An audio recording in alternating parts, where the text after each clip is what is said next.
Chat, how's it going? Welcome to the stream.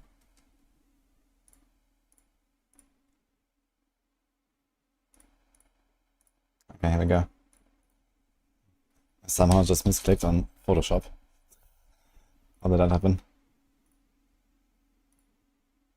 Okay. What about LE? Yeah, I decided I won't do any LE after all. I would have liked to, but I am fucking busy. I have no time to just like sink, I don't know, 20 hours, 30 hours or something where I could realistically do like a full character. Big Photoshop stream. Yeah, I'm not using Photoshop that much these days. A button.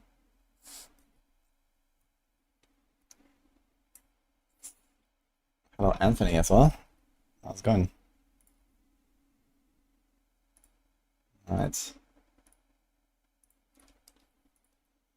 The Windows dark mode. That's not very bright, is it here? No LE. Yeah. Just, I mean, I'm barely streaming these days until the expansion. I'm just writing guides and doing Maxwell stuff and whatever. It has so much to prepare. I have a lot of Spiritborn guides I'm writing right now. So I actually have to do like some more like, you know, detailed planners as well for some of them.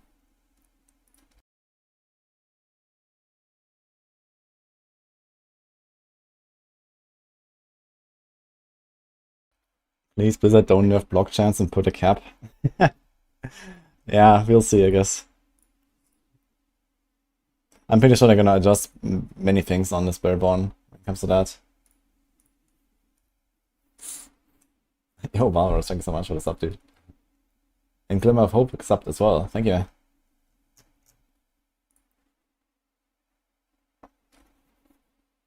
When is the Spiritborn build uploaded? Yeah, I'm still cooking some of them.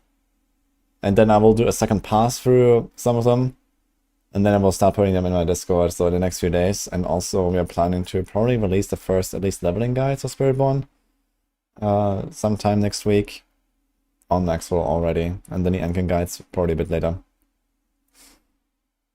Right now we literally cannot release guides on Maxwell for Spiritborn because basically we don't have any of the tooltips. Since there is like the live version and there's the PTR version, and basically all the Spiritborn stuff is in the PTR version. And when we do the switch, then all of our existing Season 5 guides will break as well. So that's a bit unfortunate. So basically, I hope that some of the Season 6 like other class guides will be ready sometime next week. And then the Spiritborn leveling stuff. And then we're probably gonna do the switch and we're gonna start releasing. So that's kind of the plan. Thanks, Nidoroni, as well. But yeah, I will probably put them on my Discord earlier already. Right now this is just empty here, so. And this is all Season 5 here still, so soon, guys. On my Discord I can put them, so basically my planners that I made. They're not full guides, but yeah. I mean, some of them, I'm not sure. Like, for example, the Seeker build. That's a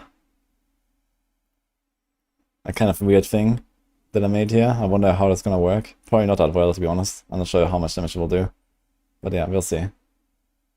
Some of the other stuff is like pretty standard, I guess, so for like what Spiritborn will do. So we have basically all of the core skills. I think I'm still missing Crushing Hands, actually, so I should maybe do that today a little bit. Get a bit of an idea. Which is probably gonna look very similar to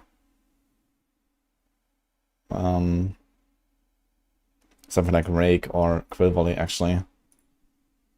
So I think I would probably use the same combo here with Jaguar, Loyalty, and lots of crit stacking.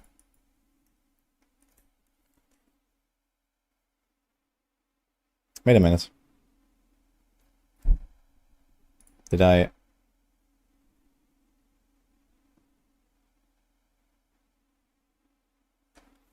I think I accidentally... Like, I had a Rake build and then made a Crushing Hand build out of it. But I don't think I actually saved the new one. So this is actually my Crushing Hands build as well as I overrode the Rake build. Okay, good that I checked that. I mean, there's not really a huge difference here, anyway. Okay, good to know, though.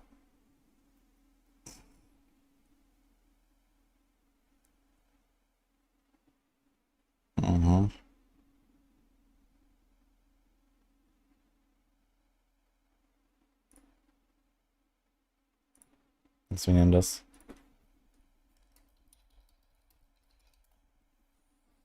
Imagine breaking stuff.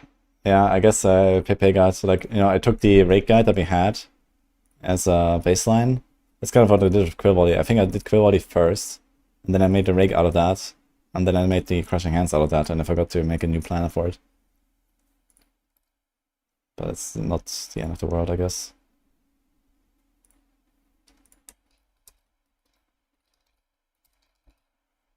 So let's just save this. So now it's a new one here, see? And then this is rake. Okay.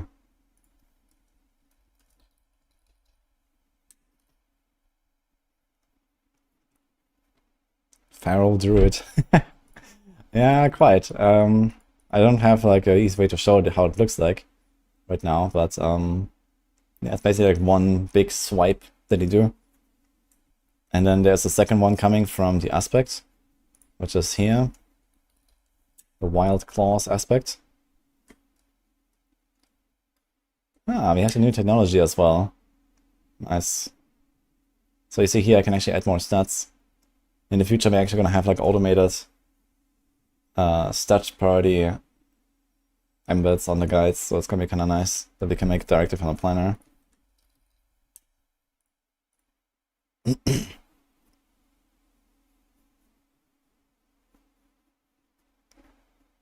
Okay, I don't think I really have to change all that much. It was literally just like swap out the core skin and like a few other tweaks. So let me see. We gotta let the stances. Now in this case, I don't need starter skies because it has like basically no cost. Like that. Don't even need this. Because this setup has 4, 6, 10, 15. Yeah, it literally has infinite resources. Like it just costs 0. Like it costs us 30 and goes down to 0. So I may not even want Starter Skies, but Starter Skies is so good with the stats, I think I'm gonna keep it anyway. 6 to core skills, 50% damage. Which is kind of funny, but probably what you do. So I could think about just like enjoying this Starter Skies cost reduction, which puts it to 15, and go for the cooldown thing.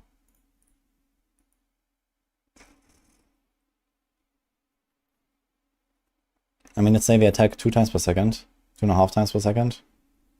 Each time we get like 2.5 seconds, 1 second off basically.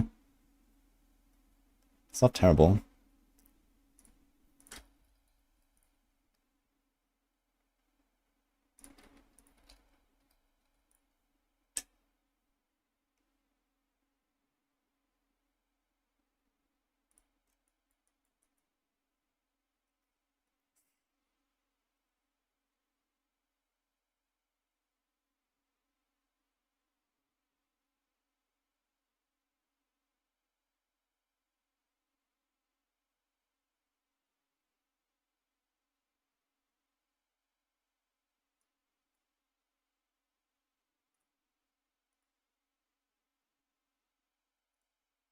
I think I've probably changed the paragon here to have full gorilla on the glyph, right?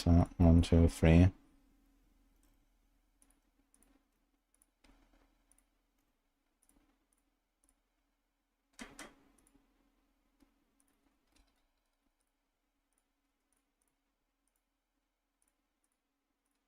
Ah, this one still has reg size. Okay. So I do this. And this also doesn't have the same skill tree though.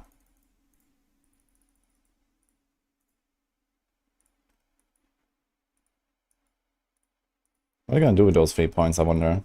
We don't need them. Where can I put them? Fuel is always kinda cool. To have like, I have 1 point there anyway, but okay.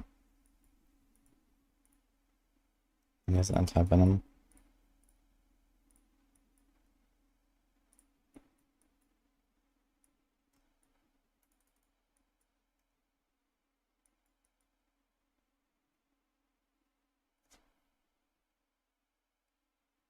Can you use multiple different spells, or do you have to specialize? That depends a little bit on the build.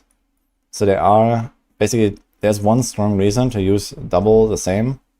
And there's one strong reason to use only different ones, including your main ability. So there's the 2 different helms. Loyalty's Mantle rewards you for doing 2 times the same Spirit Hall choice. And then there is this one here, the Harmony of Ebewaka, that rewards you for having 3 different choices, basically. So 2 different in the Spirit Hall and a different on your skill itself. But in this case, I really like going with Loyalty's Mantle. It has also its cost reduction here. Oh yeah, actually I just realized we also have the cost reduction for the Rake. I think in that case we absolutely want to go for the cooldown here. And maybe keep this even. I just noticed.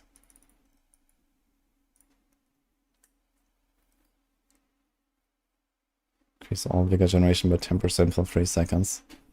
I mean, worst case you can even put like 1 vigor per second roll or something, but we'll have 30 costs and then 15 from starters. And then with the helm we can get another 60% reduction. So it can actually cost like, I don't know, 7 or something. I mean, 7 vigor is like nothing. But I probably want like 1 roll or something. Like 1 roll per second maybe.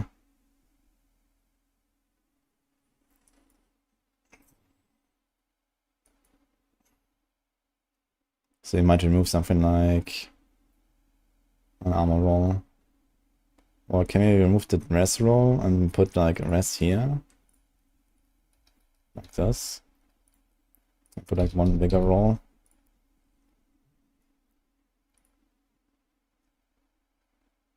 That sounds about right.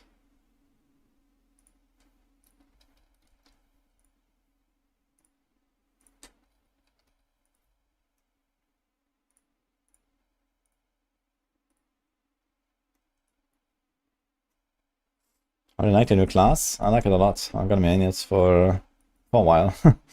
We'll see. Can take this point out.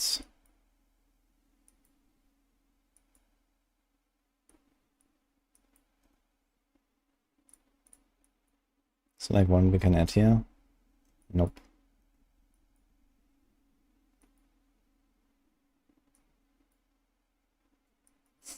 Shard of Force Death actually does add a lot of cool stuff here across the board. There's so many cool passives and strong passives for this class. It's kind of interesting.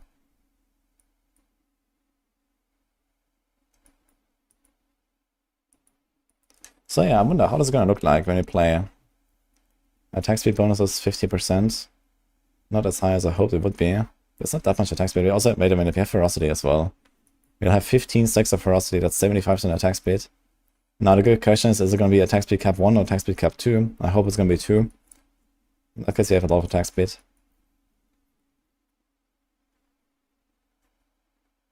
We also have very high crit. There's the War Cry and there's Petrify. Okay.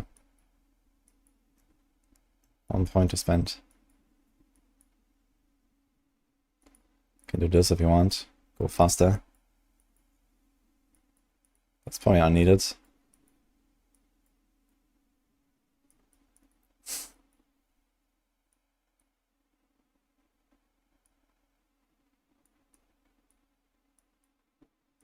Ah well. Need to double check the Paragon real quick. Fitness, Spirit, Ritual. I think this is gonna be pretty much the same as before. Okay. Yeah, so this is like my Jaguar build, I guess. This is like full Jaguar, man. 4 red skills, double Jaguar Spirit Hall. Relic is the main.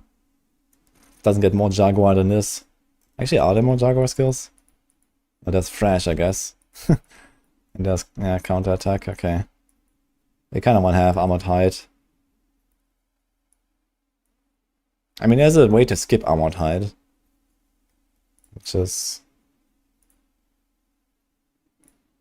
the ring here. Ferocity also grants resolve. Generate 7 vigor per second while you have at least 4 stacks of ferocity. This thing has dodge, damage after killing a lead, perseverance, fuels. I mean, The ranks of perseverance are kind of nutty. Fuel is also good.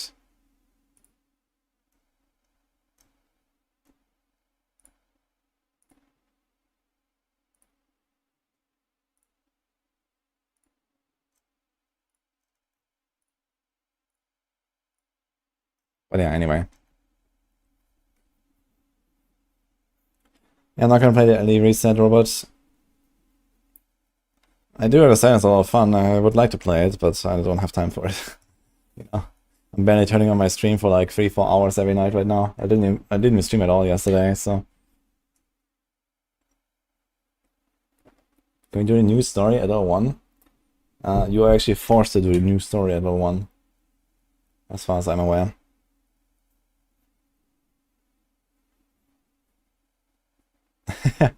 Yeah, this feels very much like Monk Vision, yeah. How many builds have I come up with? Yeah, I mean, I was kind of trying to make setups, you know, for all of the core skills and, you know, whatever I can think of. I even made some weird stuff like Seeker builds. I'm not sure about that, though. Razor Wings, I mean, you know, the core skills, they are working just fine. Basic attacks, there's nothing I have done yet, so I definitely want to try to cook a bit here. Rock Splitter Thorns is definitely going to be a thing, I would say. That looks very promising. Withering Fist could be a thing as well. I mean, maybe all of them, to be honest. Or maybe even like a kind of like a multi-basic attack build is a thing. There's like an aspect for that. So there are some stuff like that. Yeah, Soar could be a build of its own. With the feathers. What's that? Casting a focus skill recalls all nearby spirit feathers which deal damage to enemies along their way. If there are no nearby spirit feathers, they cast around. They spawn 15 around you. So focus skills are all these here. This is Vortex, Soar, Ravager, Toxic Skin. So I wonder if we actually was trying to like do something like go Omega cooldown reduction, like I don't know, even Shaco, let's say. Maybe literally take Shaco for the cooldown. And then you go like Jakim's Shell on top of it. And then you just like press all 4 of these, like face roll all the time. That could also be a thing. Kind of funny one. I think this doesn't have an attack animation, so this is like an instant cast as far as I know. And I think Ravager as well. Soar is relatively slow, and Vortex is pretty fast, I think. That could be in this thing. The tier build, the tier list will be updated, yes.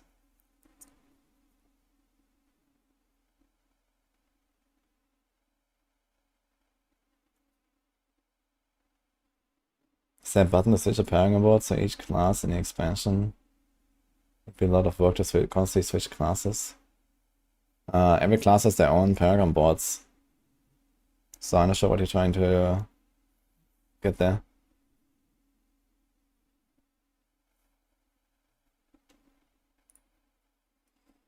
Okay, so what I want to do now is a Stinger build.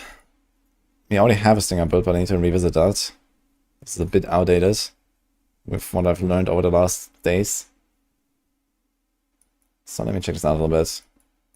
Let's brush this up a little bit. For example, I'm not so sure about Tyria's Might. But maybe on this build. This looks like a very tanky setup, actually. Interdiction. Breathing Moon and Midnight Sun.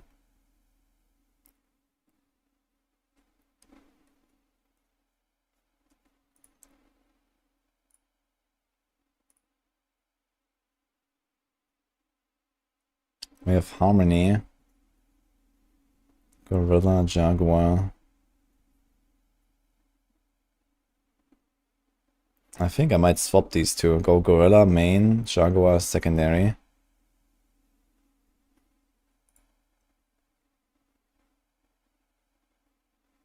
Maybe 4th timing dynamic damage. Stinger extra hit. Stinger spawns the Pestilence Swarm. Yeah, so the idea here probably would be to make this more pest and swarm focused. There is Noxious Resonance. Very low crit.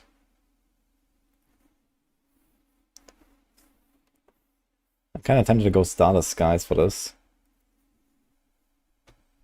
Try to solve our resources some way. I mean, actually we do have infinite resources on this, I guess. One bigger per hit. I think I'm gonna change this up a little bit.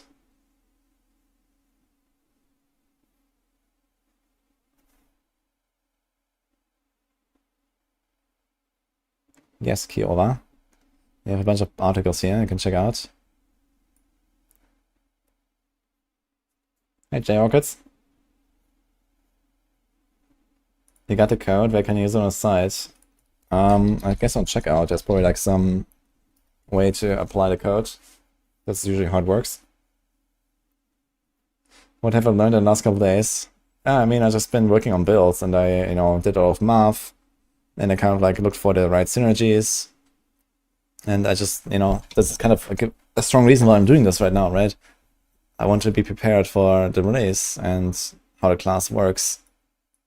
And I just realized, okay, some stuff that I thought was good, like, 1 or 2 weeks ago is maybe not the best, at least.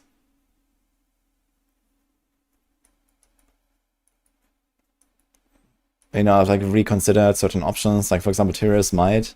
This is like one of the first builds I cooked, and I put Tyrius Might in there. But after this, I actually barely ever used Tyrius Might again on any of my setups. So something like that, for example, because I realized, okay, I can actually solve, survivability and another way, for example.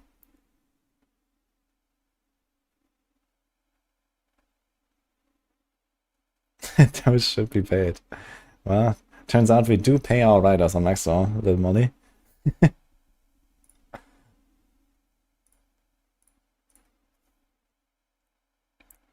Beta? Not beta. Release is in 2 weeks.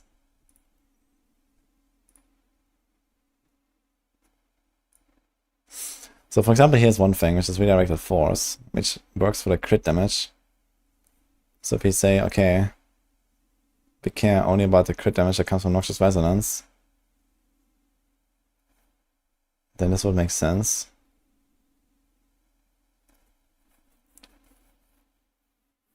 Yeah, I think first order of business are going to remove this ring and we're going to put a Starless. Let's go with that. For example, another thing I like doing, okay, I did this here already, but I put, for example, total armor on my amulets very often, just to like fix the armor.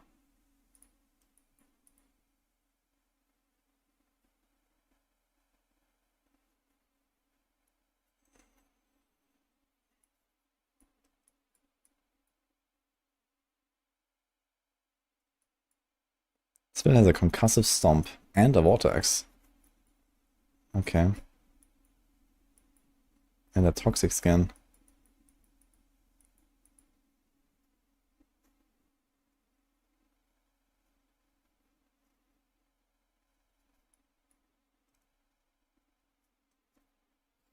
Okay, I have many ranks and unrestrained here.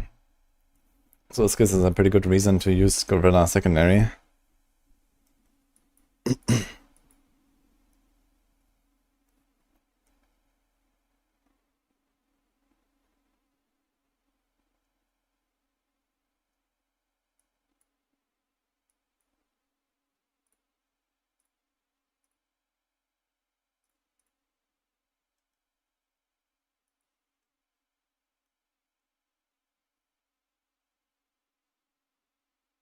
I have a lot of armor.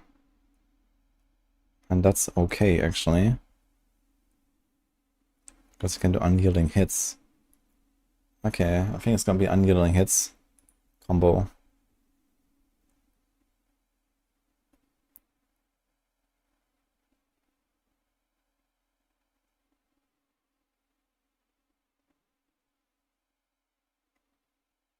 So maybe not redirected force. Maybe don't go for all this block shenanigans.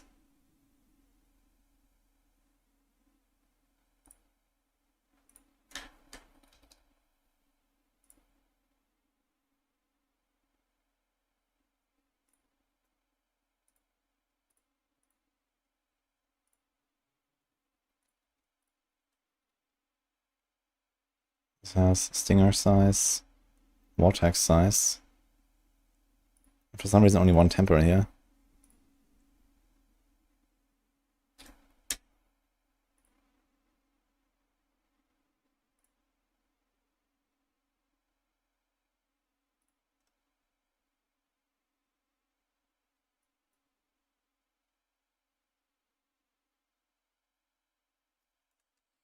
Centipede is gonna be your favorite. Yeah, I'm very excited for this as well.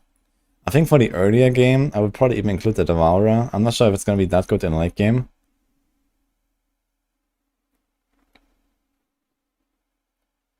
But for early game, it's gonna be very nice. Where you just like have constant peasant swarm spawns everywhere. But yeah, realistically, I mean, this won't help you much on the bosses. So Devourer is, yeah, maybe more of a speed farming thing actually. Like maybe if I do a speed farming setup, I'll throw in the Devourer. And then you kind of, you know, fly through the maps. And then I guess my expectation is that, you know, you spawn the peasant swarms. And then it will just spawn around you, right? Like this. And it's gonna like become this walking shredder. So this could be pretty sick. Yes. That's the swing here.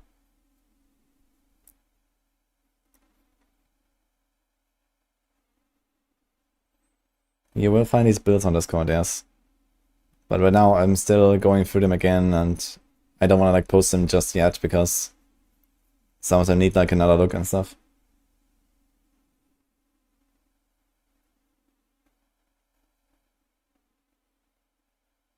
Hello, Hansa. How many eggs swaps for Shan? Yeah, I think they increased the mats drops depending on the torment tier or something. I'm not 100% sure.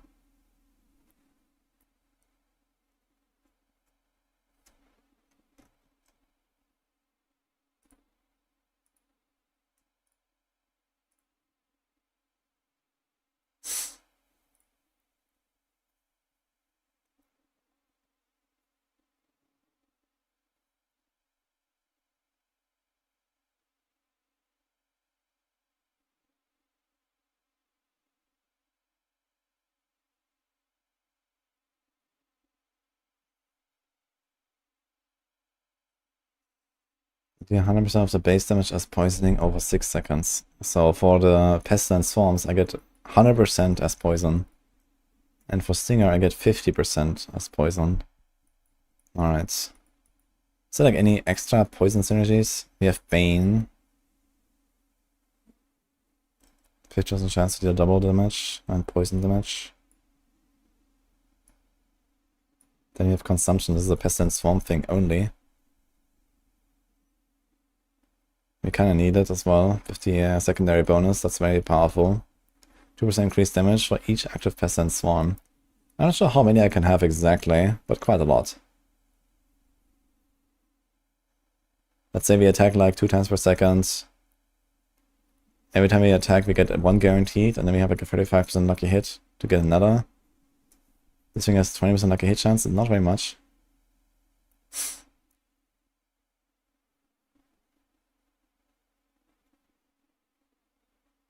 Okay, now that's kind of an interesting thought here. We have this upgrade here for Stinger where we hit the target again. Instead of echoing to surrounding poison enemies, Stinger now draws from each to hit them again. I wonder if that hit again also gives us like a hit again, giving us the swarms again. And even maybe spawns. Maybe it spawns 2 of the swarms. That would be kind of nuts. But it's hard to say. I guess the swarms from this is probably only once, but the lucky hit might actually spawn 2.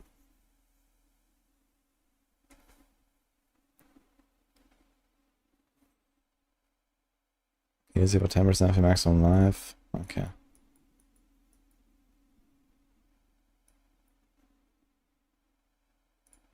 So some other important passes that we really want to go for. We do have concussive stomp, I guess, as a barrier sometimes. But not very good uptime, I think. I think Vortex might be okay. If you Vortex a pack, we have, let's say, 50% crit. Say actually has 75% crit. That's a lot. We can even do something like this here.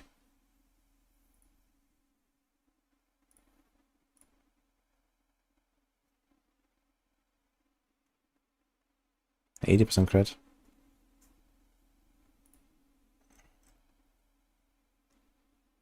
There's a lot of armor. Very tanky setup.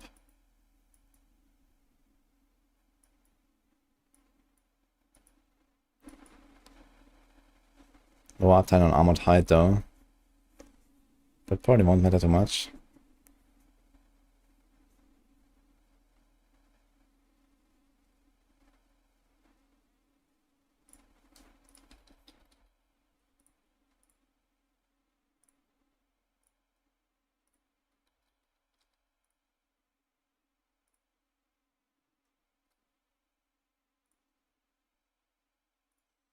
Okay, so what do we do here? We can do concussive strikes. Or some mobility aspects. Or we do the circles. How about we do forest power, plains power? It's very hard to actually include these effects, because we have those two aspects. We kinda need infestation. We kinda need pestilence. If you wanna do this whole pestilence swarm stuff, then there's no way around this, I think. We need this ring, we need those two aspects. And then there's one aspect and one ring left. We only have annealing hits, so I can't really do like the forest power and plains power and stuff.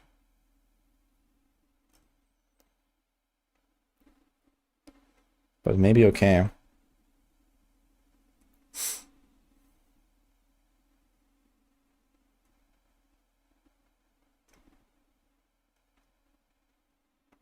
That's maximum ferocity stacks, this kind of always works.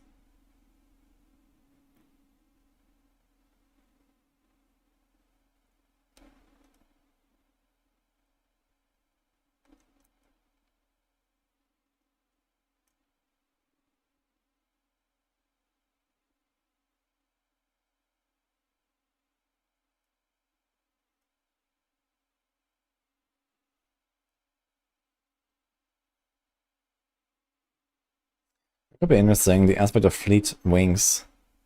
So this just makes us unhindered all the time. And then we gain movement speed per active razor wing, which, I mean, we don't really care about.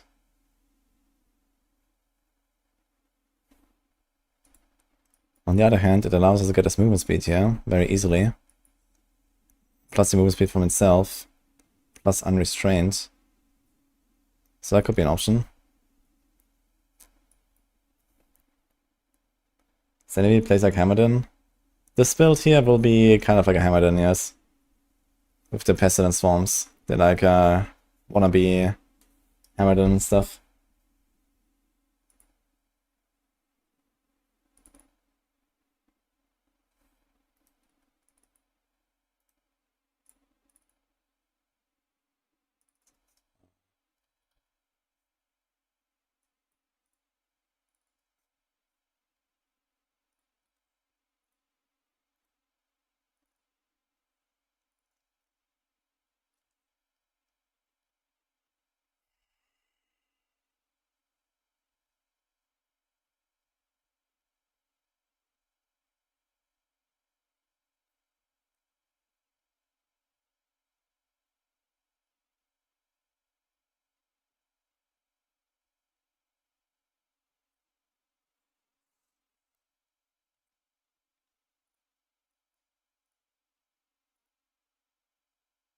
Okay, just have to check something real quick.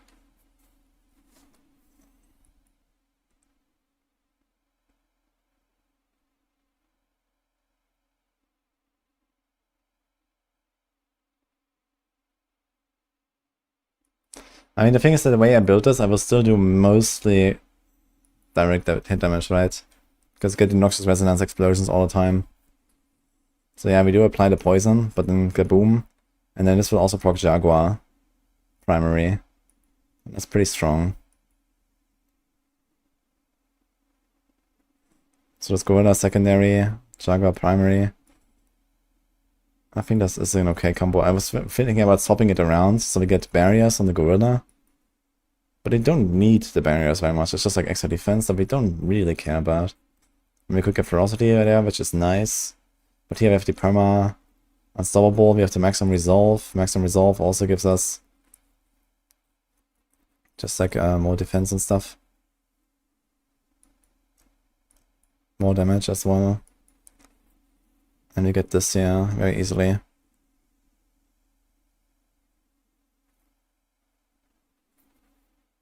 So I think what I made here kind of makes sense. And we also have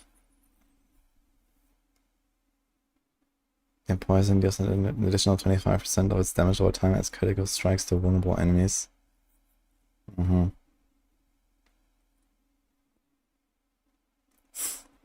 honestly, I think this might not be worth it. We don't really have cooldown if we do this. So maybe we take this out and then put Razor Wings in. Then we have speed, like a lot of speed actually. This might be like a really good like speed farming aspect in general.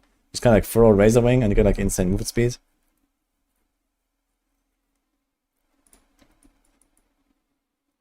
Also says Razor Wings last 300% longer and spiral outwards.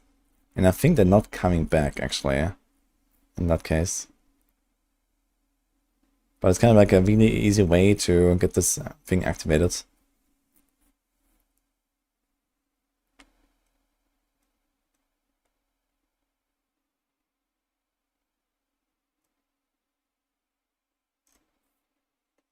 Trying to find a way to make Eagle's Centipede. So I think it might only be viable for leveling builds. I mean, what do you mean exactly with Eagle's Centipede?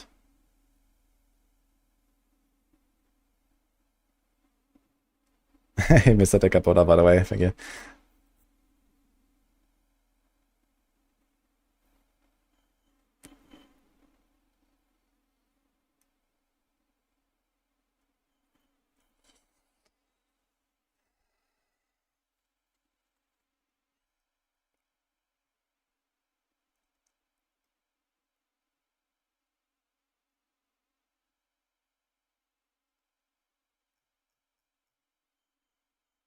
Maybe it's actually just like a concussive strike angle. I don't really have like any SCC and any like... Do we have something like here? Convergence, drive, sapping, infighter. So nothing here matters very much in terms of CC damage. There's no control glyph on its class or something. So I don't really want to start putting like a utility power that actually gives us like offensive damage when we fear them or something. We don't even slow them by 80%. We can't really slow them anyway. There's something you can do with like the primary centipede thing. Hitting an enemy with a centipede skill.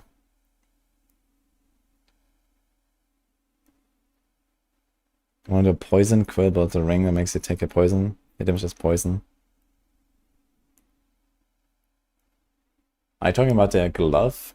The crazed god glove?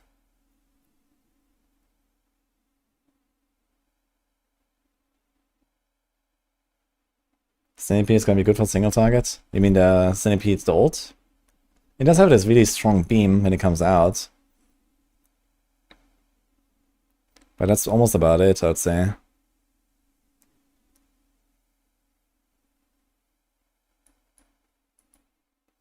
Yeah, I was thinking about making a build around Devourer. The problem is that Devourer, you can only have one up at a time.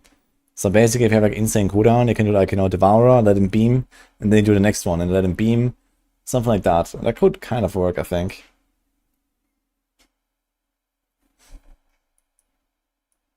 But now I don't have any ult and don't have any cooldown on the setup either, so this is slightly problematic.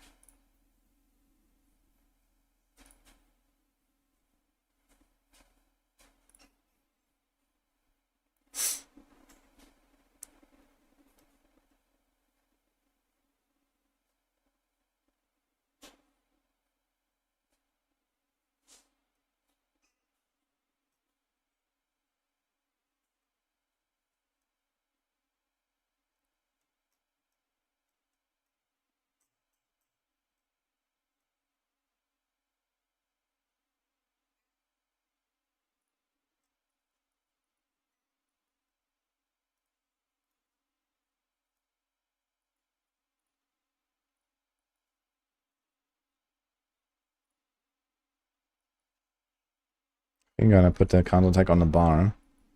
You could also think about Scourge. But then nerf this. This used to, I think this used to slow for 80 or 90%, which was very nice. But now it slows by 50, and that kind of sucks. Like, I really like this here. If you got the crowd control stuff. But 50% slow is just not good enough. Like, you're gonna fear them away. At least on a build like this, it kind of matters. Because you don't have a big AoE.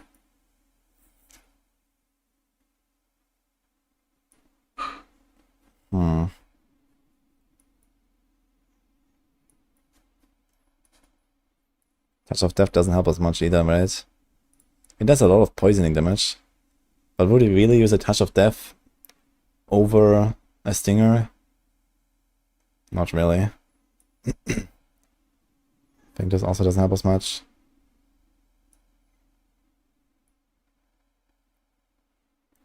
Would use any ultimates here? Cast like a Seeker. Get like a bunch of this stuff. I mean, ultimates would be nice, but they don't have cooldown. And we have 2 unique rings. So not really a space for cooldown for like ultimates either. So maybe the Razor Wing tech is actually the idea here that we want to go for. We just get big movement speed. And how much movement speed is this? 175. It actually does look pretty good. 190. So we don't even need that either. There's Ravager.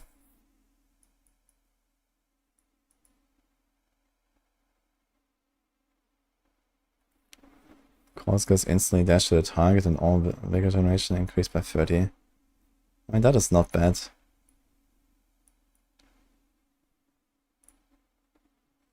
So we do something like this. Remove this.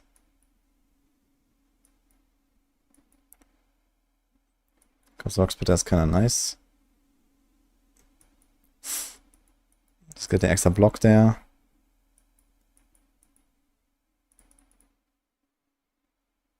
You don't have Ferocity. I can't do this actually. Which is kind of weird.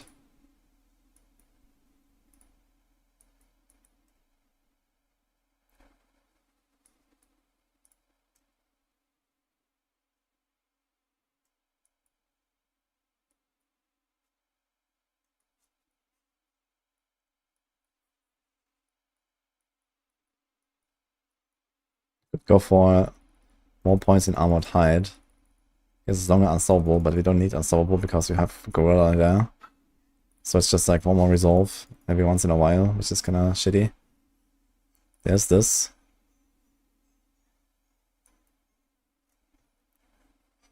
And interestingly, actually with Mirage, we're almost hitting 100% crit chance. Which glyph do I have? Bane, Consumption, Spirit, Headhunter, and Colossal.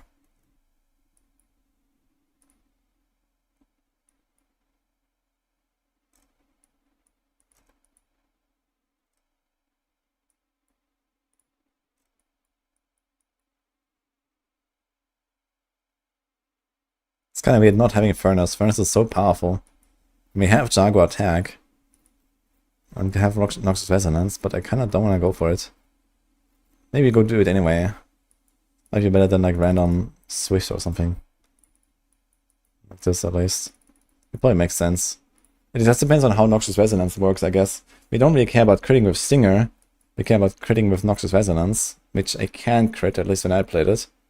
The question is, does this Noxus Resonance also carry the crit from the Jaguar skill tag?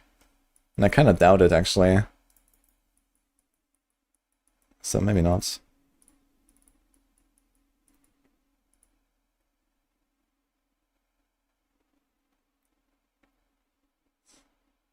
Can he spam quills enough to proc the gloves constantly? I mean, the Crazed God glove?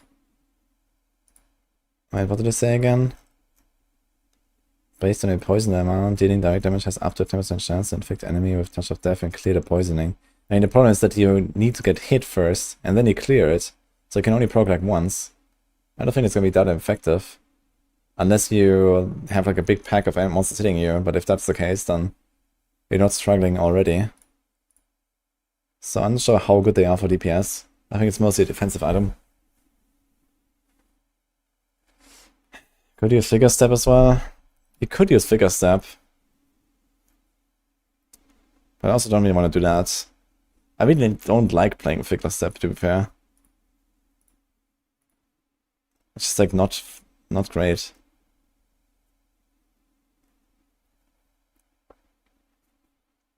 It's kind of interesting. Blocking an attack from a close enemy has a 70% chance to cast a free concussive stomp at them. That's actually pretty nutty, to be honest, in terms of defense, right? Like, you walk into a pack, let's say, it's like, you don't even need, like, interdiction aspect. It's actually pretty crazy. Like, you walk into a pack with, like, 50% block chance, which you can just get from your quarterstaff. Almost. 55, actually, with the 1 point in Patient Guard. And then 65 with this. So it's a 2 in 3 chance that you block. And then there's a 70% chance to get a concussive stomp when that happens.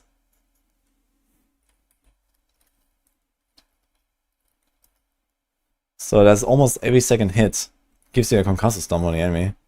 And then when you do like 1, 2, 3, then you get like the barrier here. It knocks down the enemies for 3 seconds. You get the barrier up to 30% of your life. And you also dodge the next 3 attacks of these guys. Like what? Like defensively, it's actually kind of nutty, I think. I need to try this. I think it's a pretty good combo. Like, it might actually be so good that you don't even go interdiction aspect. Maybe like early game, when you don't have glyphs yet, and you don't have Paragon yet, and you don't really care that much about the block chance and so on. Well, maybe in our case, we might just do it, actually. We don't have like a huge synergy with blocking right now.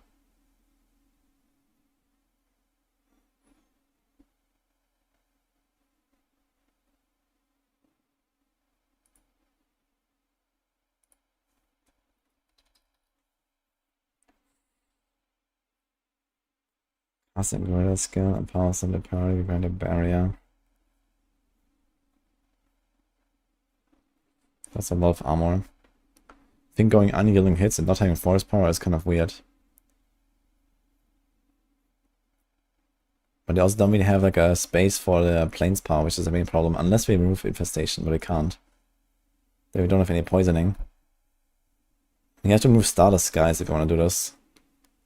Then you have like a much bigger resource problem though.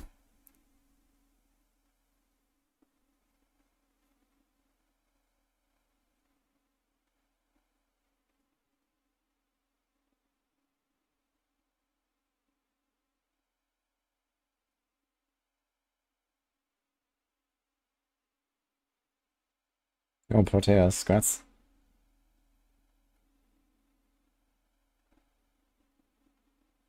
Is Ferocity in a second attack speed bucket? I have no idea. I would assume yes. If not, then that's a bit of a bummer. Because I can get 15 Ferocity stacks, that's quite a lot. Actually, I can get even more, I can get 18 Ferocity stacks. So, this is 90% attack speed. If that's not cap 2, then oof.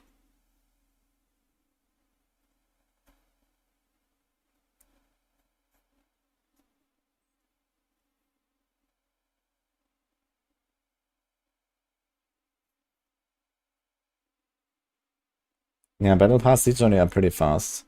Battle Pass especially is very fast.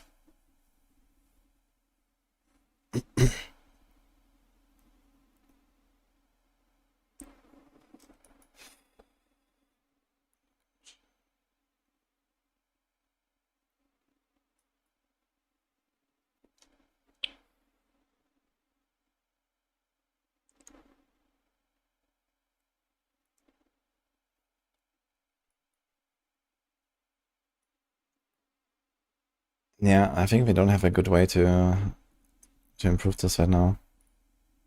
Still need to find an aspect for this though. There's a bunch of things that I think are okay, but nothing I really like.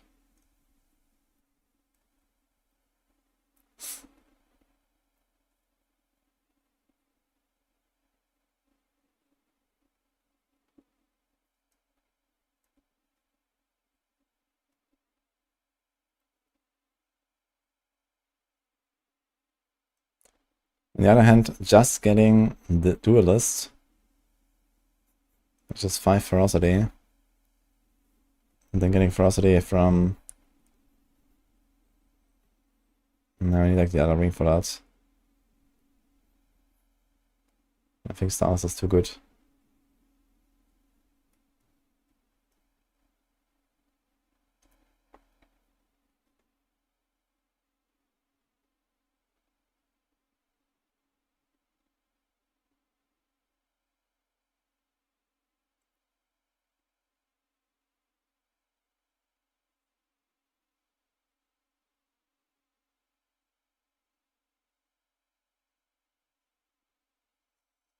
Also this here, the Binding Morass. So you get up to 70% slow. Which is exactly not enough to get the aspect of apprehension, but you need 80% slow.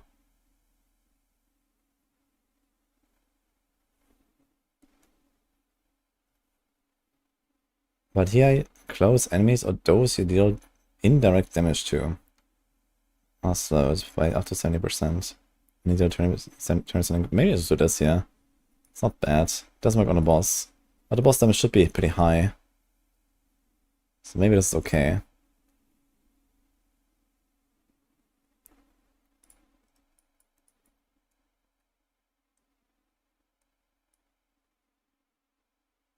So it's kind of funny. No ults, no ult passives.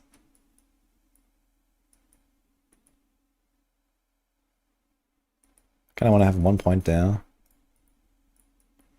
It's kind of nice because sometimes you get a 5% chance to execute a non-boss, which means you can walk up to like a triple elite pack and just like sometimes one-shot the guy without doing anything, which is kind of cool. I have a few leftover points. I don't really need Swift or Mirage that badly.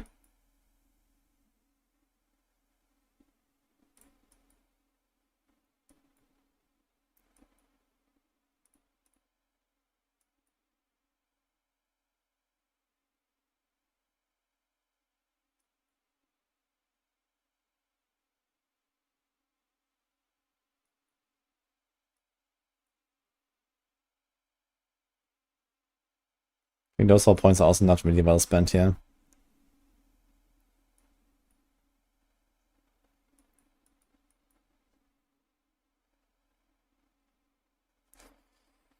We deal 12% increased damage to crowd-controlled enemies.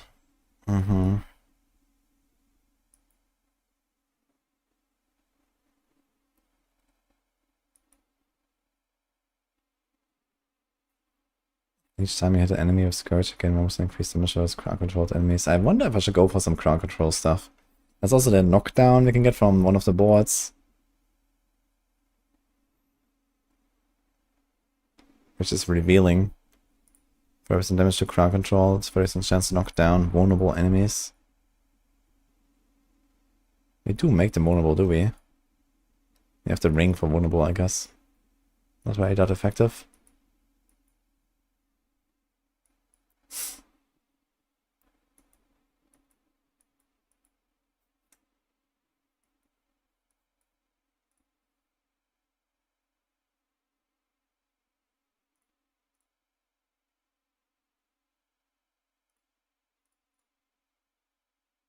That was Harmony Helm, yeah. So we also have Dark Shrouds here. Cast Dark Shrouds, gain Warcry. Oof. It's actually an Omega tanky build that I made here. It doesn't have like insane barrier generation though, with like Forest Power and Gorilla. So maybe it's not that Omega tanky. But it does have Tyraels. And it does have Dark Shrouds. So I guess it could be something else as well, if you really want to get like the crit one, for example. You can also do restore resource thing. Requires 5 offering, restores resource. So we gain 25. So with the resource thing, we would gain 5 resource back every time. This thing costs 40, which is a lot. And then 20 with Stardust.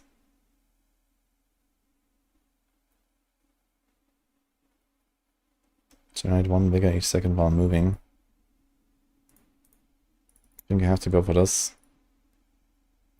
And since we have normal boots now, I think this is actually a vigor per second angle.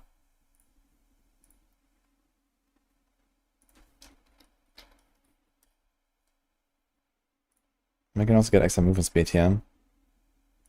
So we can actually just have perma movement cap as well as. Almost.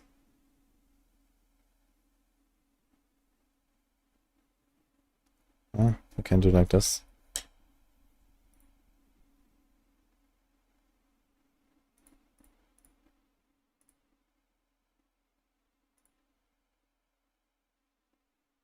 Can do this. We can do this. I think that works.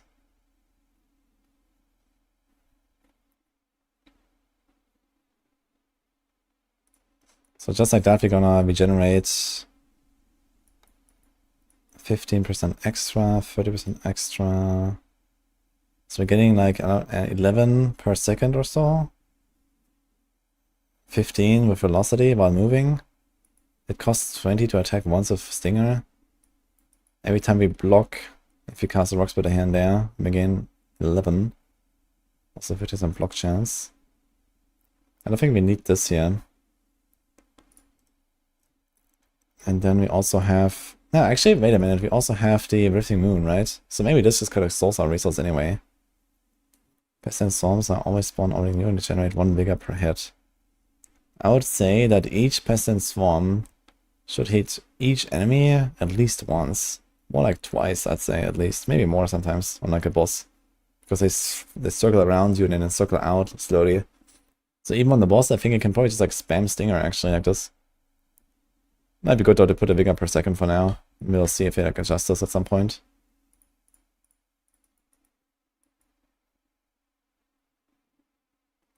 There's also sapping, where every fake cast get 15% back. It's more like 20. And you deal first increase damage for 5 seconds. Okay.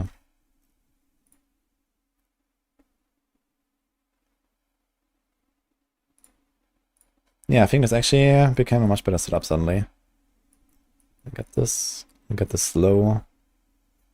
We don't really have like others though, so we don't really get the 20% damage here from the slow and the 12% from the oppressive on the boss very much. But that's okay, I think. It's not the end of the world. We also have Saw here right now, actually, that doesn't help us.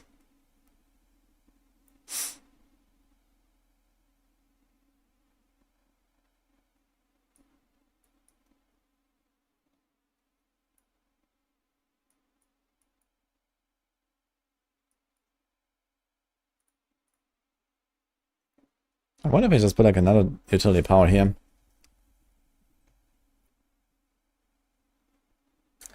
Wait a minute.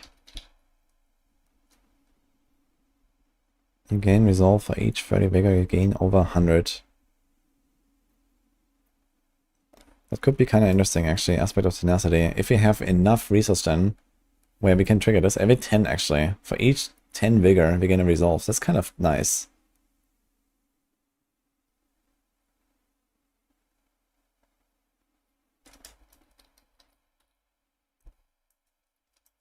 Wait, is that other... Oops.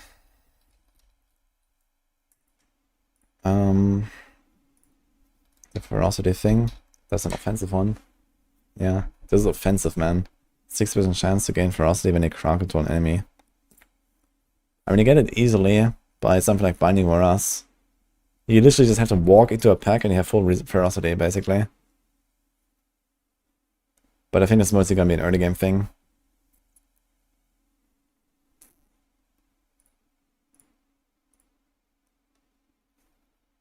Hey, Anonymous. You have no idea what Spiritborn will be like? It's like the monk from the Free, kinda.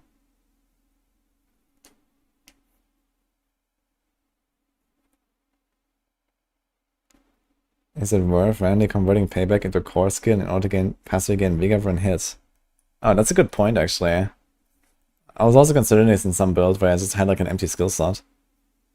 But I have no idea how much it gives you. So yeah, maybe just put it on your bar and you never use it. I don't really expect it to be that good though in terms of the passive free income.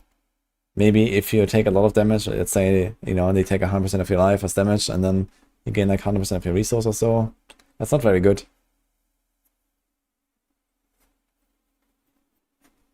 So yeah.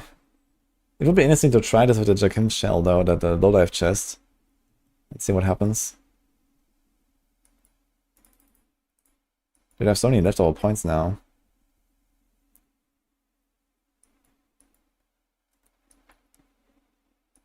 Seven.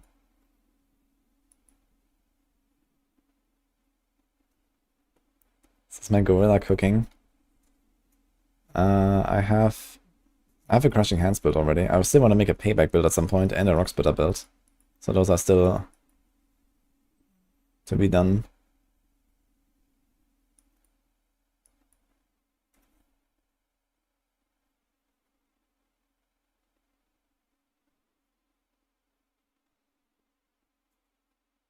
We want to see how counterattack works in PvP. Reflecting CC might be nasty. Yeah, there's another funny thing we have to try. There is like an aspect where when you dodge, you do a thorns attack, and thorns can be dodged. And then there's counterattack, which gives you 100% dodge chance. So I wonder if you can create an infinite feedback loop by, you know, hitting each other with thorns, and then you have dodge, and then every time you dodge, you trigger thorns again. You can, team.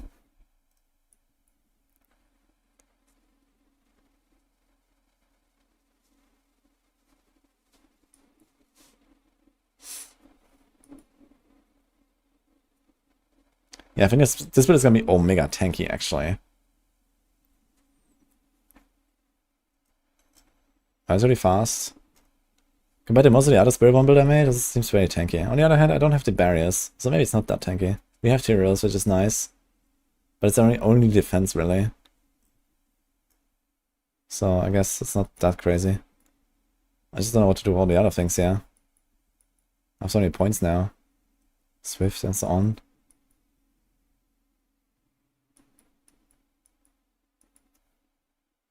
If you have mana problems on Lightning Spear Sock, isn't the Mother's Embrace a perfect fit for the build?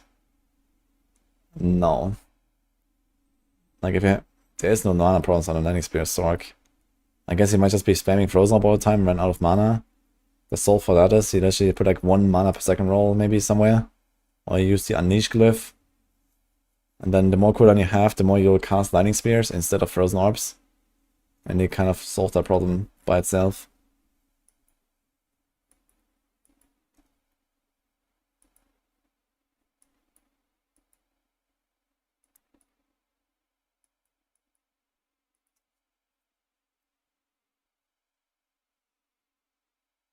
I wonder if I should do... I probably shouldn't. I was thinking about like Tybalt's Will or something. But you lose pretty good stats, you lose the resolve stacks and the stinger size or the vortex size. I don't want to do that.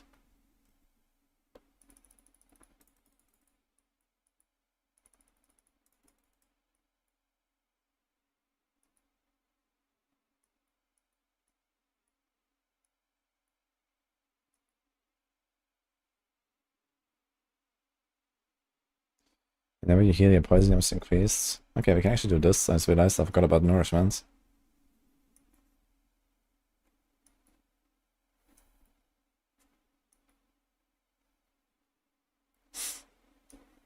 Suddenly does a 5 points, dude.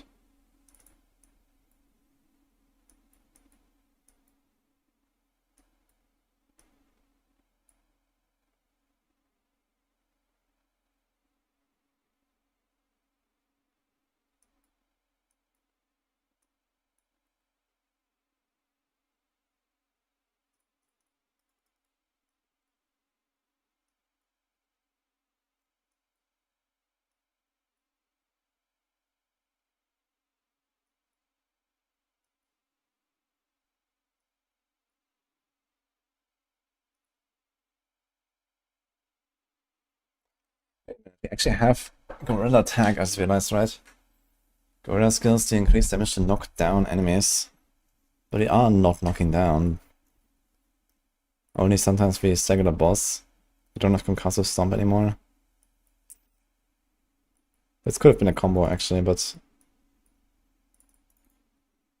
we have no knockdown.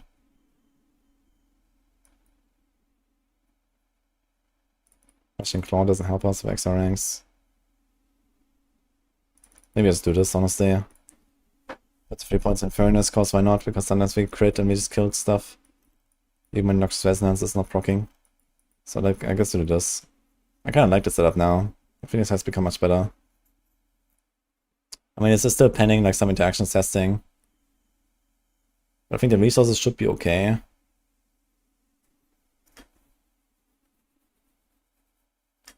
Let me check the Paragon again.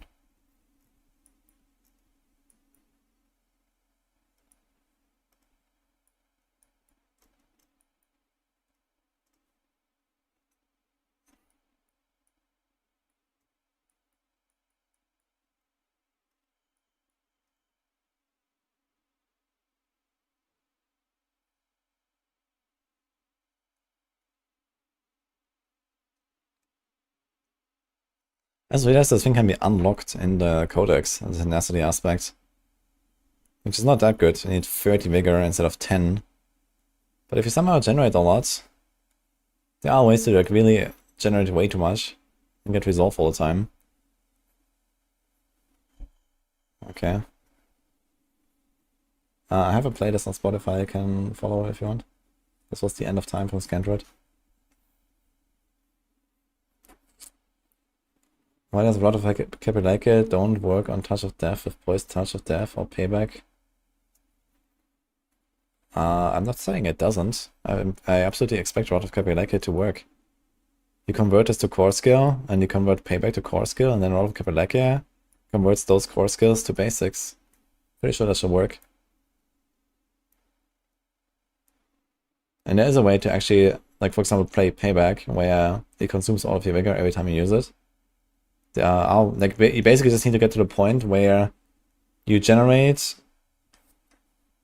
all of your resource bar between your paybacks. And you can actually do this even without like spamming basic attacks or something. Can use Ferocity, turns into Resolve early. That's the other way around, right? Let me check. Ferocity.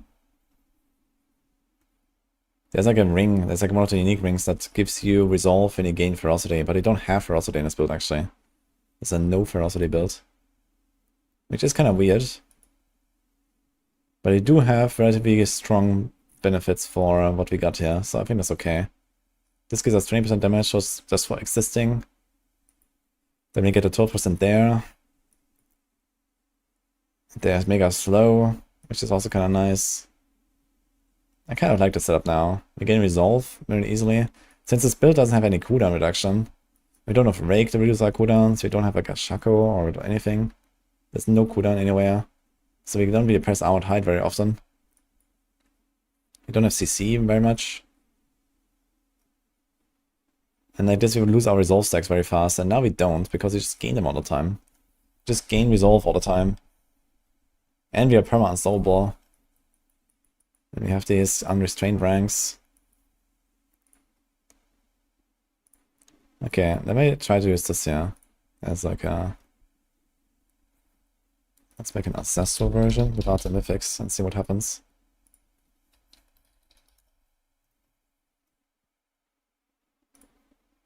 Like I wonder if like maybe I should even go for the Shroud of False Death instead of Tyrael's, yeah. Get 1 point there, 1 here, 1 there, but you don't have like the ultimate cluster. But it could be interesting if you're too tanky.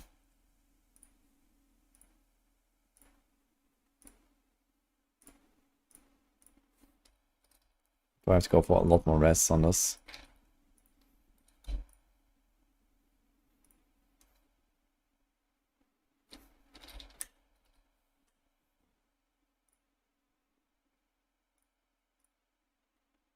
Maybe even like a vigor generated or something.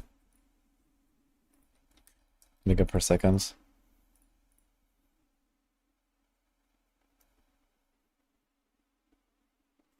In the plan, you don't get extra ranks when you get ASIC.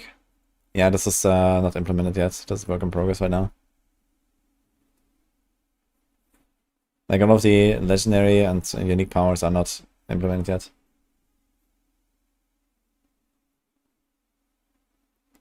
Would Crown of Lucian work with Payback? It should actually. That's a good that's a good idea. But the problem with Crown of Lucian is it's like Omega buggy. So even if it did work, like first of all, it's not better than Harmony Helm. And I don't know. There's also many bugs of Crown of Lucian, so it has not been very useful.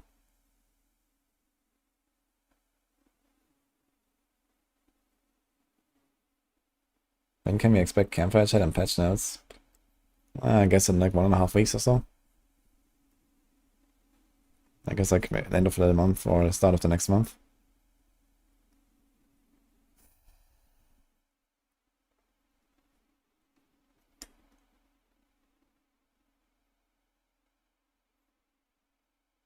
I wonder if we should go for Forest Power.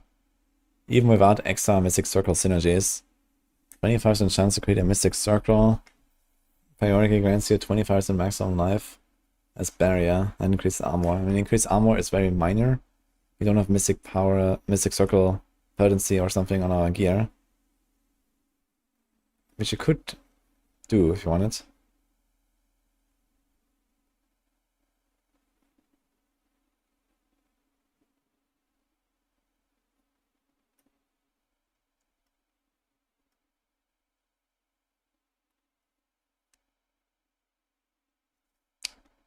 That's also interesting, yeah. The kinetic suppression. Casting a non-basic mobility skill grants 8 resolve. So this means every time you do Rushing Claw, you get 8 resolve. That's actually quite a lot of resolve.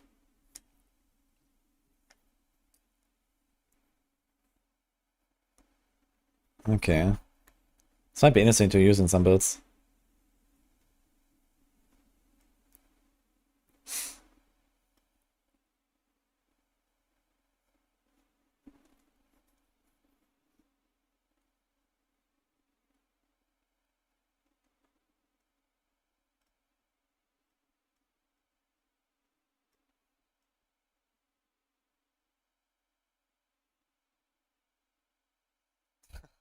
Heal for 21% maximum life when you poison a health enemy. Okay. Honestly, I mean, with this, you just never die, right? That's crazy. 21% maximum life. It's gonna happen like multiple times per second. Like, this thing is actually good enough to just make Starlight ring good again. I should actually put this on Starlight. That's nuts.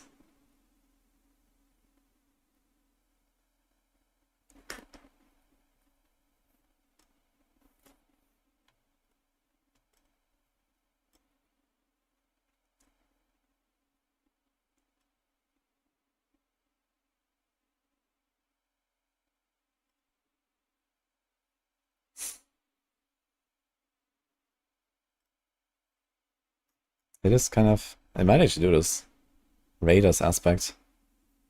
Heal for 21% life when you poison a enemy. That's crazy.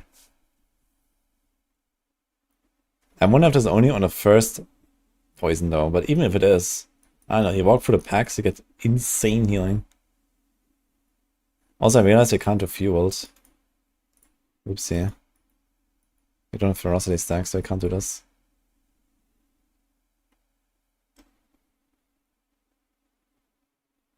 Forest Power seems gimmicky if you're not converting armor into damage. We are doing that actually, we have unyielding hits on a 2-handed. But this thing is, this is like not a... This is not a Mystic Circle build. I feel like Mystic Circles only make sense if you also have the Plains Power, which is the ferocity one.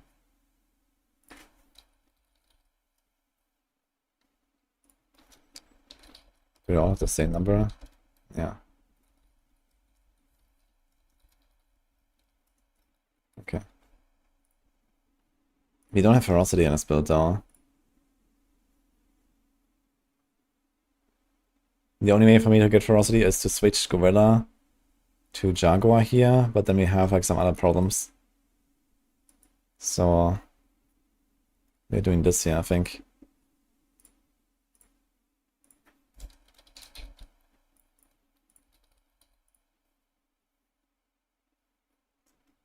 Oh my god, 14 all rest by the way. Yikes. Okay. What do we do here? More vortex size. Barrier generation, slow, freeze, stun. I think it's just like another vortex size, honestly.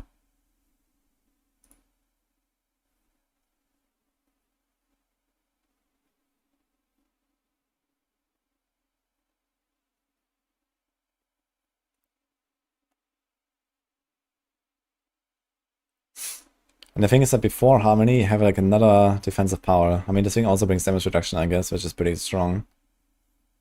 But doesn't have life or anything. Or defensive temper for that matter. So this will be something like this. This.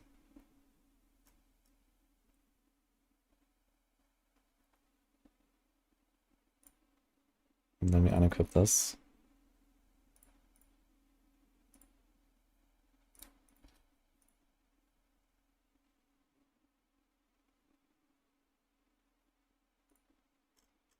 Yeah, we have to go for like a lot of diamonds here, I think. Then we can kind of save this.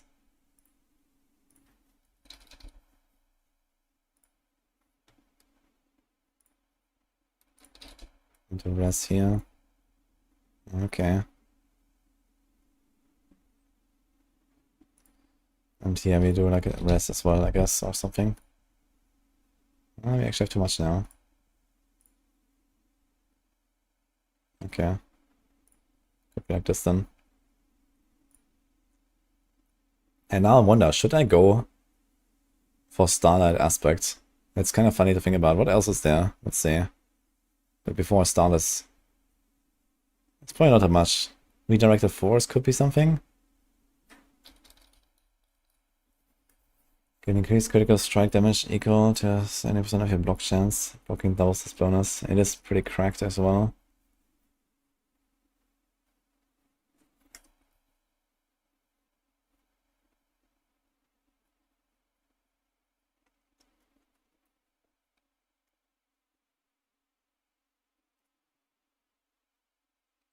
We have another vigor per second roll there. Like 40 mega per second, but this costs 40, man. 40 is a lot.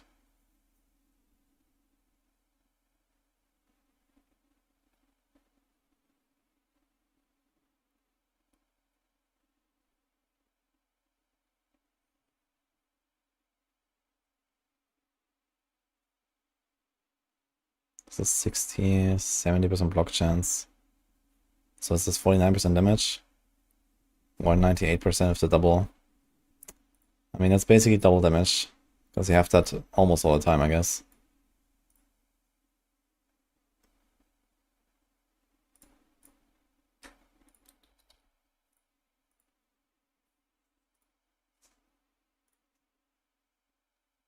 What do you temper here?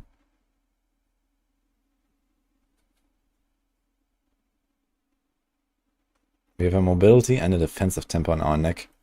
It's a kind of interesting combo.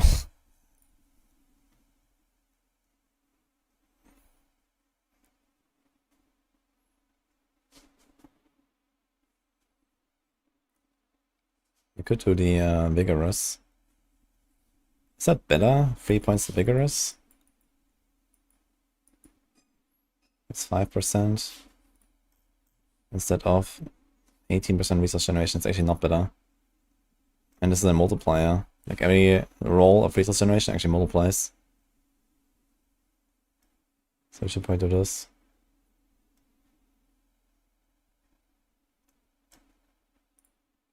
It might be okay.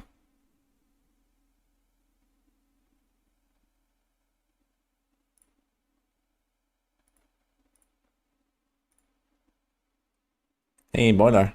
How's it going? It's funny, it says Paragon has 1 life per hit. What?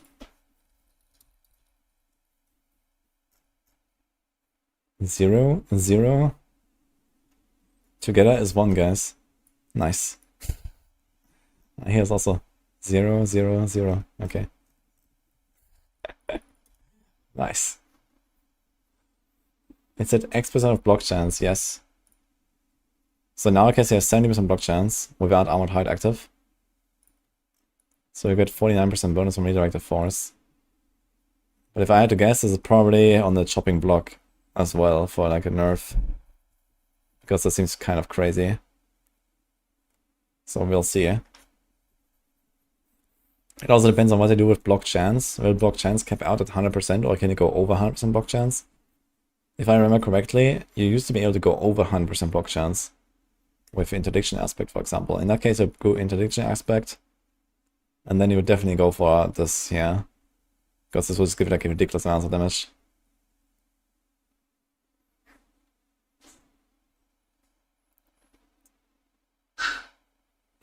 0 plus 0 equals 1, noted. Yep. I have a Crushing Hands build already. I want to make a payback build. But before that, I want to like go further here with this one. Still don't know what to do with these 2 points I got here. I guess I can get Mirage. Whenever you dodge, you gain 50% crits. We have 47. Dude, why do you have so much dodge chance? 17 from stats and 29 from Paragon. What the fuck? Guys, I need to BRB. I need to check the doggy.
Okay, guys, I'm back. That's Merlin. Wanna say hi to the chat, huh? Yeah, say hi. Yeah.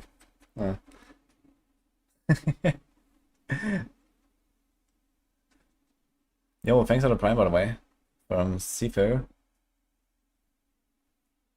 Yeah, but I heard him, like, I don't know, he was like crying, but I think he was just bored. So I just wanted to check on him. Nini is not here right now. And he's still a puppy, so he wants to play all the time and stuff like that. Yeah. Now he's chilling. Entertain me. Exactly. Exactly like that. How do you spawn Mystic Circles? There are 4 aspects that do that. That give you a lucky hit chance. So there's like 1 mobility, 1 utility, 1 offensive, 1 defensive.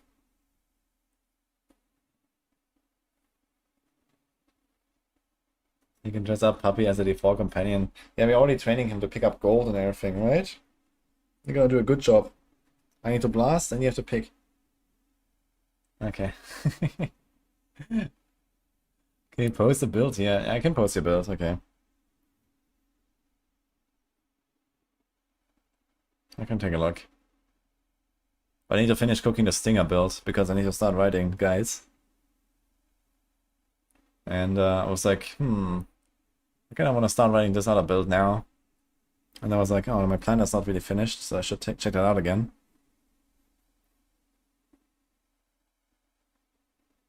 Ender Cinder, yeah. You like cinders, Merlin? Yeah. Okay. You go back?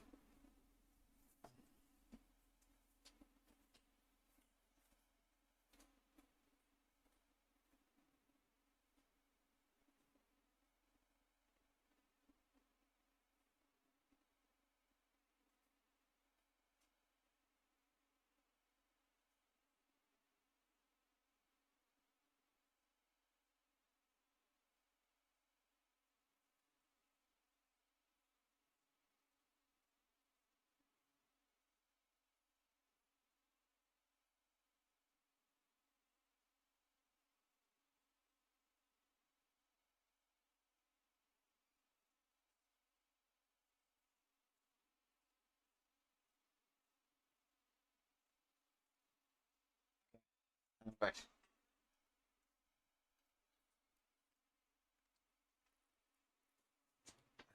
The rogue died. Oh, I have to. I have to. I think you're playing the dog variant. There's nothing like dog-like here, right, on this class. We have cat, ape, worm, and a bird.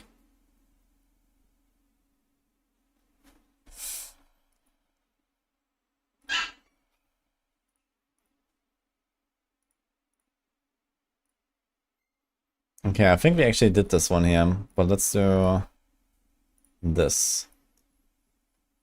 So this will be a starter. How do we do this? And I think I haven't made a leveling version of this yet either, so we should do that as well. So first of all, unequip everything basically. Actually, we don't have to unequip everything, but we have to unequip the uniques.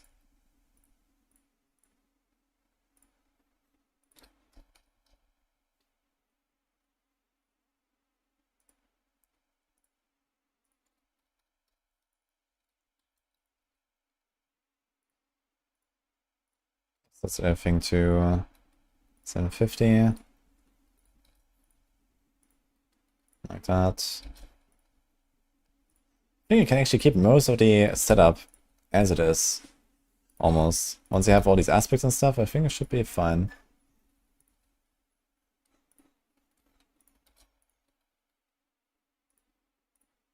Okay. What are the runes here?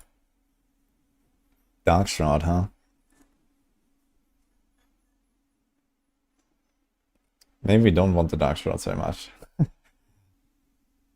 Maybe I was actually gonna put a crit there. So we get to 100% crit chance. Which is also not such a bad idea.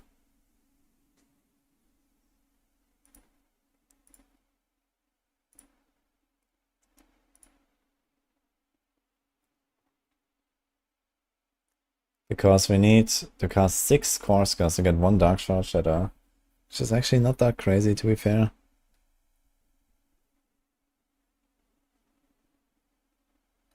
So maybe this is like the crit thing here. And Petrify, how much is that? This is 500 offerings, so it's 20 Core Scars to get a Petrify. I think I might just like the crit more. And the same here.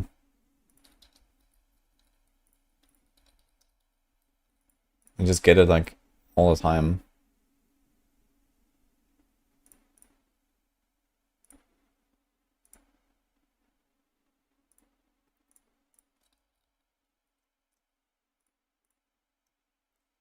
So just something like Alive, Armor Res, Temper.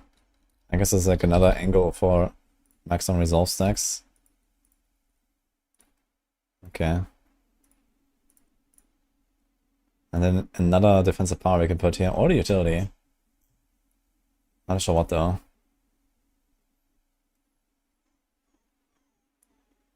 Yo, Kenobi, thanks for Prime. I should make a dog spirit since that's already in Druids are outraged. It is kind of weird, I gotta say, especially when you think about Eagle in the jungle. Doesn't even seem very natural to me, but I don't know. Maybe they are chilling there.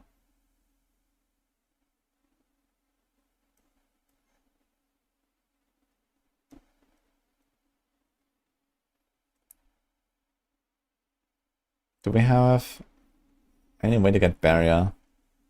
Or do the concussive stomp stuff? Cast a non-basic ability skill and grants resolve. Block chance per resolve.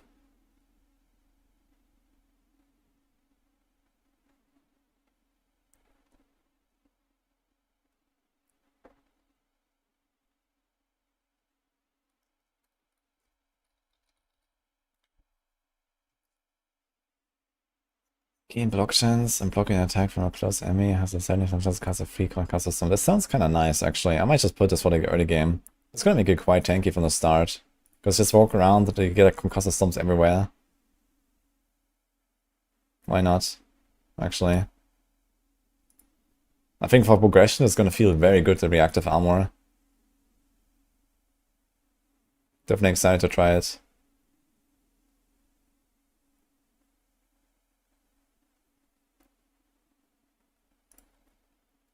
Now, is there any other utility thing? Oh, wait a minute, only one. Okay, so... this means no vortex size on this. Okay.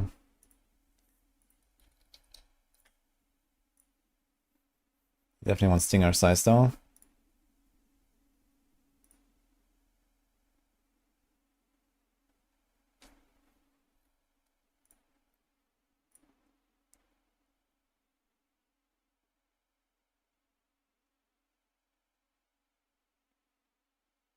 Kind of want the move speed, I think, for progression as well. It is kind of neat.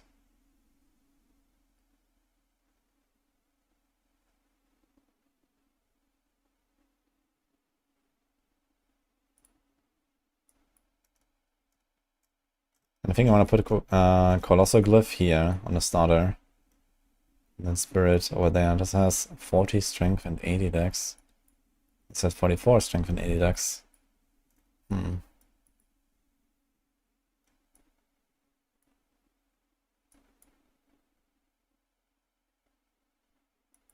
Bane. Consumption. Okay. Yeah, I have to do like a bit of sorting here. We do the different steps. We start with a Colossal Glyph, basically.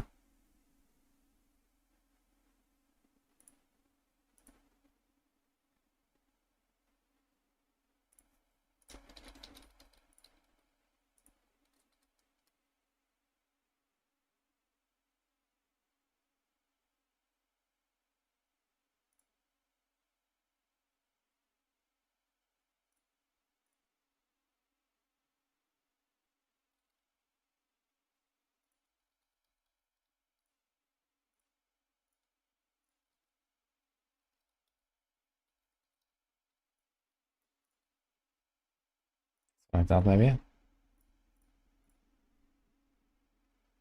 Chance for Stinger to extra hit, this is fine. Move this. This is fine. Actually, I realized we can also, like, worst case, throw a life per hit on our weapon somewhere if you really have to, if you have no other source. But usually there is Paragons for life and hit. To proc some stuff like Nourishment. Or just heal.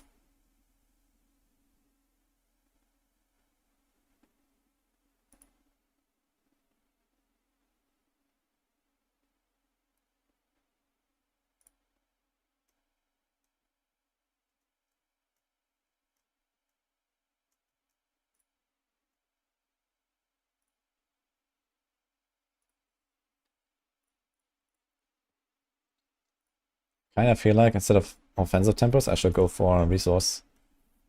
Because a resource generation or something.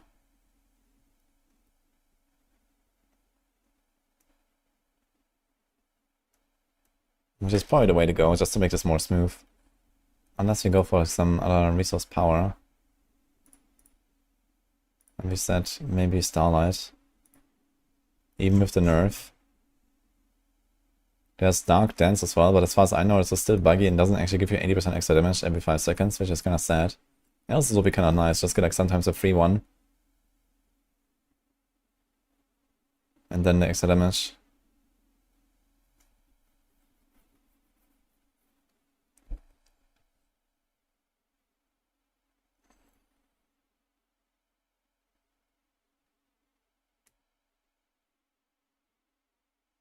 What about Umbral?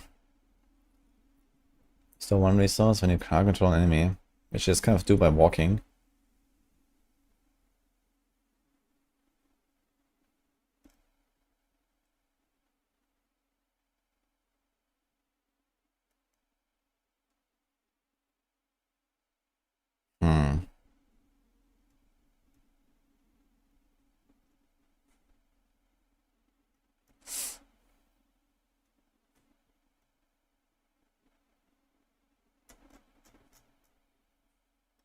Okay, I'm not so sure.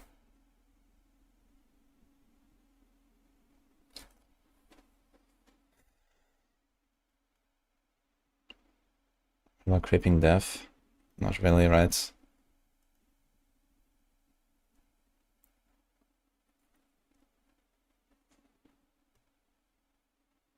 Here's another interesting consideration. In the early game, I actually will not really have that much crit chance. Or it comes at a very high cost. Maybe we don't play Noxious Resonance. I mean, just go like full poison and go Devourer on our bar and stuff like that. And then we go Gorilla primary, Jaguar secondary. Make it up Ferocity, make it smoother, have more attack speed.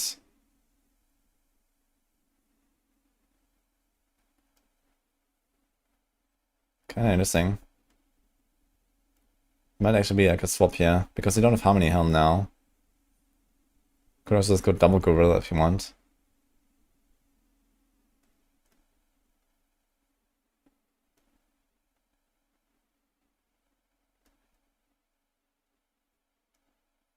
Could also do the Razor Wing attack with the extra speed.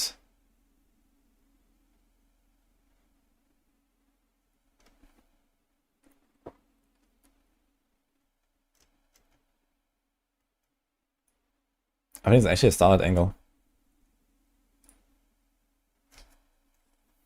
Yeah, well, there you welcome. Thank you, man.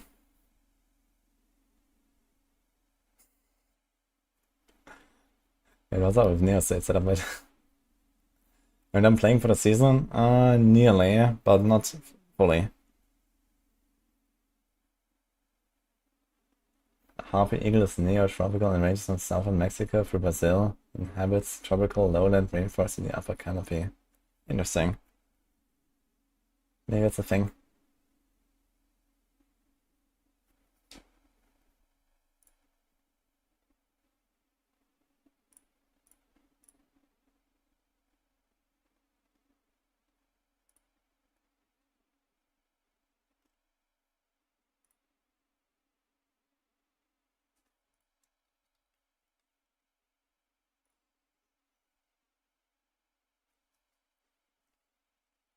Gain 45 primary resources for every 20% of your life that you heal, or every 20% life that you overheal at maximum life.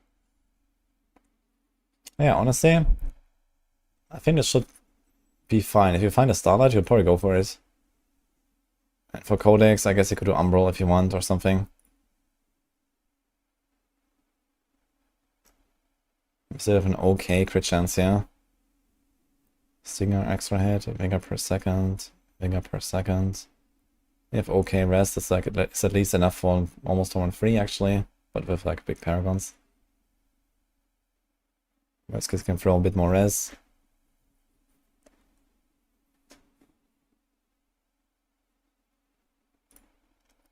Okay, now we have to change a few things. So I think first of all, maybe take this out. Maybe look at a stomp action. Okay, lots of dodge. We have big dodge here, big dodge there.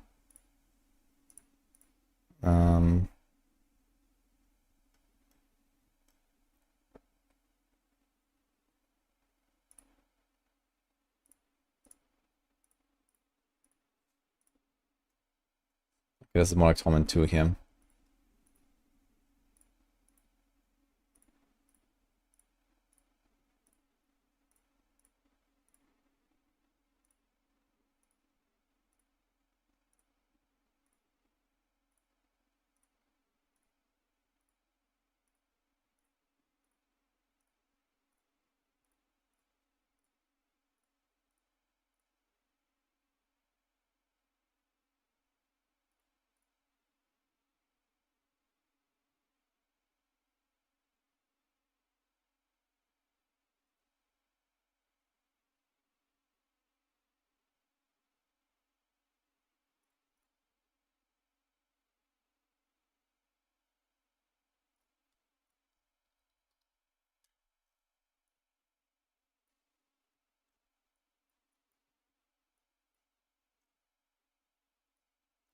Actually, a big res class there. 9% res. It's kind of big. This is 9 points though. There's also movement and crit, yeah. Wait a minute, I don't have that? What the hell?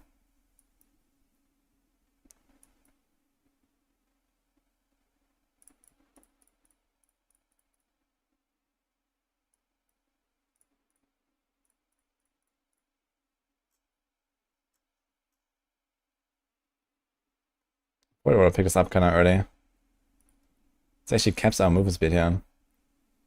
It's just like a small roll, temper.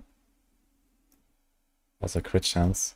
Feels like there's like so many good nodes all over the tree here on this class. It's kind of crazy. Gonna move to like a hit there.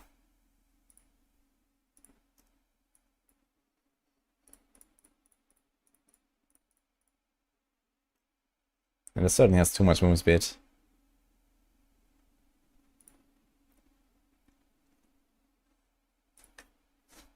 Let's try to rushing claw charges here. And they're still capped. This means you probably just do like centipede damage or something. Of course, why not?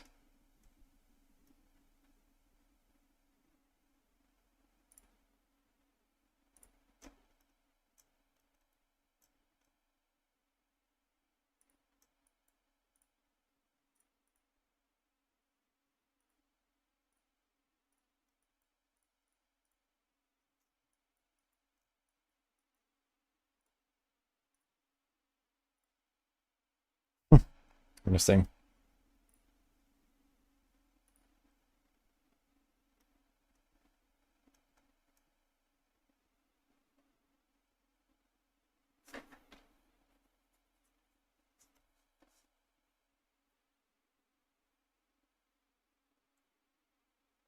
Minor toxic skin, if any crits don't apply to all poisoning damage.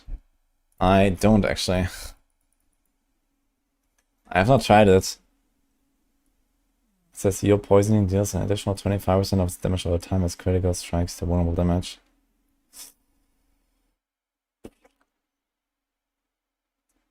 I mean, even if it does, is it good? Let's say it does apply to everything, right? Most of the damage will come from Noxious Resonance. From the pops.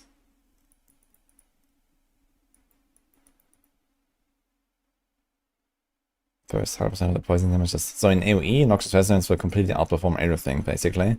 And on single targets, I know, if I spam like, I don't know, let's say 2.5 of, yeah, let's say 2.5 stingers per second, I guess is kind of realistic. Let's say 2 maybe, with dodging and whatever. I will generally crit, giving me like, you know, boom, boom, boom here, 200% basically, and then this is 25. Like, it's like more in the range of like a 10, maximum 15% damage increase.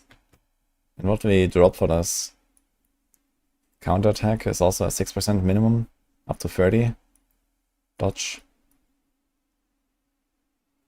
Also, this says while toxic skin is active, it's only when it's like only for 5 seconds out of 15. We don't have cooldown here. Like, I'm not sure if this is really gonna be that good here. I don't think so. Maybe if I had more cooldown and we go for like a real poison build.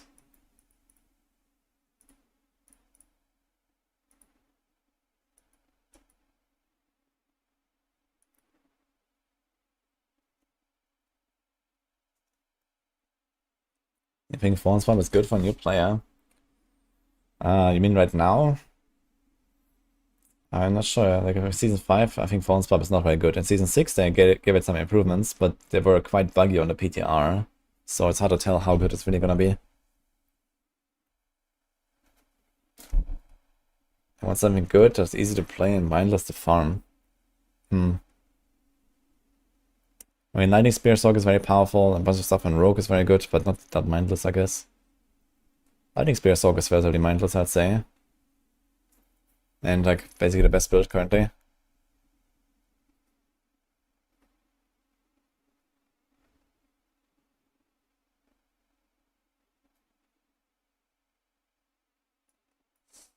Now, we could also do more points in Anti-Venom. I think we can take these out here. I think enemies with Jaguar skills, okay. I don't need this.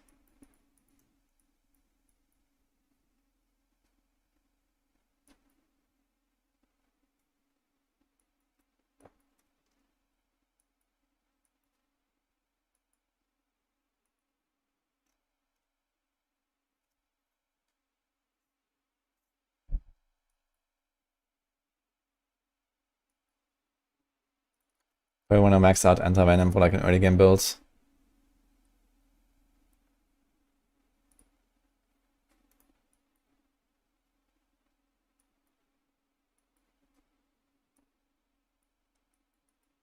Not sure how important the Vortex is gonna be here.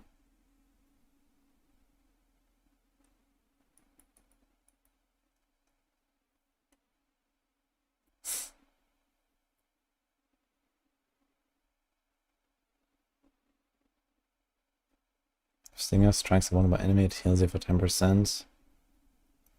If you're healthy, it makes enemies vulnerable for 3 seconds. So it's also a very good activator for vulnerable before we get our ring and stuff. So I think before we like actually progress into higher difficulties where we need a single target damage, we probably go for this here. It's fine. So we swap this around a little bit. Maybe we can cast a stomp here without actually putting it on a bar. Although we could. If you want those 3 points. Not a huge reason to run Vortex now, I think. It's an extra defense.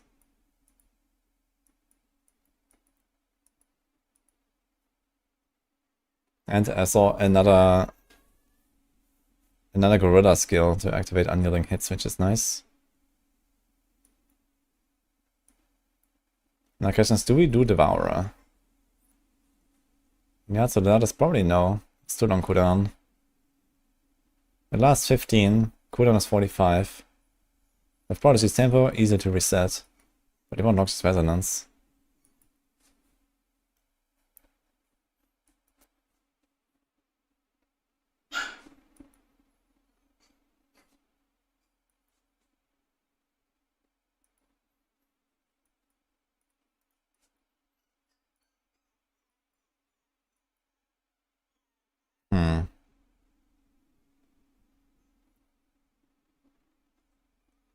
I wonder if like at the very start this would be worth taking. It probably is actually. For like very early game, because you use like the potion, like at level 1, use the Iron Skin potion, or what is it called? Iron Barb potion. And it just kind of kills everything with thorns. I think that's like how you're gonna level every Spiritborn at level 1. Just like press Rock Splitter, kapow.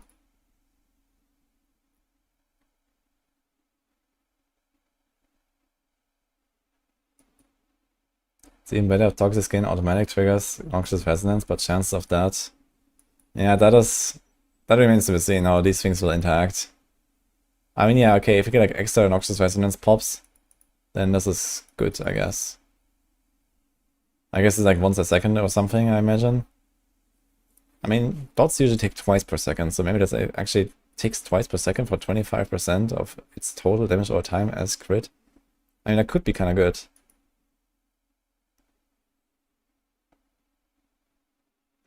That's hard to say.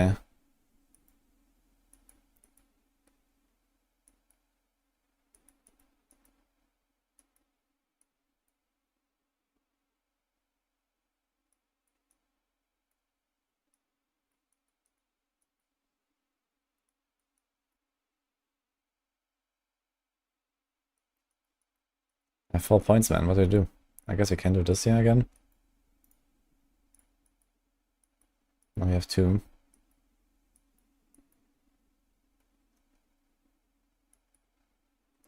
And I mean, we can do this here. Just more vigor, actually, I just realized. We cast pretty frequent defensive skills. 1, 2, 3. I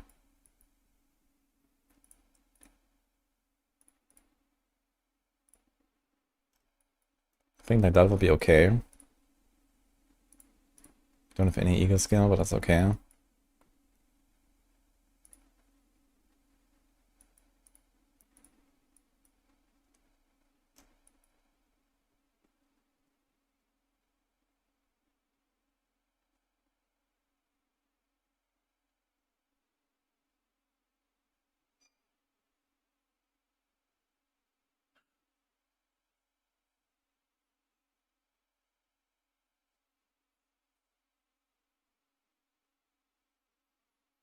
I kind of like it, actually.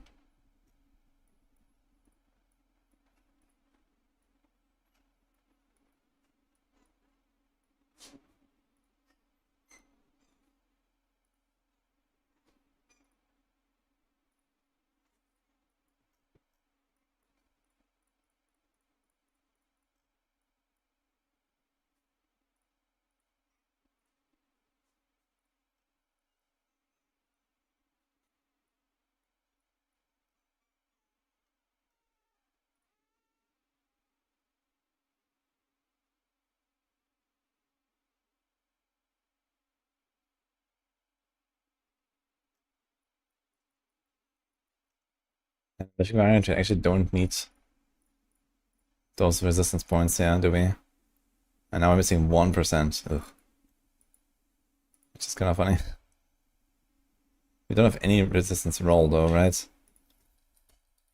But we have 34 points, so basically we get them from like some random small points in some places or something.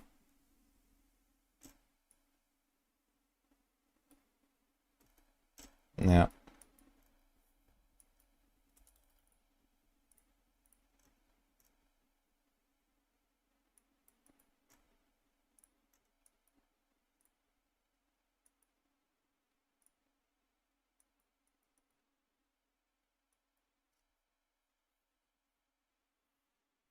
Why do you keep Rock Splitter in later versions when the ring stores resources? I mean, I'm not 100% sure if the ring alone will do everything. Like, I don't really trust it to, like, generate, I don't know, 100 per second. Okay, I need like 50 per second, let's say that. If you do like 2.5 singles per second with full starless guys, I mean, that's still 50 bigger per second. We only have like 8 here, let's say 10, 15 while moving. I mean, yeah, if I like generally run around a lot, it's probably fine, but I'm not sure if I'm gonna get enough swarms and enough swarm hits. So I kind of want to keep the Rock Spit as a backup. But otherwise we can do the Toxic Skin, yeah. I guess this remains to be seen, like, with some testing. Yeah, no, it's not a resource crit ring. It's just, I actually had this previously, but then I removed it and put starless. Because I realized the stats on it are not really that great, I think. Unequip this.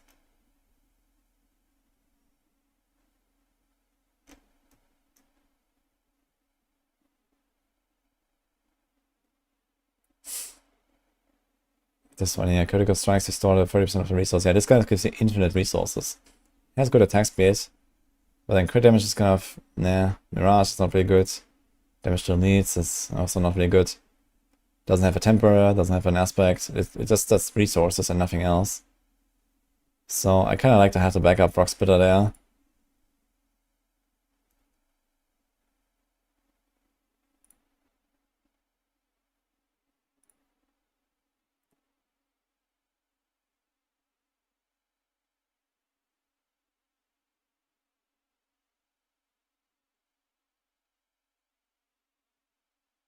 For star leveling would be swapping Spirit Hall. Gorilla best for leveling. Yeah, I'm actually thinking about that right now. I was thinking about just doing Jaguar secondary, primary Gorilla. Or just like double Jaguar. Double Jaguar is also what I kind of gravitated to every time I played Spiritborn. I mean, there were some exceptions. And there's also reasons to do the other ones here. Like, you get like a lot of defense, you get a slow, this can be useful for some things. Depending on what aspects you find, for example. If you find the, I think, apprehension aspect. Yeah, you get 40% increased damage to feared enemies. They become feared when they're slowed by 80%. So if you get something like this here early on, this might be worth just swapping to a centipede, for example. On the other hand, you have to hit them 8 times in order to get them to slow it 80%, so probably not. That's a lot of hits. Secondary centipede is kind of nice though, there's a lot of healing. Like with this, you're just kind of invincible in the early game. So that's cool on a build like this. I might actually do that. Drop the Gorilla. Like early game, armored height and all that stuff is like not really useful anyway. This like all the resolve stuff, armored height, that's something you're gonna pick up like basically when you enter Torment. And before that, not really. So I would probably do like secondary centipede, just get like infinite healing. And then primary Jaguar.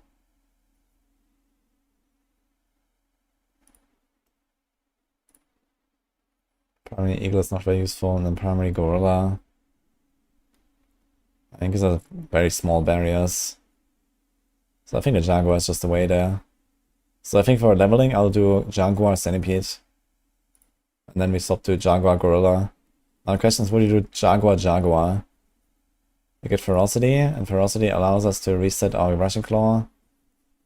You get basically double the amount of users. Not exactly, because we're probably gonna also pick up Swift. And this means that our Rushing Claw will slowly reset itself. And then as soon as you get a tempo for Rushing Claw charges, you're probably fine. So if anything, I'll probably just throw in like a Soar in the early game. Just to have the movement speed and moldable and stuff. Then not pick up stuff like Unrestrained, for example. This is more like it.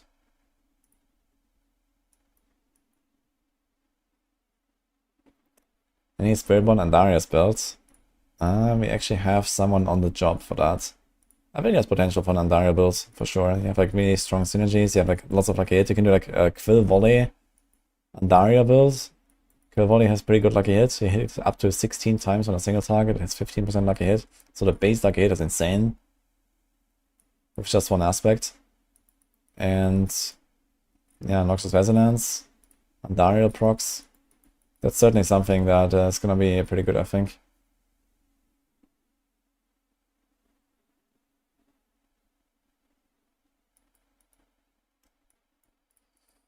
I wanna see if I swap any more things. So we swapped the Stinger here.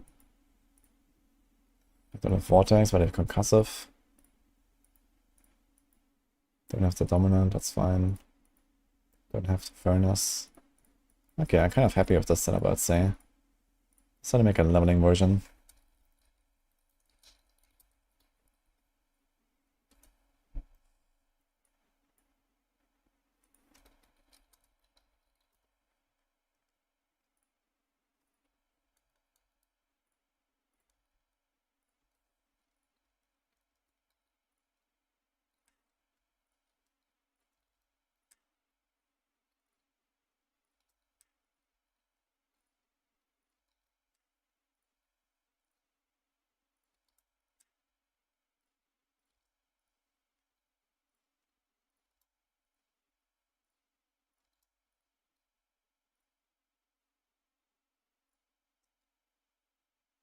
Okay. You probably want to go for this Great Glyph anyway. Great Rune. So normal gems first of all.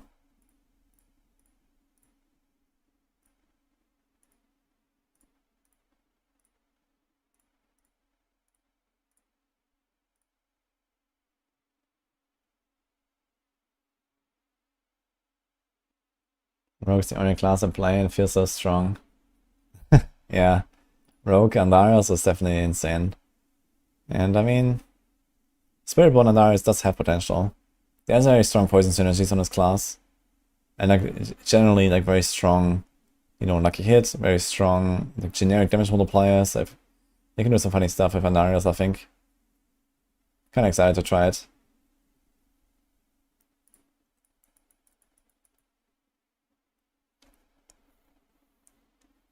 I actually need to calculate if this toxic skin stuff, let's say we do like a poison build, right? Where we just like poison something up and then wait. And then there's this ring.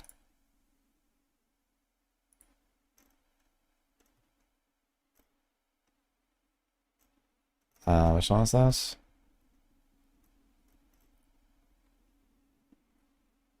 Yeah, while you have any ferocity, your poison steal the damage in 33% of the normal duration.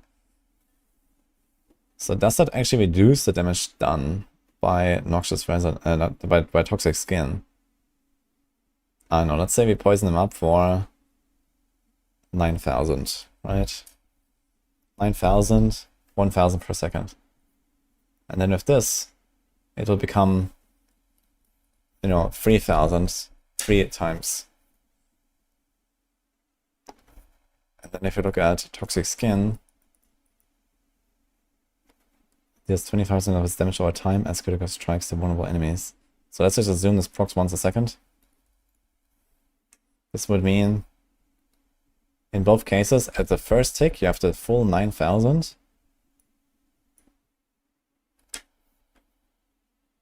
Actually, okay. No. You have to look at the tick damage, right? So it should not actually make a difference. I guess you have to look at the DPS, not the total. Noxious Resonance works with the total. In the case of Noxious Resonance, you're just kind of like gimping yourself by doing this, right? Because you make a poison shorter, and you can't like explode them. But I think for just poisoning them up and then waiting, I think the toxic skin should be the same. Because you have like, you know, 1,000 as a dot damage, like damage per second, 9 times. And you get 25% of that times 9. And this is exactly the same if you have like 9,000 over 3 seconds. Because it's 3,000 per second times 0.25 times 3. It's the same number, okay. So that actually doesn't matter. So if you do like a pure poison build where you don't care about Noxious Resonance, then this ring is actually kind of nice because it just makes the poison shorter. Like quite a lot, so you don't have to wait that long. And you still get like the full value from Toxic Skin. That could be very interesting to build. I would actually like to try that. Hey Koshi. Thank you for the nails. This man has to come with a stronger variant for Andarius. I mean, Andarius is no longer the best rogue build on the PTR. It's still very strong, but it's not like number one. Death Trap is better, Dance of Knives was better, basically everything Victimize was better. So, we'll see, I guess. But yeah, I mean, for this class, Andarius could be very good. I will cook an Andarius build at some point.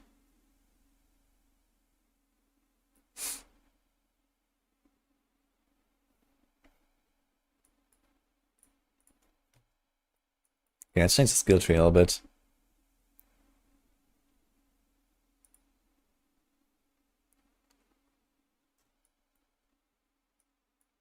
I think one thing we're gonna change here is this. Remove this. We're gonna keep this.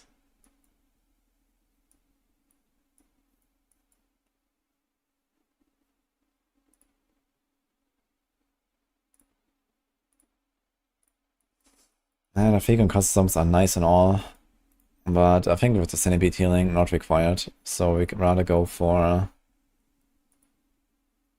extra one. Do we care about that though? If healthy, it makes enemies vulnerable. I don't think we care. So we can do unstoppable. So there's like a source of unstoppable that we get before the gorilla.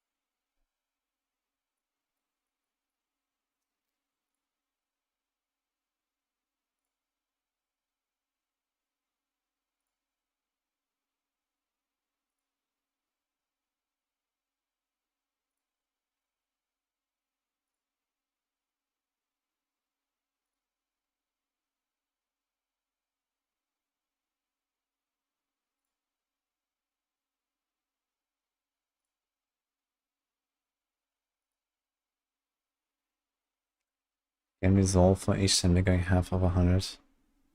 Yeah, I mean, it's like nice to have, but not really what you're going for, I think, here.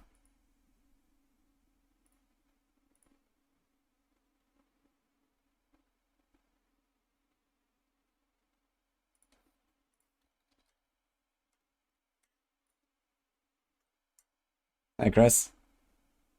Yo, thank you, man. How do you feel about Victimize being skeleton weapons now? It is kind of weird, but there are actually surprisingly many combos of it. Flurry can be played, Dance can be played, Barrage. I mean, it's a bit different now, so since it doesn't like work with the skill damage anymore, it has like a different balance. But I think it's okay, the way this works. Dude, almost nothing here is actually a codex power. Holy.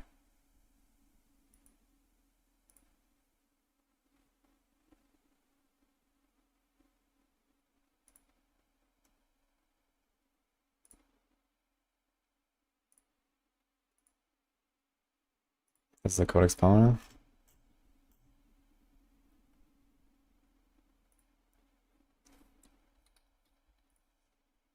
.7 dex, okay.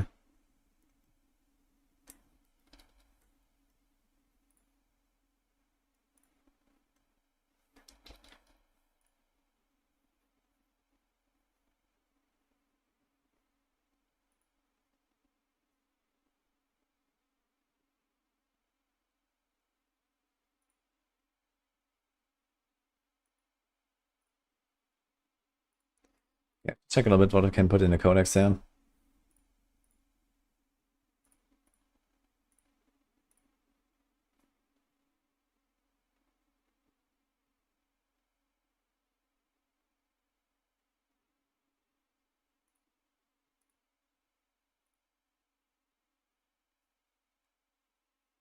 Is that Harambe Spiritborn build?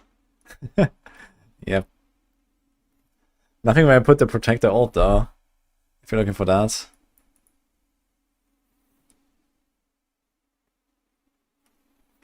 Granting a barrier for 50% of your maximum life every 1.5 seconds. Reduce the damage you take from elites. I mean, it is kind of nice if you have like a squishy build with lots of cooldown. It is kind of nice. And the funny thing is that this protector area looks, I think, exactly the same as Mystic Circles. So I wonder if they somehow count as Mystic Circles. That would be very strong, actually. Yeah?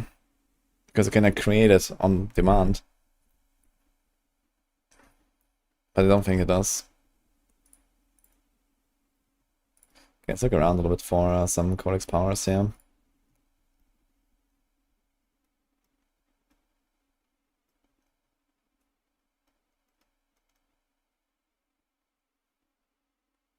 Hello, Alexander. I think it's the same thing. The number on the PTR was insane for Victimize. Yeah, Victimize was definitely a bit overtuned, I guess. And I would not be surprised to see some rogue nerfs in general.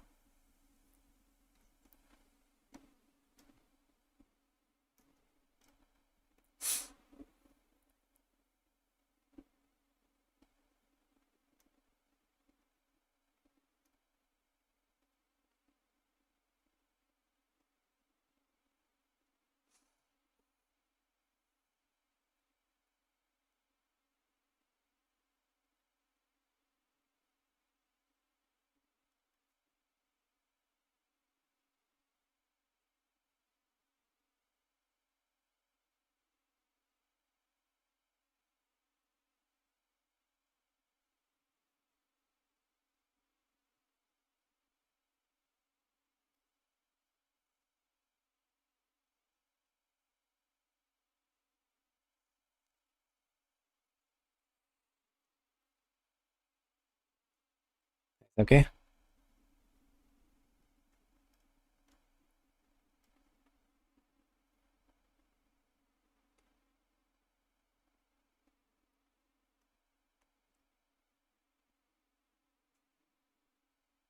Another thing that would be kind of nice is the aspect of turbulence, I guess. Swordcast Vortex. That's not terrible. So you jump in and kapow. In fact, maybe instead of Rock Splitter early game, I would probably go with Withering Fist here as well.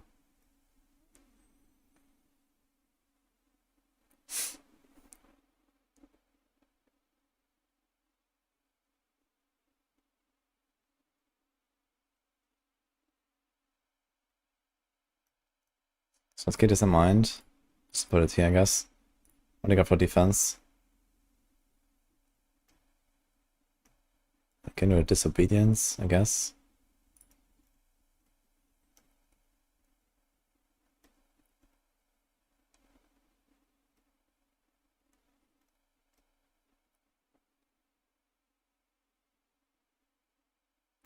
Those are bruisers. So the thing is that bruisers doesn't actually scale with 5% armor.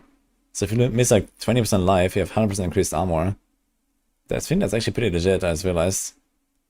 I think I'll do bruises instead of Disobedience. You're not really at risk of getting one-tapped on a low-level character.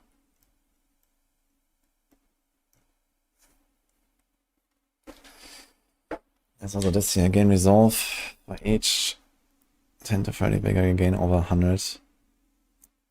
You're not really at risk of gaining over 100 vigor very often.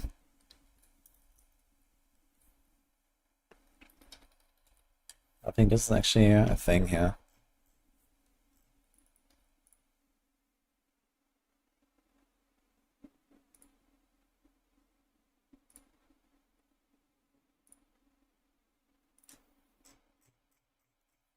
Just bring back cow level and expansion. I'm pretty sure that's coming.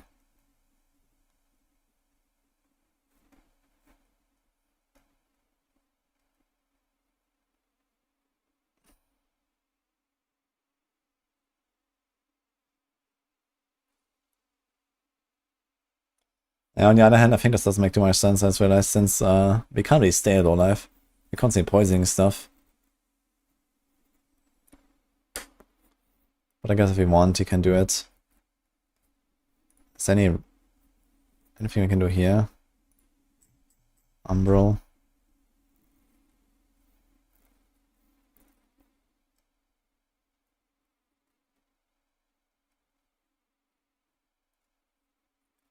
What about mobility power?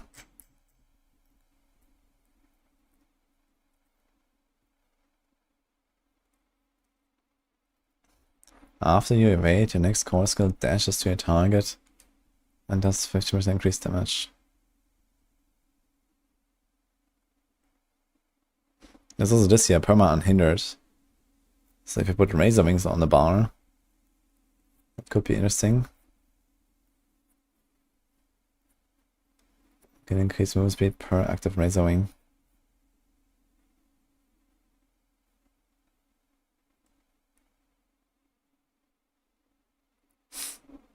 There's also this here. Every second while moving, gain bonus movement speed. I think we do this.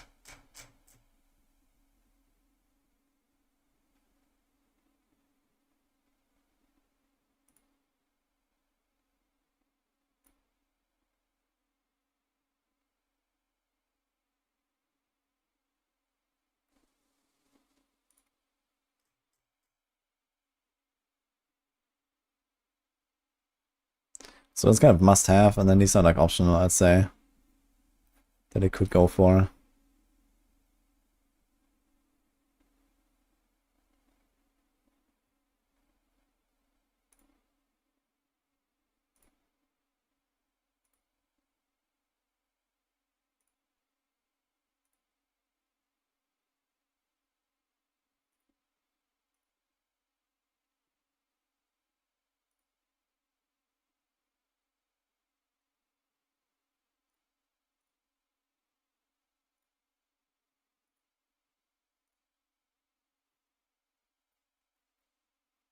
Okay. I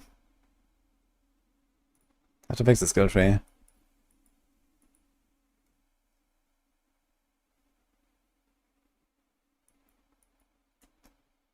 So don't do this stuff.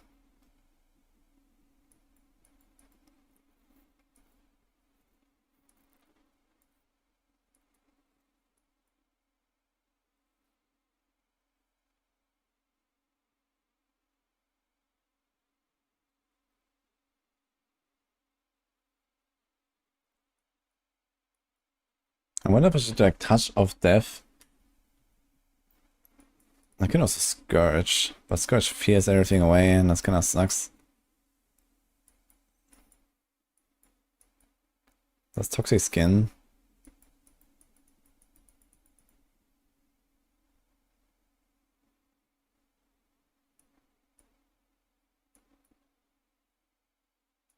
That's Unstoppable.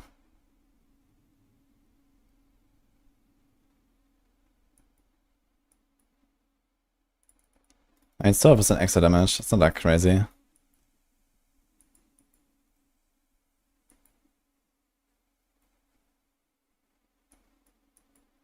But it could get a lot of move speed, yeah. And it casts Eagle skills. This is for 4 seconds, so you can do like a thing there.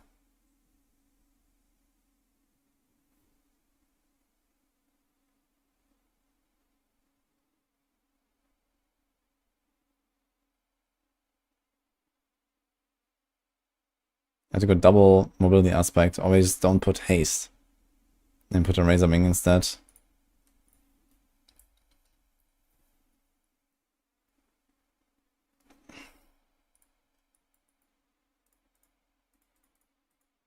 This is 15% movement speed.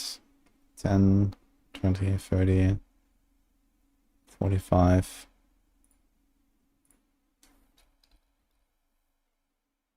$60.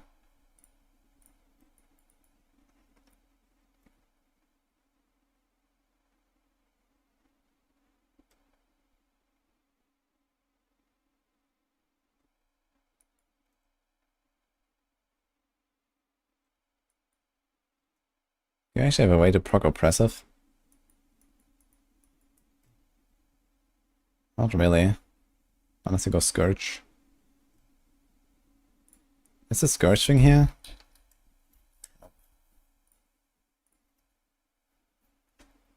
I think Spiritborn will be on par with Lightning Spear. Well, I expect a massive nerf for Lightning Spear. And outside of that, yes. Visually, Centipede looks the best. Yeah, I love the Centipede, man. I need to try to make a build around the Devourer somehow. But so far I've not really found that many. I mean, it only really has like an application for a poison build itself. So, and basically like a pure poison build without like Noxious Resonance and stuff, I think. So it's kind of hard to make this work. But we'll see.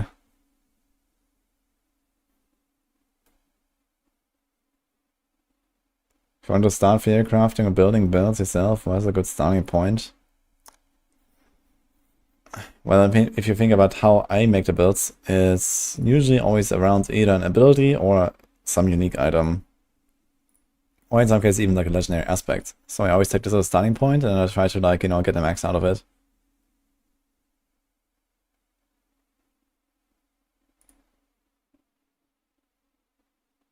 And then, I mean, the more builds you make, the more you're going to understand synergies between things. You can probably look at existing builds and, try to understand why they are good. What are the combos that people use? There's always like certain like, very powerful, aspects or stats or something that are pretty important.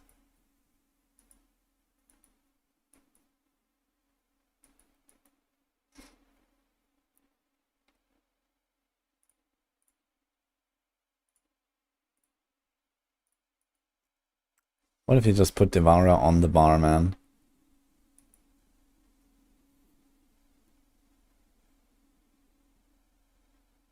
I'll just 10 Toxic Club.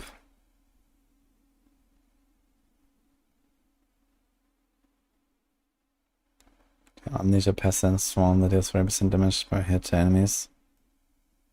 What if we do the Hunter?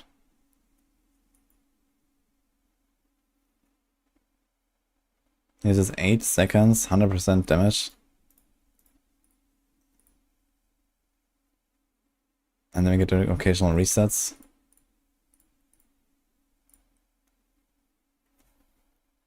Killing enemy while the Hunter's present has 40% chance to instant reset its cooldown. That's a lot of chance. They buffed this actually. And then this chance is halved after each consecutive reset. So I wonder if that chance is halved. Like, how long does that stay? I guess until I, at some point, don't get a reset. Right. At some point I will just press the Hunter and I will not get a reset.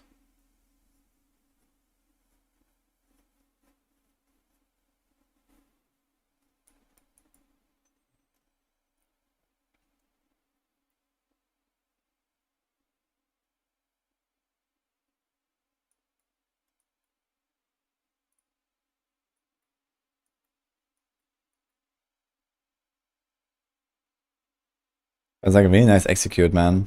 Because I think generally this build should have really good clear and it's going pretty fast. You have Soar, you have Rushing Claw, you have the speeds. Maybe you don't need Devourer. Maybe just try to rely on the Hunter and just like nuke bosses instantly, basically. There's also Ravager, which gives you minimum ferocity. And then this kind of stuff.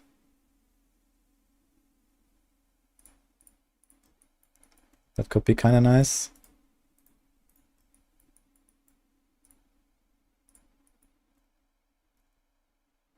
"25 seconds cooldown though.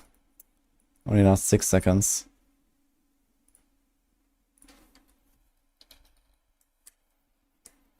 Casting Rushing Claw extends the duration of active encounter skills by 0.25 up to 2 seconds. Wow. So that's not very useful. What about the Ravager thing? Also not very useful.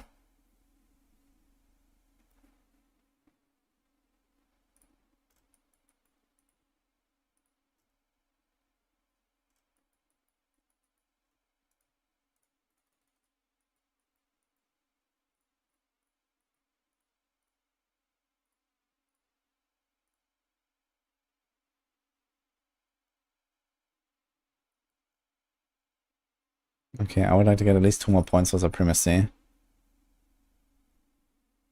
What about this here? Casting ultimate skill, last potency, defensive or focus skill is reset. So I can do like Soar, Hunter, Soar again. Only 2 points.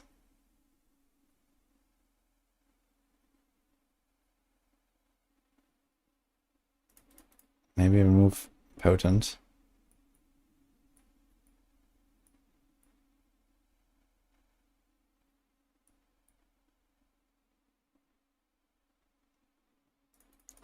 I also don't really need this stuff here, I guess. I don't even have Resolve, as realized. So I can actually go for like these big nukes here.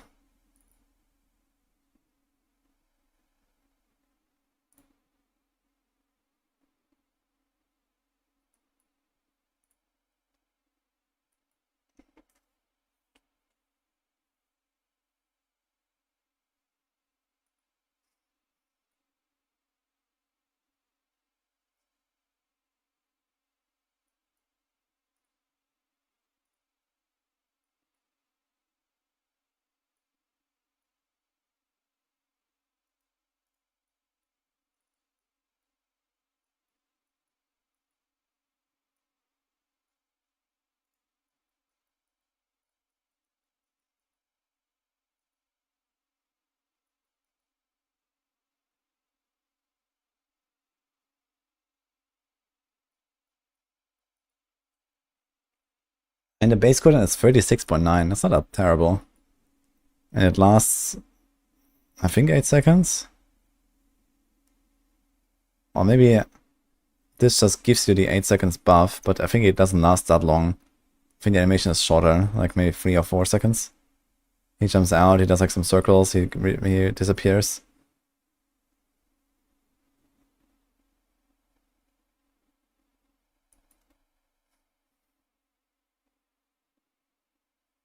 But it's like a big boss burst, man.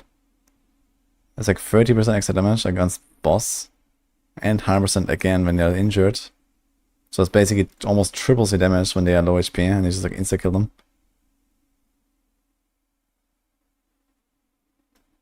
Why do we have counter attack on our bar, by the way? It's not that much of a reason to do this, right?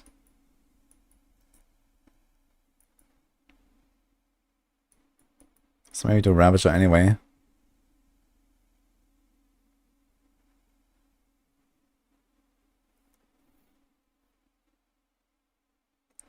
All vigor generations increased. It's kind of nice.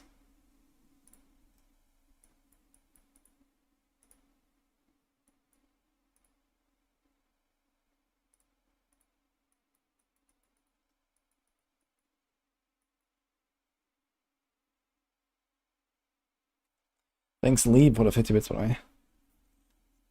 I just saw that. Maybe Andy's will be a way to go. Shaka for cooldown or Flicker Step. You mean this? I mean, it's like leveling setup right now. I definitely want to make an Andy Spiritborn, but this is not the build for it. If you make an Andy Spiritborn, it will be around Quill Volley. Unless it's maybe around one of the basic attacks. But I think Quill Volley is the way, because you don't have to give up your 2-handed weapon for Separate Sontic. In fact, you could actually do something like Combined Strikes. Have like a bunch of these basic attacks on the bar. And Darials. I wonder how this would look like, but it would be kind of funny.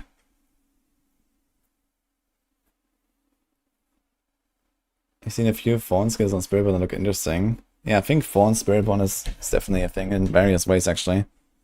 You can do like a Rock Splitter Fawns thing, you can do like a Payback Fawns thing. You can do just Fawns with the Gorilla Spirit Hall and then other stuff. There's like multiple ways. The Harmony Helm is pretty powerful. Probably too powerful, I guess. I would not be surprised to see that a bit nerfed.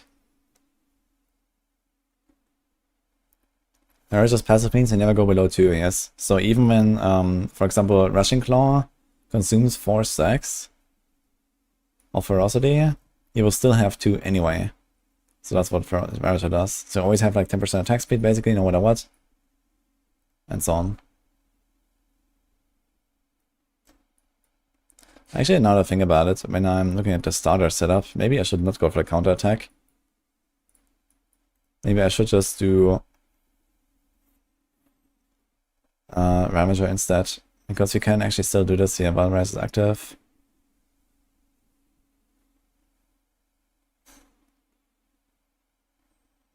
And we get a 30% bigger generation, which is quite a lot actually.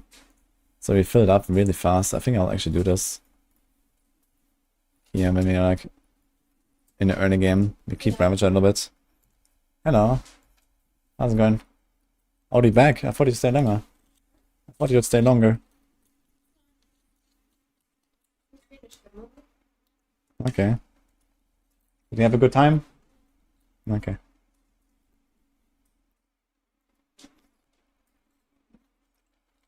How do you generate ferocity? Well, this one just has minimum ferocity, so you always have to. In this case, I'm not taking the invasive Russian Claw. This is the one that consumes the ferocity stacks, but we don't consume them, so we just have to. So that's 10% attack speed. Plus we can press Ravager, which is kind of nice. Plus we get the 30% generation, and the dash is also kind of cool. You can use Stinger to engage a pack, for example. It's kind of nice to get started. So we have a bit of a transition here. So the leveling is like Soar, Ravager, and then, okay, Russian Claw stays. Hunter. That's going to be replaced for Armored Hide later.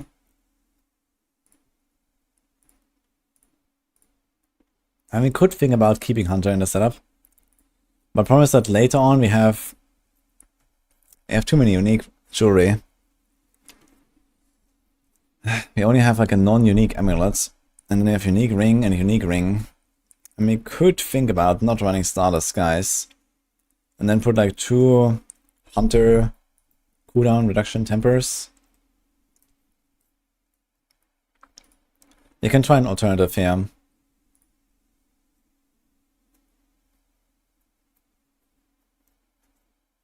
If you take this.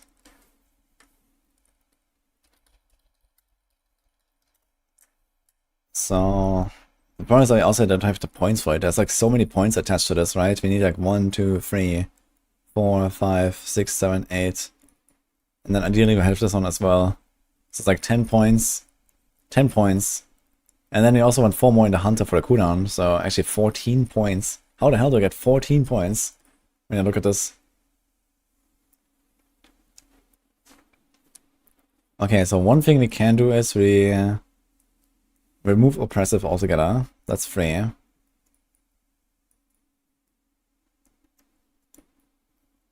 Maybe auspicious. That's 6. Then 2 for Mirage, that's 8. Okay, let's try it.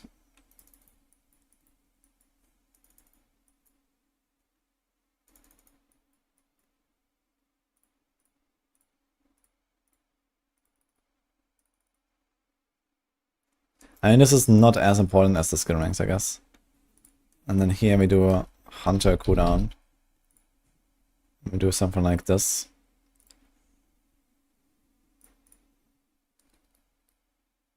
And here we do like Russian Claw charges, I guess.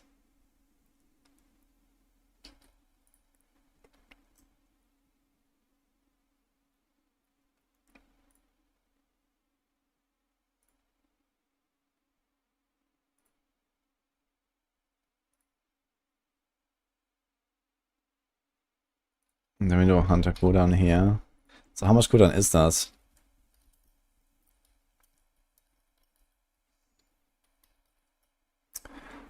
That's 60% cooldown reduction. We don't have any other cooldown here. And then this is 36.9, right?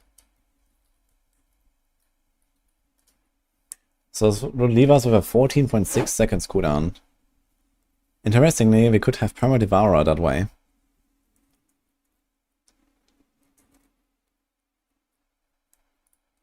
And then we're gonna change the Binding Morass to a Duelist.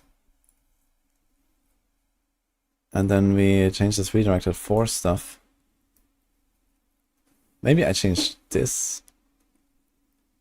Nah, we need this to actually get poison at all. Fuck. But yeah, like maybe they're gonna Omega nerf redirected force. So let's say do that. Then I could do the Plains power. And then we can start checking the Mystic Circle stuff.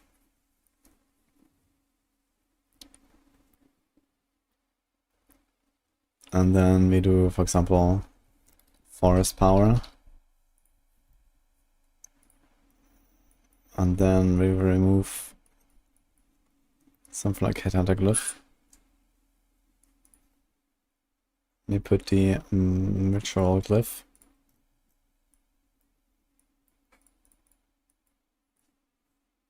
Oh, this is an ink glyph. Wait a minute. He has 59 ints.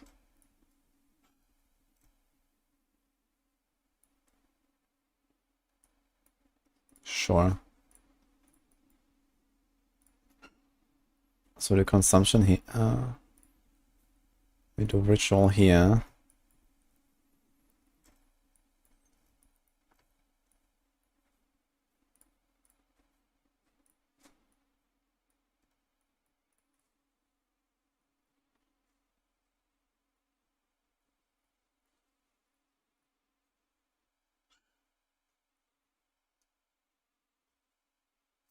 So something like that.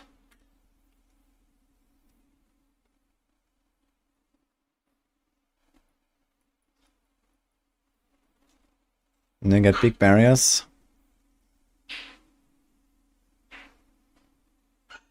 We lost a bit of movement speed. Again, big barriers. We get... Okay, let's see the planes power. So planes power right now gives us 7%.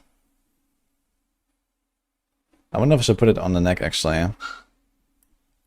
But yeah, it's 7% per ferocity stack. How many ferocity stacks do we have? Not that many, actually, since we run Gorilla on the secondary. And not loyalty, yeah? So this means we have 4 plus 4 from this, and then plus 5. So we have 13 ferocity stacks. Times 7. That's 91% damage bonus. That's quite a lot.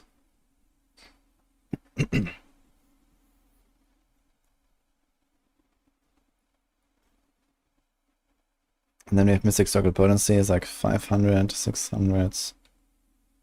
And I guess we can temper 1, 2, 3, 4, 6, 800%. So let's say times 8. Let's say times 7.5. So that's our damage bonus. 6.8 multiplier. Actually, I want to compare this to putting this on the neck. If you put this on the neck, I think it's 10%, right? Which is probably a lie. It's probably 10.5, but let's go with 10.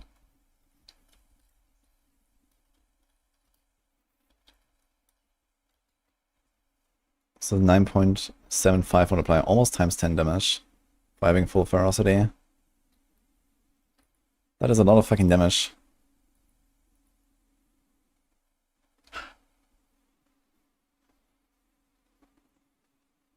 And also ridiculous barriers. And even more armor, which converts into damage. This would increase our armor by 25% times 7.5. So this would be like 187.5% extra armor. Which would probably mean something like 5k plus armor. Yeah, definitely something like double armor. We get 80% of our armor to all attacks.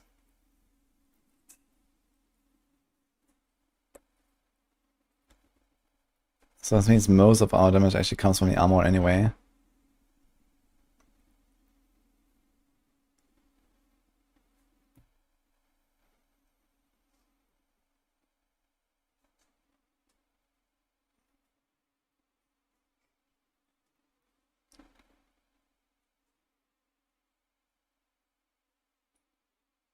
Okay, so it should be like something like a times 10 multi instead of like a times 5 multi.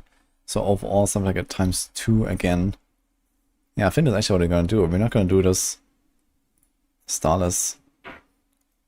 I mean, crit and attack speed is nice and all, but I think that's actually what we should be doing for... Like, there's actually just no mythic in this build, I think. I mean, this might be optional here, the resolve. But it is kind of nice to have, I like it.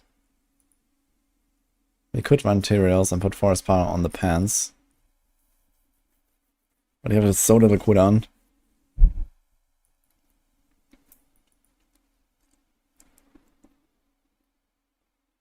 Drop Vortex. Yeah, I think of 100% extra Vortex size. Vortex is not that bad. It also like resets itself instantly all the time. The thing is that we don't really have like very large AoE, so the idea is that we use Rampant Stinger and not Advantageous Stinger. And Rampant makes it so that you don't strike the enemies around you anymore. You only strike where you hit. And then you have Stinger size, and we have Vortex size, and we Vortex them in. We get the cooldown reset instantly, in a large enough pack at least, with Replenishing Vortex. It has only 12 seconds base cooldown. So let's say hit like 5 targets, or like 5 crits, that's still, you know, only 7 seconds cooldown. It's pretty fast. So you go from pack to pack, you Vortex them in, kapow, 1 or 2 times. And there you go. So I kind of like having Vortex on the bar. But I guess at this point we couldn't do that, right? Because we have Hunter. We can't give up Armor Tide. I don't even want to give up a Generator, but we could try to do that. But it's a fairly useful generator. We don't give up Rushing Claw. Counterattack is something we can give up. So we can decide Vortex or Counter.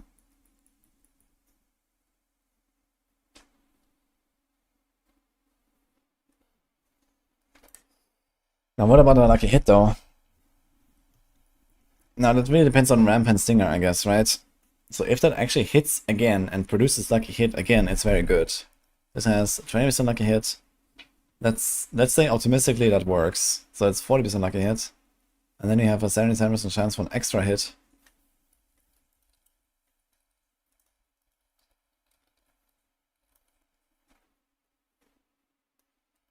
So it gives us around 70% lucky hit per attack. And then you have 2 chances of 25% to proc it. So that gives us a 1 in 3 chance to spawn a Mystic Circle. That's actually pretty good. We should spawn Mystic Circles easily all the time. I actually put Advantageous Stinger for leveling. The main reason is not really the Vulnerable. The Vulnerable is a nice extra. And you don't have many other good sources of it. So it's definitely nice, the 20% damage instead of the 40% when it hits only one enemy. So this doesn't happen very often, right? And also, this prevents you from hitting enemies around you, while this does not.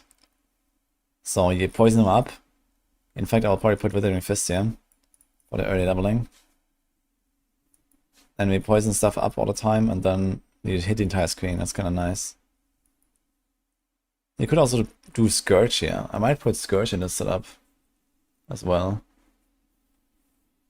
Because you just walk in there, you press Scourge, everything is poisoned, and you sting out the ground. Bam, bam, bam, everything dies.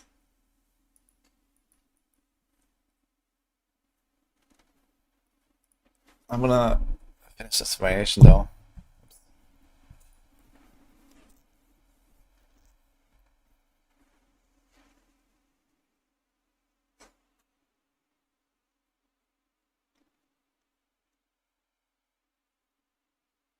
Wukong when? I'm not gonna play Wukong. I mean, I would like to play it, and don't get me wrong, but there's 0 time for that right now. First I have to finish the Elden Ring thing. That I haven't even touched. Yeah, last epoch would also be nice, but again, we have no time.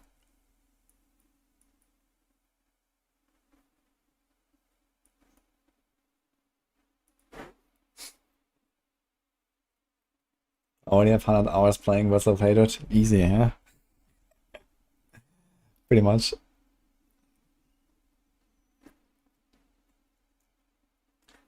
Okay, I want to see what happens with our Pestilence. Okay, this is going to be a bit complicated to calculate, but let's see. So, this was our multiplier with planes power on the neck, and this was on the ring. So, now we have... Oh my god, okay, it's gonna be tough. So we hit a Stinger, and then 50% of Stinger base damage becomes poison. And then when it spawns a swarm that does 113% of Stinger's base damage as poison. Let's say only the poison matters and nothing else. This makes it easier to calculate. Okay, so...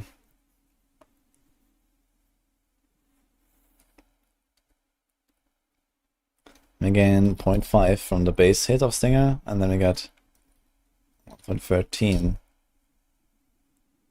And this is it, right? And the question is, do we expect more than one hit from the swarms?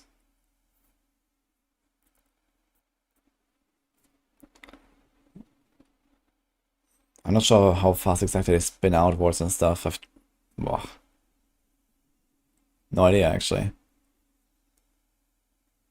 I tried this once, but yeah. Let's say we get 2 hits, right? So let's do this again.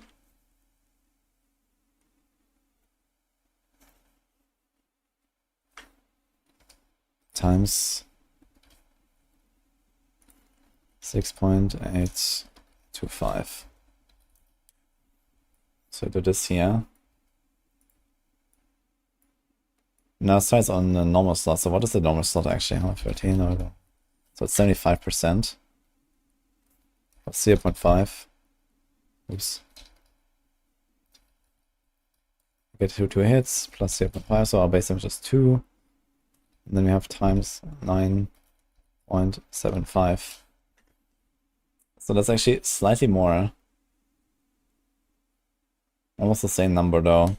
But this does not count that we also do base damage with our Stinger and with our swarms that can crit and actually deal damage. And those will be higher in this case.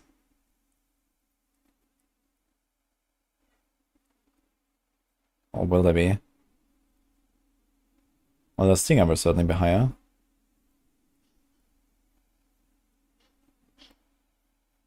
So I think yes. In that case, you put Plains Power here. And we put Pestilence here.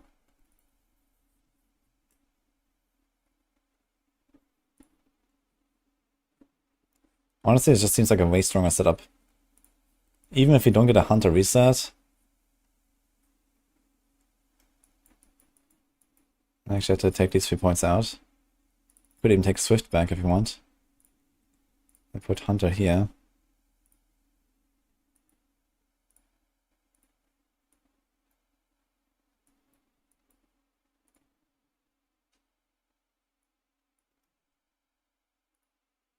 So here we have Hunter.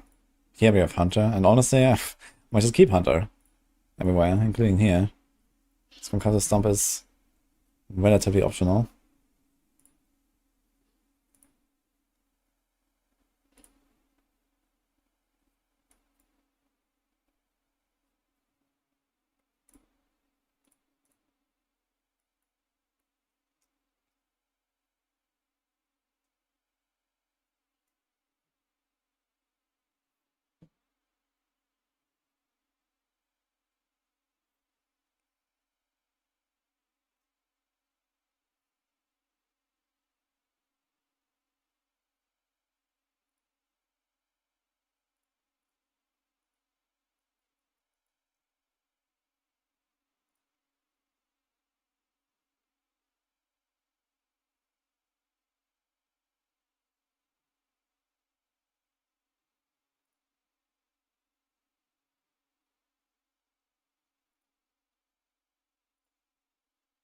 There's a lot of defense here. I wonder if it's just gonna be like generally too squishy on this class if you do something like this without materials, without anything. It's basically like no defensive stuff. When you have Resolve, you don't even have that much life. The life values are relatively low in this class.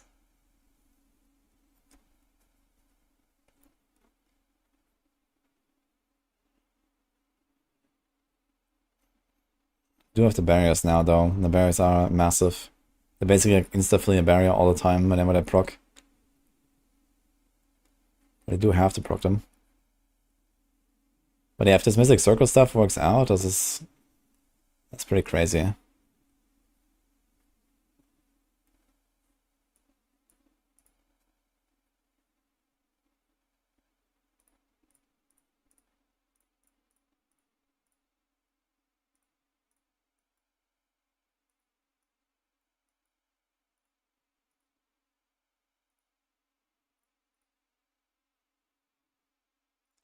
Let's make a copy of this T1 starter thing.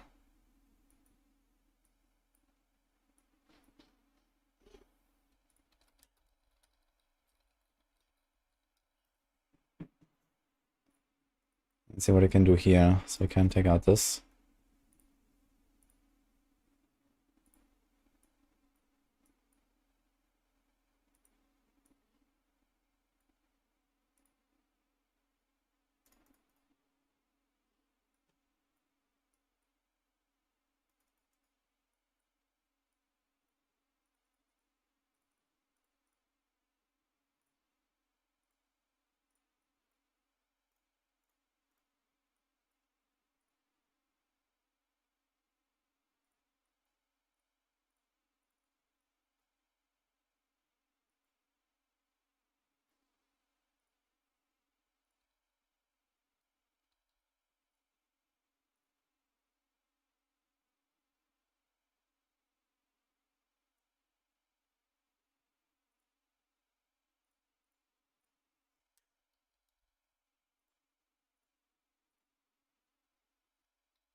Where the hell are all these points coming from?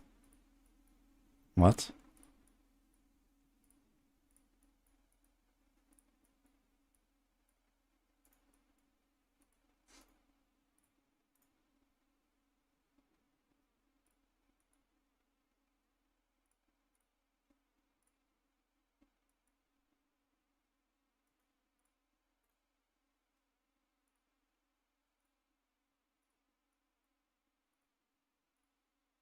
So those three from counterattack go to Ravager, okay. Then we have those three inauspicious that go here, I guess.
Yeah, it's really hard to say here. But yeah, maybe this whole mythic stuff is not gonna work out at all. Maybe Tyrius might. But yeah, we can remove tenacity. Can resolve for each 10 vigor you spend over 100. It's very nice. But if you have 15 maximum, 6, and then a +2, so this is 23. We have 31 resolve stacks. Can use it once every 25 seconds. I mean, 31 resolve stacks can disappear very fast. And if they do, we're not gonna have a lot of defense.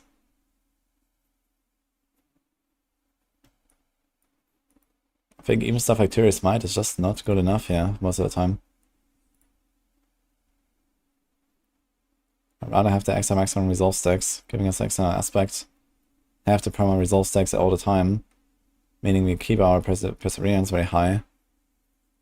Because if we don't keep this high, then okay, we can go Tyrials and not care.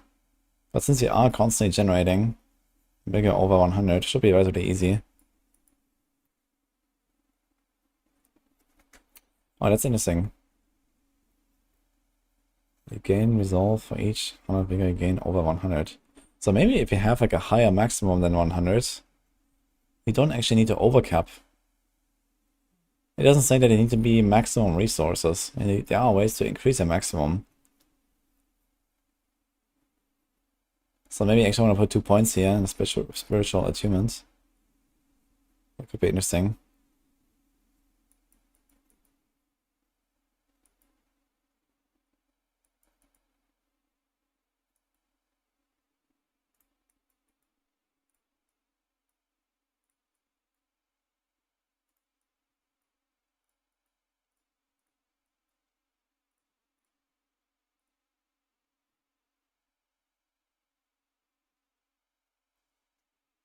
Oh.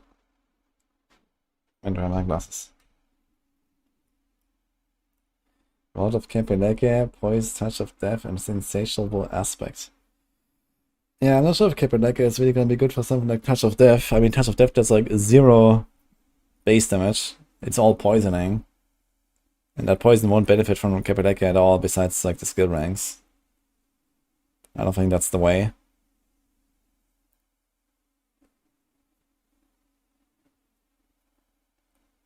Will you do damage over time for Centipede or vulnerable? Actually, let me check damage over time. It's slightly higher. What about Tempers? It's only physical. I put vulnerable now. Since we still do base damage, I went vulnerable. We make everything vulnerable pretty easily, I think. We'll see how easily. Glass means full concentration mode, yes.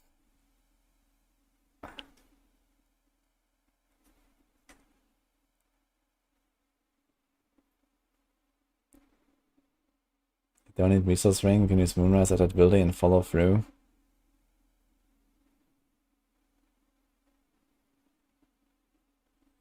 Yeah, I mean the basic modifiers are pretty good, but it depends on how much they nerf all the Spiritborn stuff. Yeah, Moonrise is strong, adaptability is strong, combined strikes. I don't think combined strikes will necessarily get nerfed much. But yeah, like a lot of the other stuff, like unyielding hits is probably gonna get nerfed. Forest power, plains power, redirected force. So those 4 things I would definitely expect to get nerfed. Pre-launch. Plus basic skills on leg. True.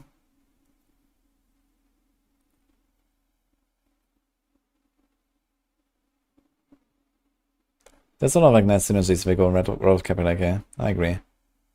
But in terms of... Now wait a minute. Yes, okay, Capelege is the one that makes your core skill into basic. You get a lot of multipliers, but if you can't benefit from a crit multiplier, I mean, there's no chance you can ever make up for that. Like, Touch of Death does literally 0 base damage. It's all poisoning. And all that poisoning cannot benefit from a crit from Capelege. Capelege gives you like a ×4 multiplier or something if you fill your resources on every attack, which you can do with the Rod, plus the Midnight Sun Ring, the other one. So you can like constantly get 100% crit chance and like ×4 or ×5 damage depending on how much maximum resource you have. And none of that helps you with Touch of Death. Yeah, sure, you get adaptability and Moonrise and all that, but these aspects are probably weaker than whatever you can put on your gear. You're already missing a weapon, and you're missing a ring, and then there's 3 aspects left, one of which is a Touch of Death aspect. So there's 2 aspects left. So somehow you have to fit like Plains Power, unyielding hits, and other stuff. Like, yeah, it's not working out, I think.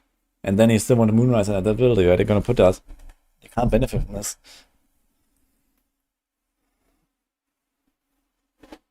Nah, that's not basic attack builds.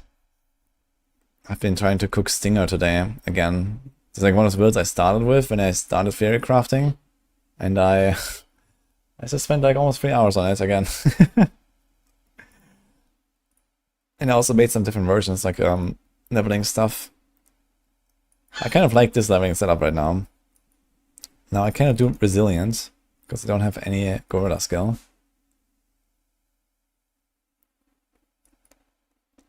But it may be okay.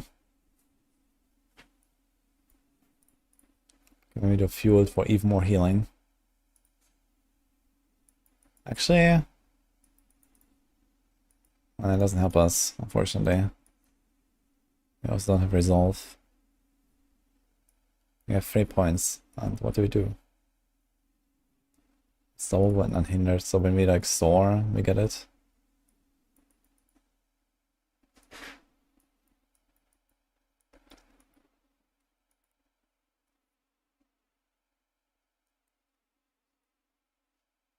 Also do this, in case a boss lives. Hit like 10 times, that's 1% damage.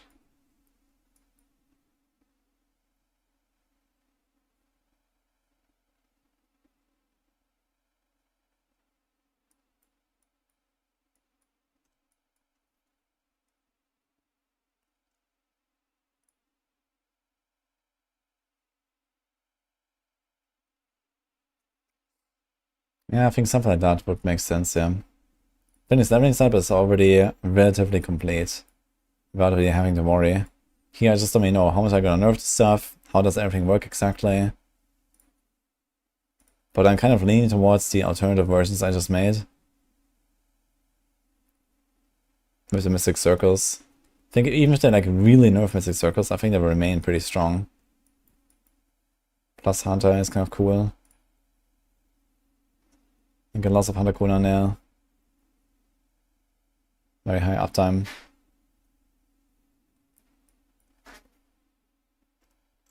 Yeah, I think I want to do this. No Starless. But if you don't do Starless... Oof.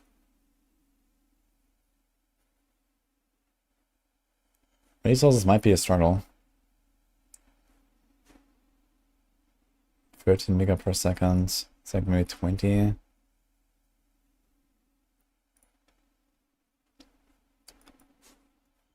Yeah, it's 11 when you block. Yeah, damage is nuts here, but resource is not. Okay, we have this. Maybe it's fine. In worst case, you're just gonna like do a left click here and there anyway. You kind of want to do it every 3 seconds once, at least. Maybe it's gonna do it a bit more often. But it's so much extra damage.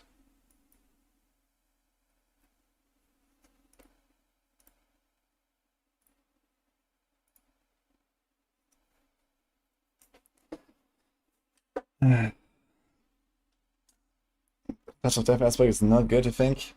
Yeah, I'm not so sure. It depends on how it works.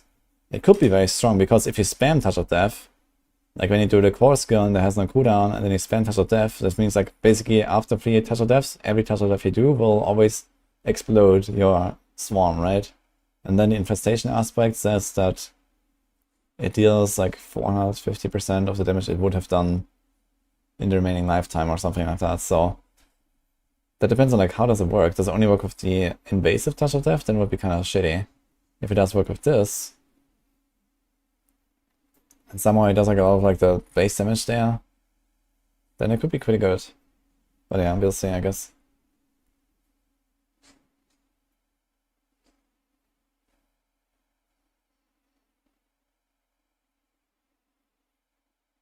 can hard cap crit and not rely on resource since Caprileca and Harmony have crit on them anyway. You don't need crit chance when you have Caprileca. It gives you guaranteed crit already. You should actually not stack any crit. As long as you fill the resources, you get a guaranteed crit.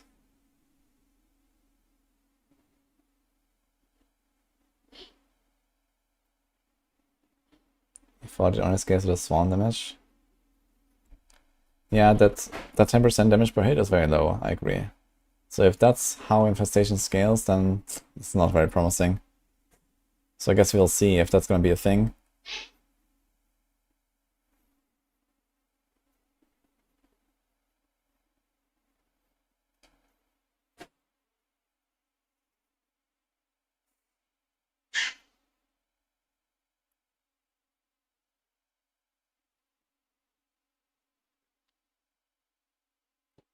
Spiritborn only use a new 200 weapon.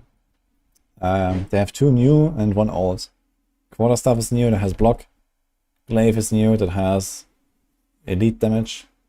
And then pole arm, that exists already.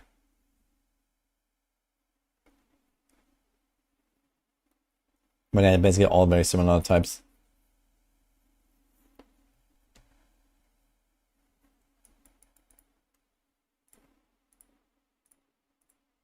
Try to make steps out of this build here. Let's see what you can do. Also, do I have any kind of crowd control in this setup? Not really. So maybe do this.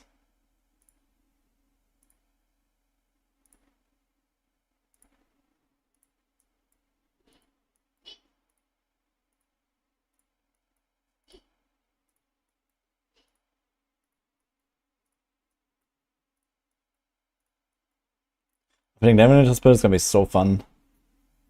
I'm very much looking forward to that. I'm still decided if we're gonna go Stinger or Quill Volley. One of the two for the start. But man, it's gonna be so cool. I love the setup.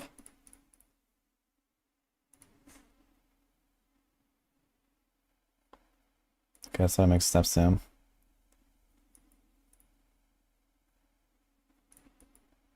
What do we remove here first? I guess we do this here last. Anything else that's not really important?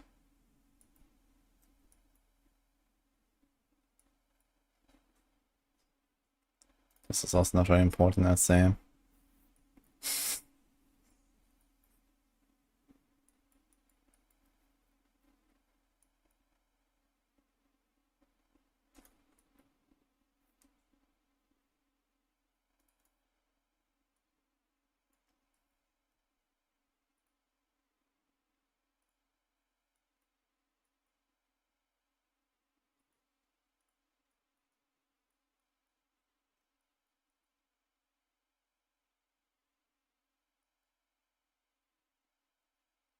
I think diminishment is something you can also just pick up later. At like maybe level 40-ish or so. Kinda wanna keep this swift as long as possible. I think this might not be so important here.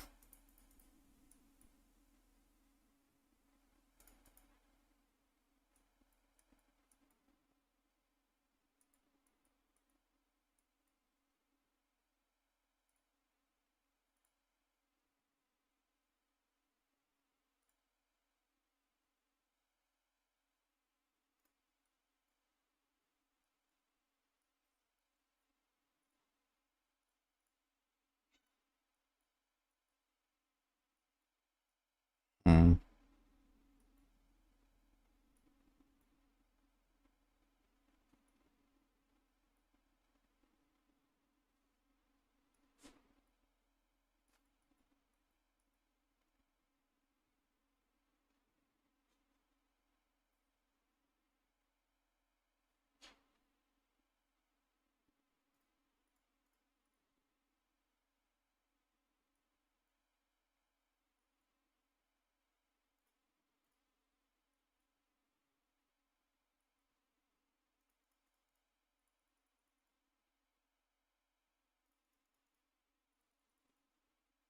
I wonder if I only go for like 1 point. I mean, that's quite lower the cooldown. I think it's minus 18% cooldown by putting 4 points. That is kind of good. On the other hand, it does reset the cooldown from time to time, so it doesn't really matter that much. So maybe I'll do something like this.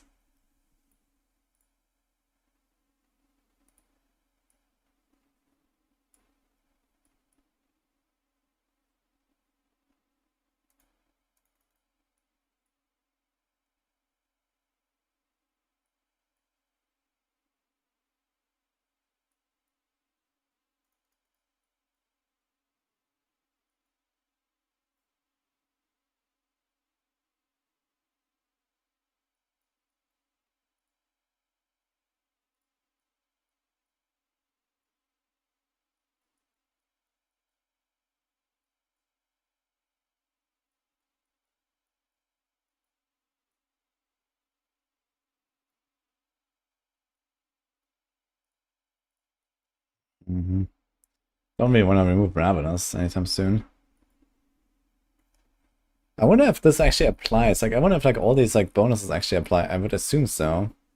It says Stinger space damage, right? I didn't talk about Stinger, Spawns, Pestilence, Swarm.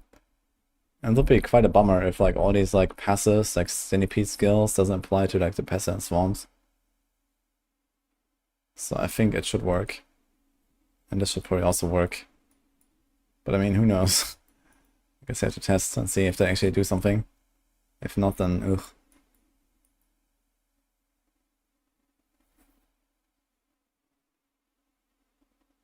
What's the best item for Spiritborn? I basically always put a quarter staff. Like the little bit of additive you get from the other things is kind of whatever, and there's a lot of block synergies. Especially if you have redirected force in your setup, which is something that basically every crit build goes for. I mean, non-crit builds don't really have to go for block, I guess. Or Fawn's builds, potentially. Yeah, Fawn's builds kind of want to go for block, but you could not.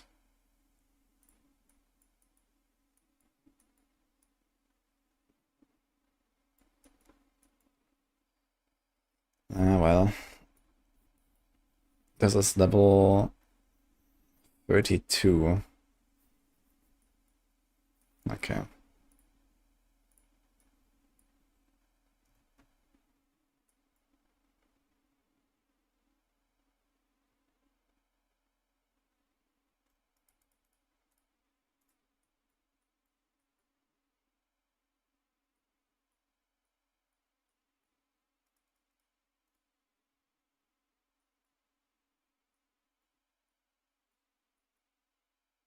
Actually a strong reason to have Patient Guard here in the setup right now, early game. Not really, we're not really going for any block stuff and so on, right? I just noticed. We don't actually have anything for block.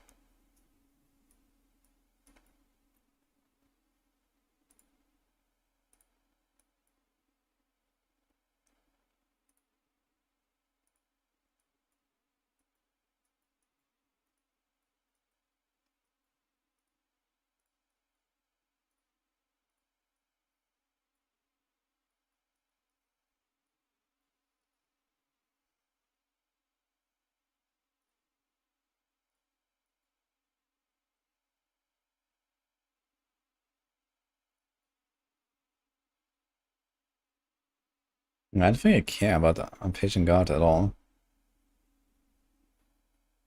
Or quarter stuff for that matter. So this might actually be a setup where I don't do this. Because blocking doesn't help me with anything.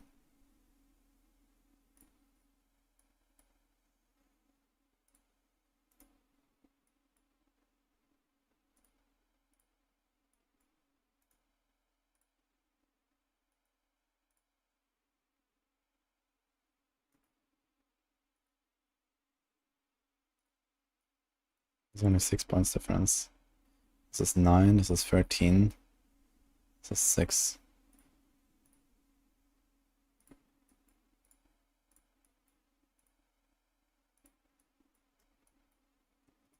Okay, now we have to remove the key passive.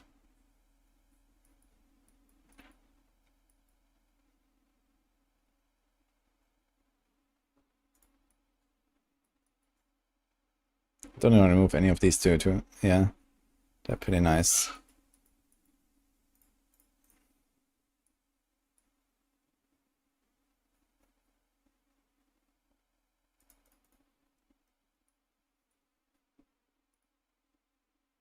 It's 8 points.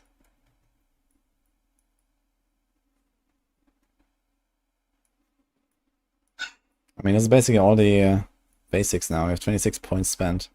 So we have 1 in Rushing Claw, 4, 7, 10, 16,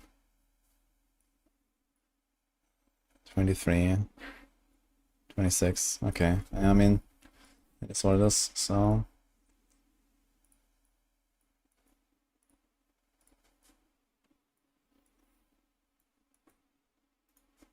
Can move those 2 things.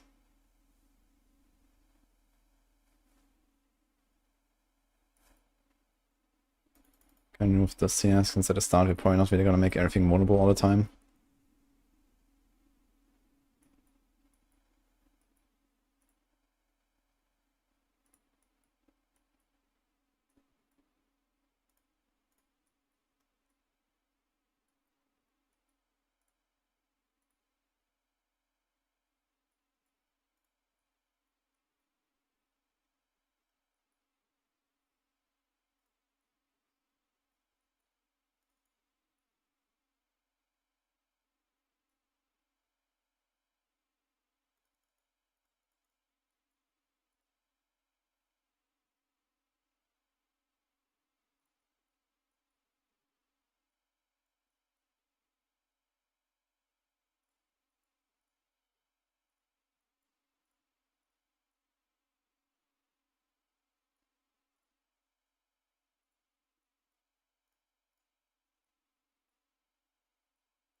Something like that, I'd say.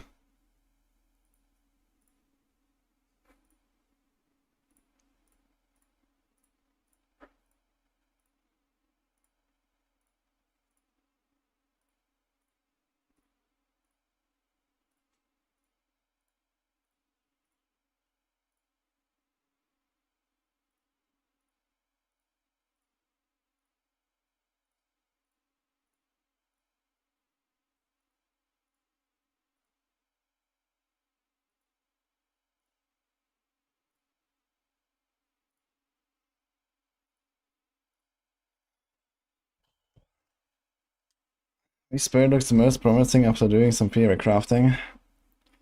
I feel like it's hard to say. It really depends on, like, you know, what are the bugs and what are the mechanics of all the stuff that we're gonna see, what are the nerfs they're gonna do. There's a lot of overtuned stuff, I would say, right now, from like the tuning that we know, with like expected behavior. Yeah, basically everything will be pretty broken on this class. So, the most broken probably being Noxious Resonance, Stinger, or like any other poison build. Even Diablo or so. But yeah, I mean, there's probably gonna be a lot of updates and stuff. So we have to see.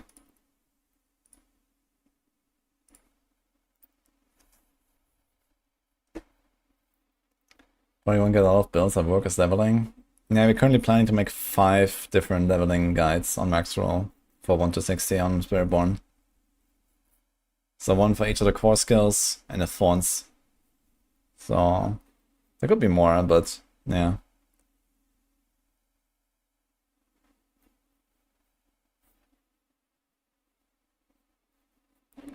Even a bit like this, it's changing up a good deal of stuff in the playstyle. Playstyle doesn't change very much, to be honest. The playstyle is mostly just like a spam stinger. And yeah, I mean, it is just like the class, I think. Like, I made, for example, the Quill Volley guide already. That's just basically complete. And yeah, you just don't really get around swapping stuff. So it is what it is. You know, sometimes you saw the key passive. For example, on Quill Volley, you start with Vital Strikes. And then as soon as you have like infinite resources, eventually you're gonna go adaptive stances. And there's like some swaps there, for example.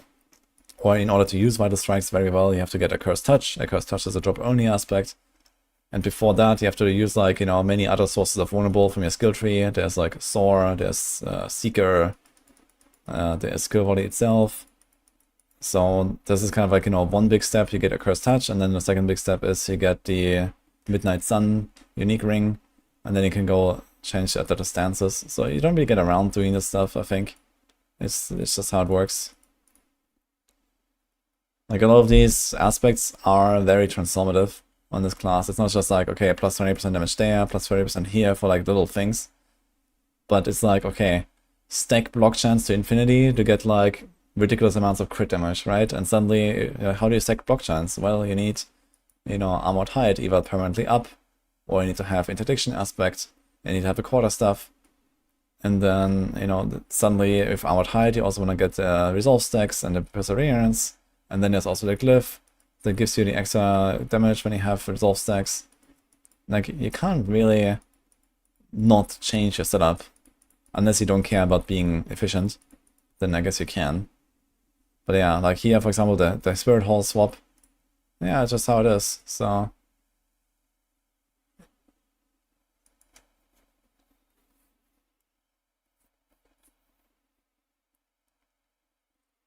yeah, what I'm cooking right now is the Stinger build.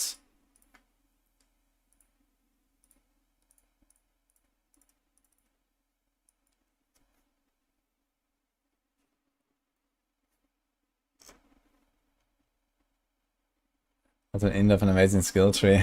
Yeah, I mean, this class here, there's like lots of crazy stuff to go for. I'm actually very excited to just like keep experimenting. It's crazy.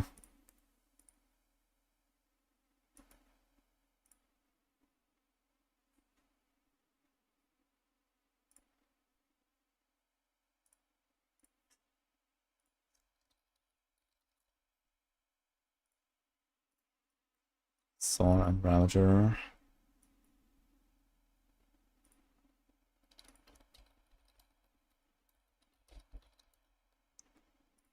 Okay, we have resources. Right, right.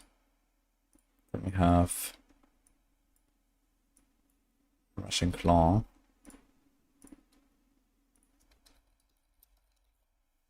Okay, then we have, I think this is Hunter and Key Passive.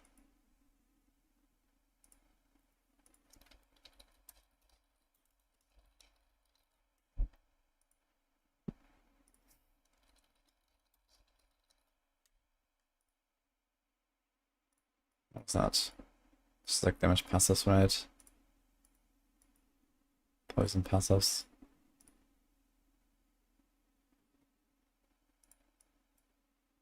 That's actually defense, right? Yeah.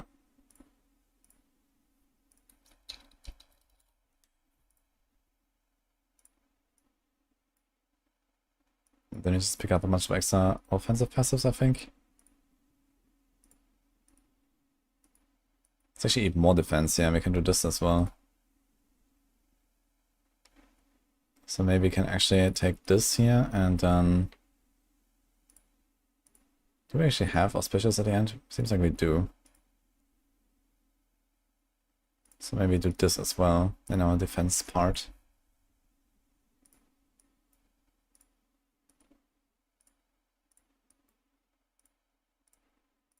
Then we have more ultimate passives. And this here. What else did I change?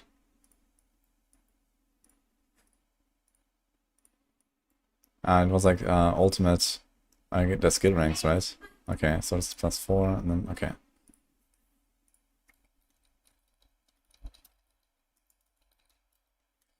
And then final steps.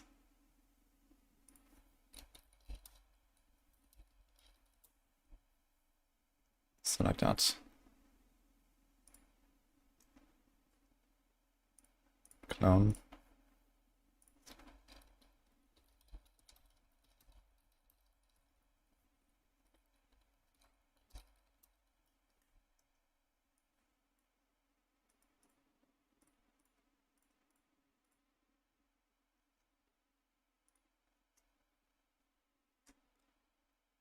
And I think for the endgame version, I will probably go for this stuff here, the alternatives instead of this.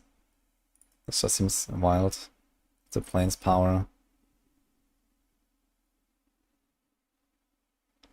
Plains power, and then forest power. Here's the heal and starlight. Here's reactive armor.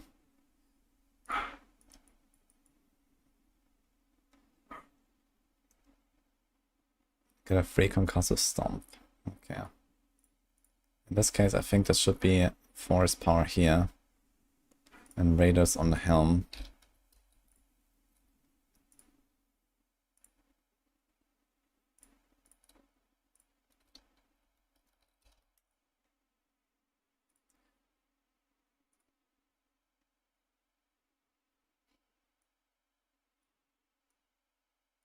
There's just like no mythic, man. I'm not gonna do a mythic variant.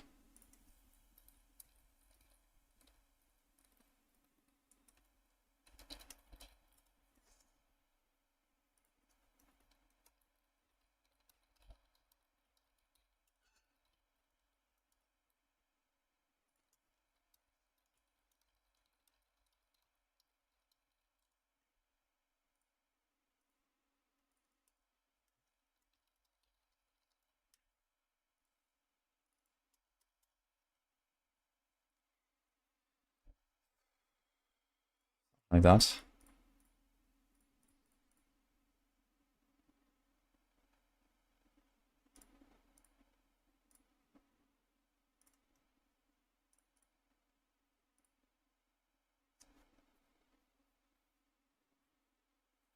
How long before every class is able to effortlessly push the hardest count in the game with any build? I can do 3. I don't think this will happen in this game.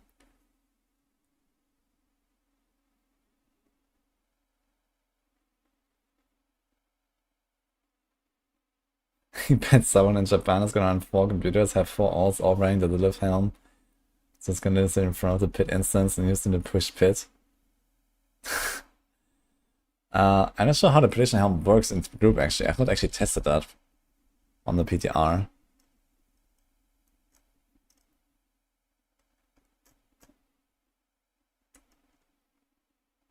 But I think this is, it says briefly. Yeah, it says briefly steals. So I don't think you can like, you know, just like somehow get the buff at the start and then go in the pit run.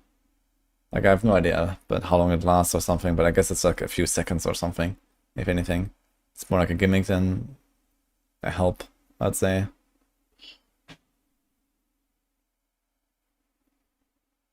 No D4 streamers at TwitchCon. Oh, I'm not going at least.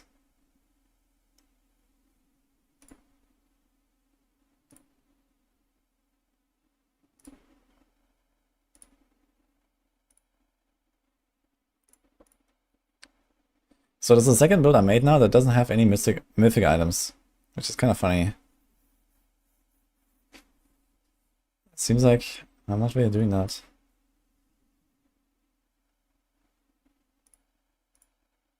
Also mystic circle potency. Auto cooldown. Mystic circle potency. Mystic circle potency.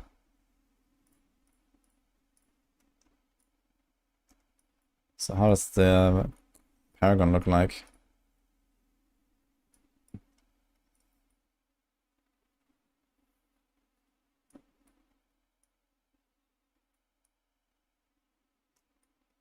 Ritual on a 94 dex board. No, wait, this is 59 int, this needs int. Okay, so that's fine. We have Spirit here. We have Colossal here. Which does make sense.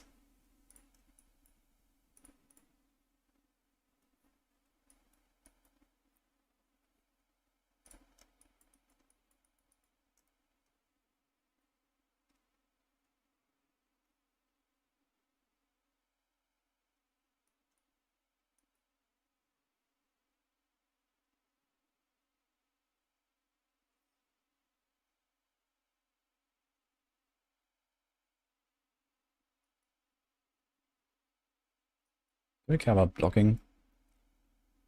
I don't think so, right? We have nothing for block. We don't need the patience card. I forgot to remove this actually. We can remove this. Do this.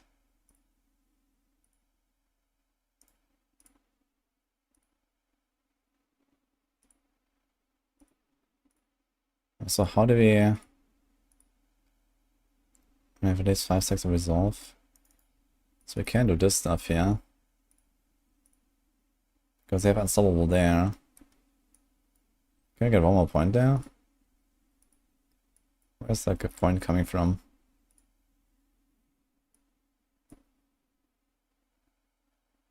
Oh, I'd like to get 2 points for this as well.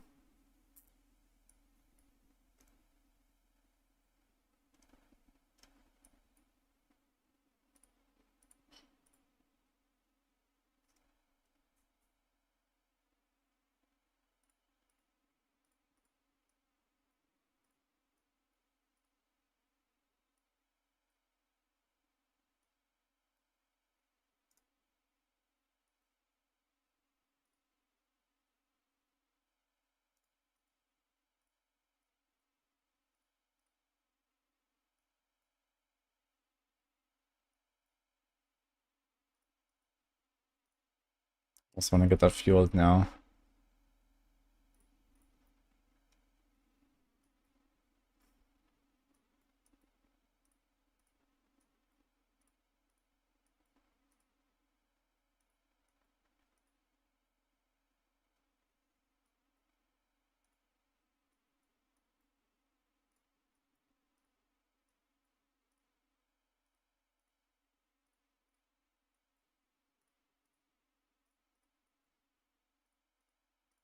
Hmm.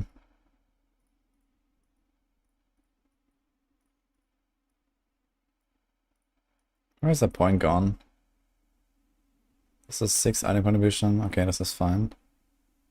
This is fine. I want to get that fueled.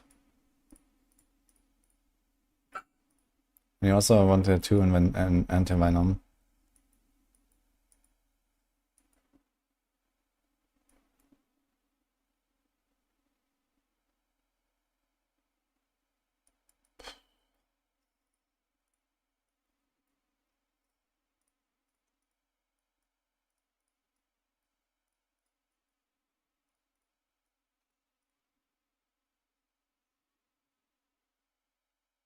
You block again, 11 vigor. It kind of sounds like I want to keep patient guard there, actually. Just because of that block and the quarter stuff. I think I need to find something better to get resources. Or maybe we have enough. Maybe it's fine.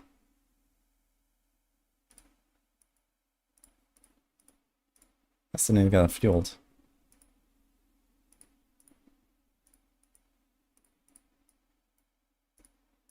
Kind of a struggle. I guess we do this. Let's go from 3 to 2 to 1 poisonous. Maybe that's fine. It's kind of nice though to have the maximum poisonous as well.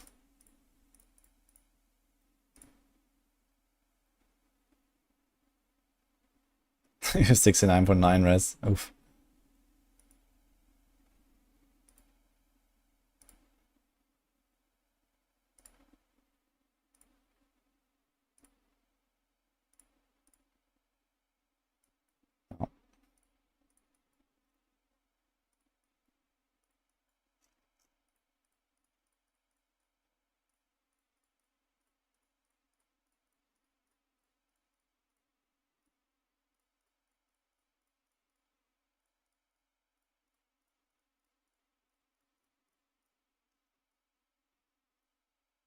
Okay.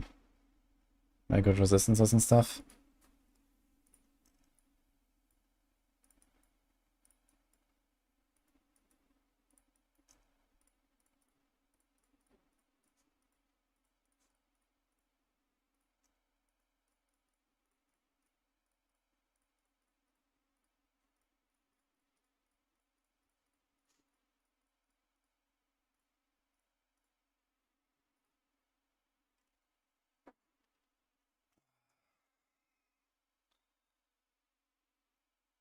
Sounds like Spiritborn needs a major nerf to make the Mythics a better choice.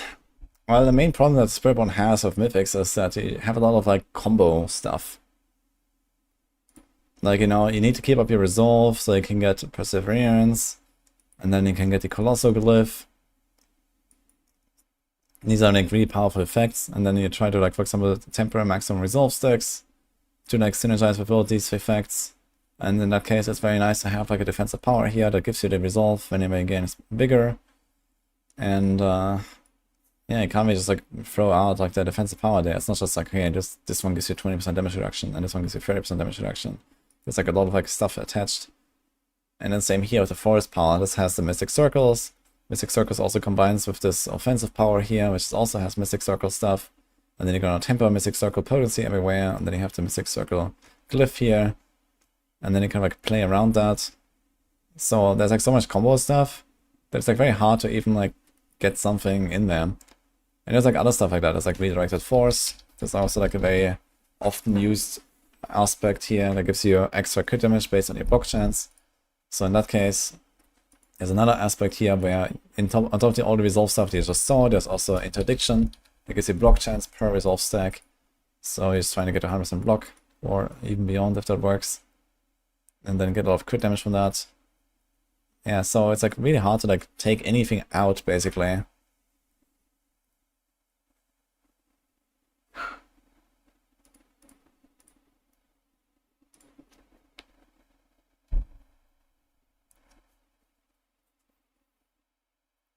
But yeah, that's what it is.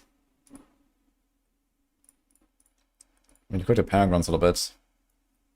So let's try.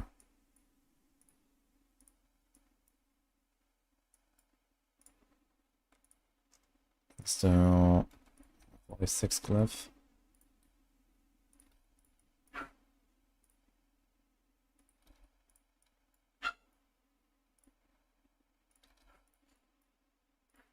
We're making like a leveling progression on the Paragons now. Can probably give up some of the dodge here. And the block. There's physical damage.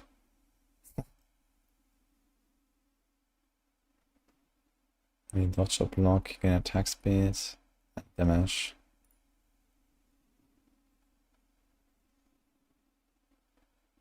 Yeah. Okay then.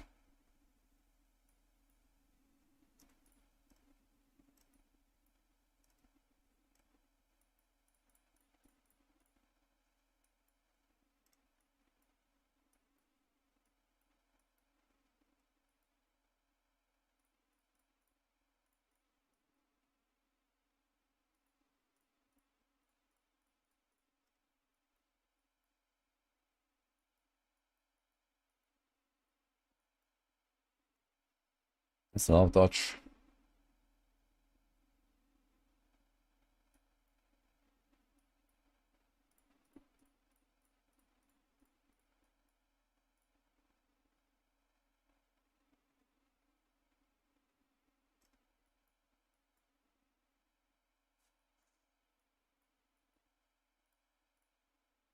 I'm gonna give up all that move speed. This is 14. 21% move speed, man. 24. It's actually very good, man. This is actually insane. So much move speed here. Which board is that? Drive. Man. This class alone is actually kind of worth it. Maybe I should put this into more builds.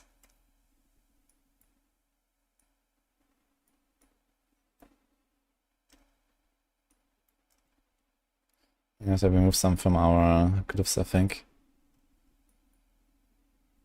Not sure if Spirit is actually what you want to go for here. Probably this. What else could we go?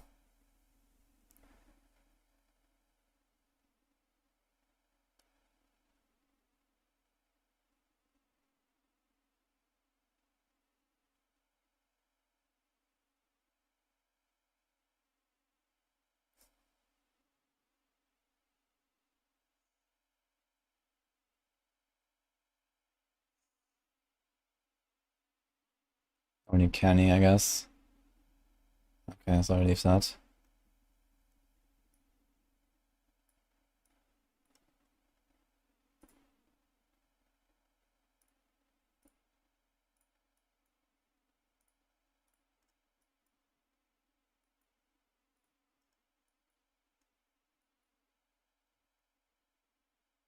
PS5 Pro.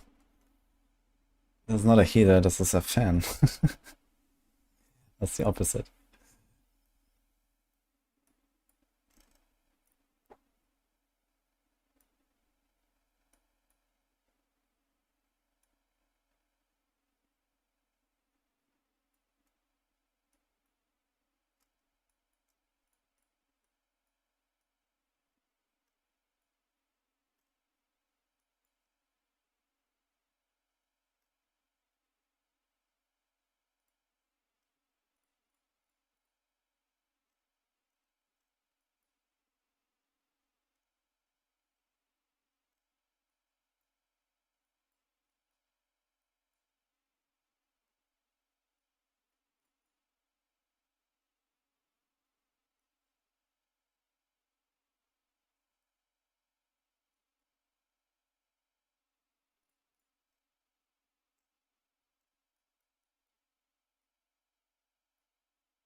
Yeah, Mystic Circle potency, I don't really want to compromise there.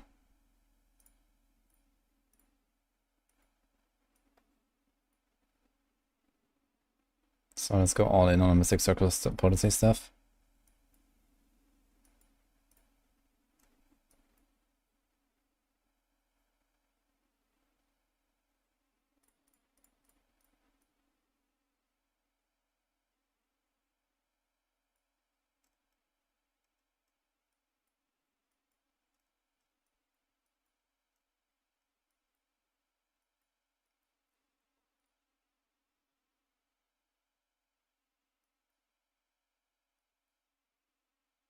Yeah, what's the luck? Thank you, man. I need like 1 or 2 more points here and then I can remove like the rest there, but I don't think he would really do that. So let's keep it at 91 points spent available. I think that's okay.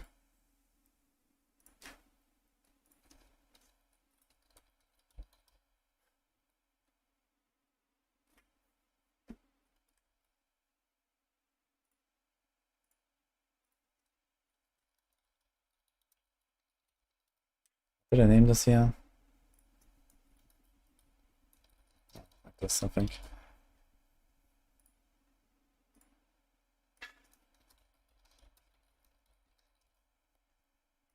Right.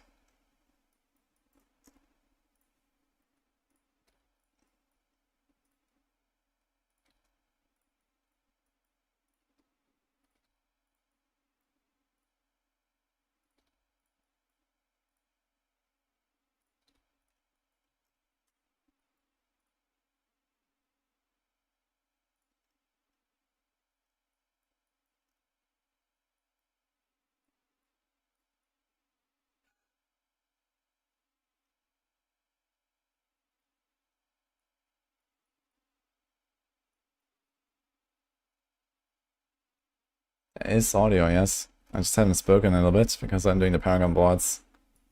And I don't have music there on YouTube. But hello. Hello, Pro Shoot as well. I'm doing good, and you?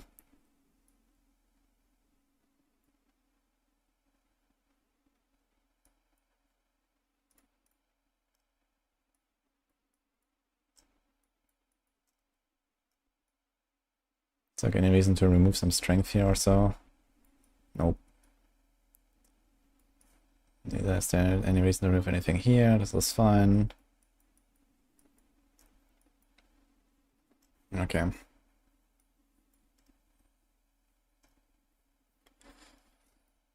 have to do some swap though. Increase damage for each stack of resolve you have. It is kind of nice. On the other hand, it does come online kind of late. So maybe it's fine to keep that here. But we have minimum 8 resolve stacks, which is 16%. And then we have... Even with like just Tempera, no Masterwork, it's like 3... 6... 12, like 20. I think we have to put Colossal somewhere earlier. So probably here.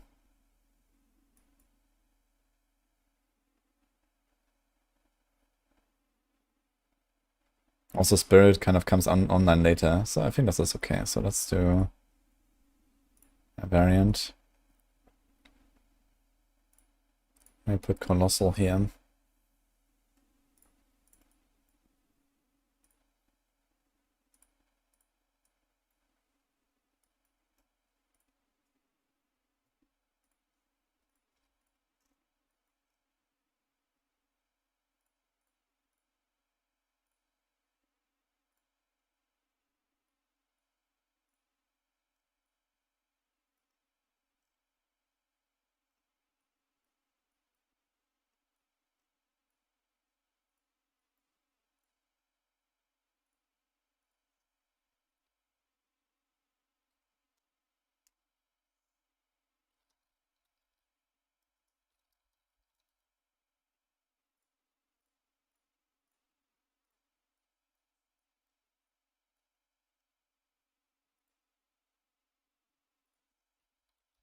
Maybe that's what it is.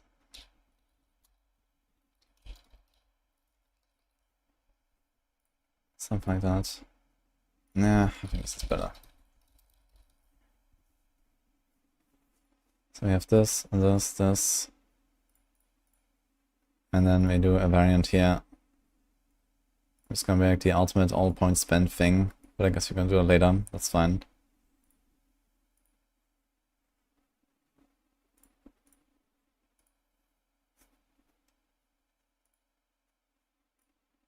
Copy. Let's put this here.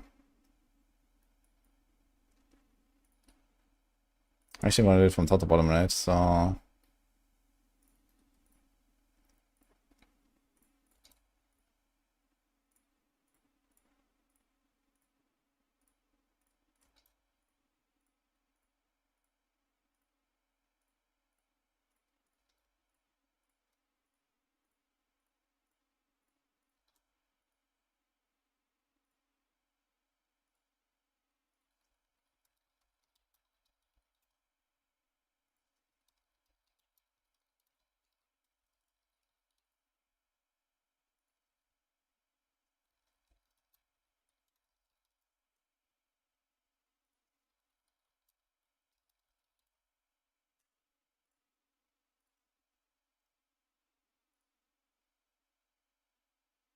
okay.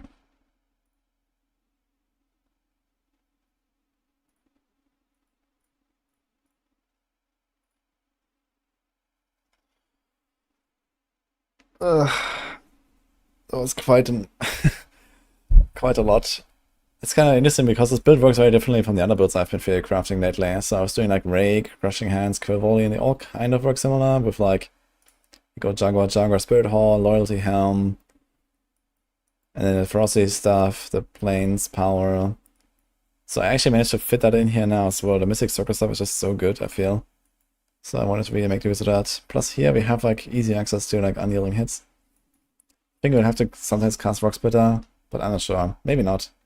If you hit enough enemies, you don't really have to cast it. So that's cool.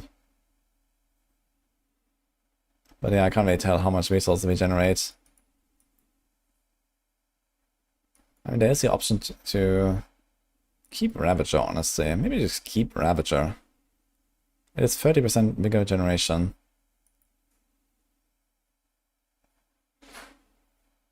Most of the time, I guess. And counterattack, I mean, it's also cool for the dodge. You walk in, you press counterattack, it's 100% dodge for 3 seconds. It is kind of nice.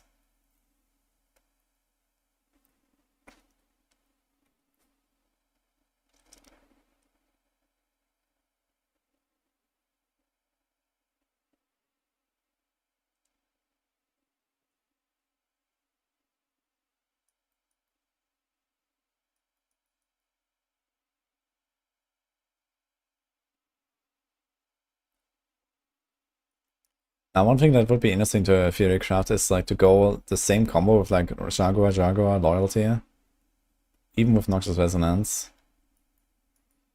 Because you could just beef up the Jaguar Spirit Hall so hard. Maybe that's still better, I'm not sure. Also, there's also a bunch of problems like the Hunter cooldown. Could maybe get rid of this and put like a resource thing there.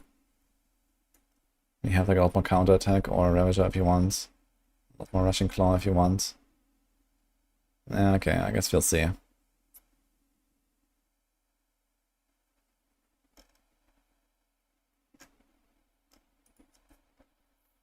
What'll be the strongest combo? Yeah, I can't really predict that, man. Because we don't know about nerfs and bugs and how everything works exactly, but everything seems pretty cracked right now. Everything seems pretty OP.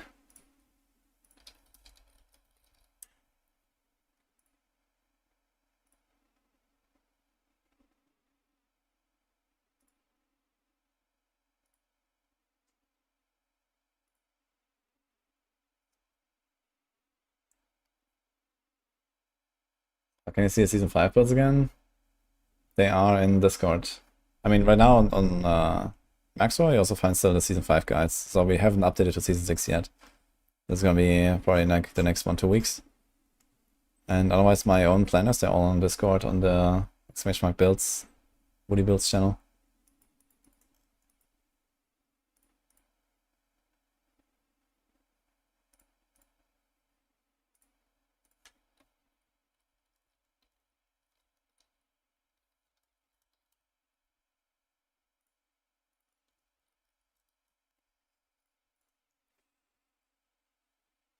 Something like that.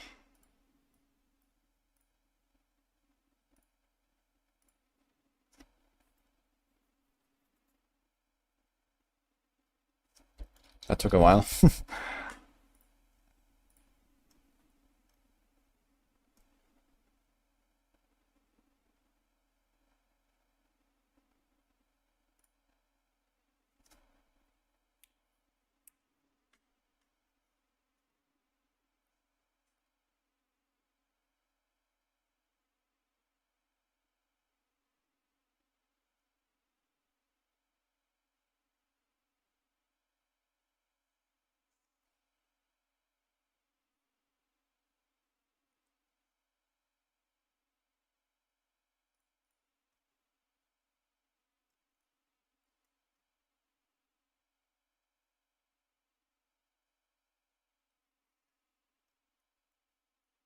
I think after I can recook this one a little bit as well. And we'll see what happens.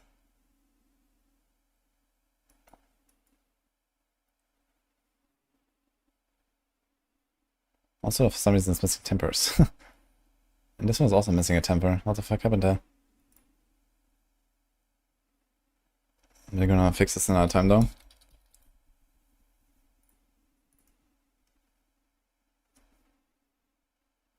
I have not done the basic skills yet, but I will probably start on this weekend. I mean, I guess at the end of the weekend I will probably have done one round for everything at least once, I think, to kind of get an understanding. Yeah, basic skill builds could be very interesting, because you can do like, you know, this combined strike stuff, maybe even use like multiple basic skills and cycle them or something. Or you can do like this Rock Splitter Thorns thing here, this is like an option. So what I tested is that basic attack buffs work for this Thorns.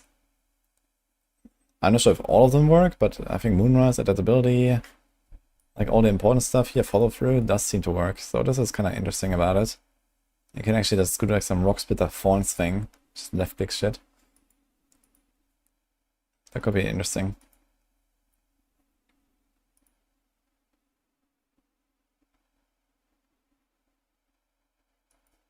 I wonder if I can, like, for example, I'm not sure like how much poison damage this thing does. It says 0% poison over 6 seconds. So no idea how much this is. I guess most of it is poisoning, but I'm not sure how much. Probably like 30 or something. I have to guess. It's kind of like Lunging Strike, I guess, in that case. Lunging Strike is like 40, I think. No, it's 20 actually. 33 straight and then 20. Okay, so in that case, yeah, maybe 30-40% poison would probably make sense. Could maybe do some poisoning stuff with Withering Fist, especially because of this here, where it always like affects other enemies.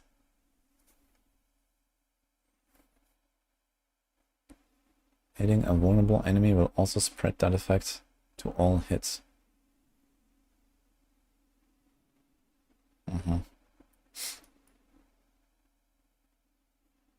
Alright, cheese kitties. Hope you're fine.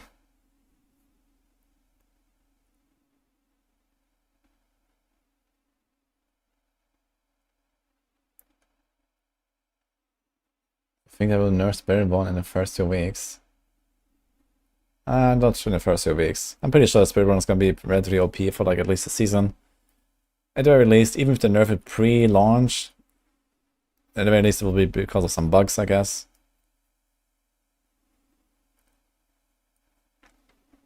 Yeah, okay. That's good to hear. She's good. I think the stats on Fawn Pulse Ring are weird. I don't think this is a real ring, actually. I think this is like a death ring. This is what they made into the Barbarian Key passive, basically, and this is not a real item. So we need to remove this, actually. And I think this one as well. They're actually the same stats. So they're both like death items. Good evening, Yogger. Thank you.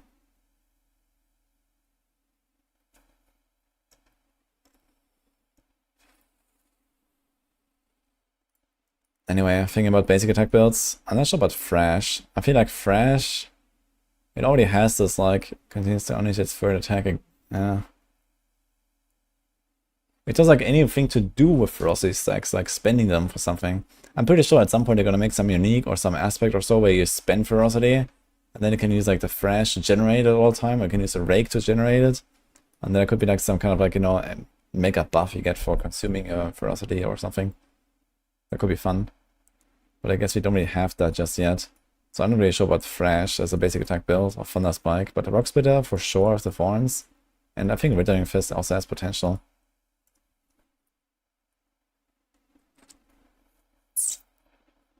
Thrash is not that crazy powerful. Thunder Spike is nice because it has a knockdown, the pull. Also, it's a very fast animation, I think.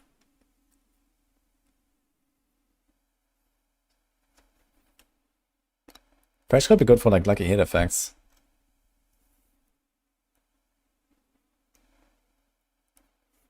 Yeah, the knockdown is kind of cool. So it's like maybe for like a basic attack build that's like just based on like, you know, raw damage. Then you have like the Thorns thing here, and then you have the Poison thing here. So Thrash, I'm not sure, but I think Thunder Spike could be nice.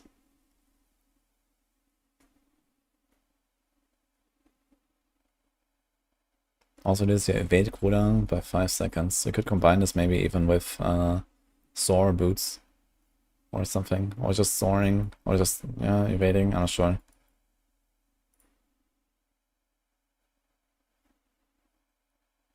I still haven't tried to really make anything with Eagle primary Spirit Hall, or even secondary. I just never choose it. It seems very weak, both of them.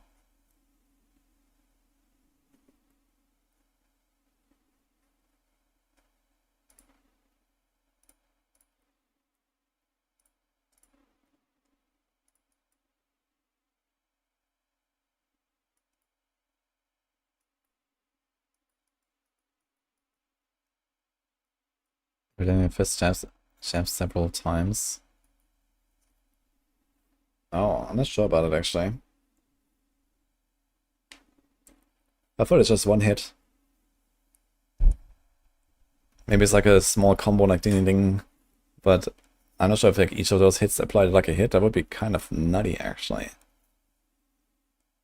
So I think the lucky hit is probably over the entire skill as well, because it shows the total damage. How is that for flurry? Well, here the lucky hit is per hit, but it also calls out you hit it 4 times for a total of X damage. So it could be similar to flurry, where you actually get a lot of lucky hit from that. Yeah, I don't know.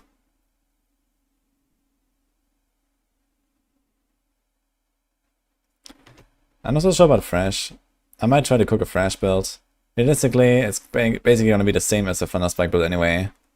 I think. Thrash or Thunder Spike, they're probably going to work pretty much exactly the same.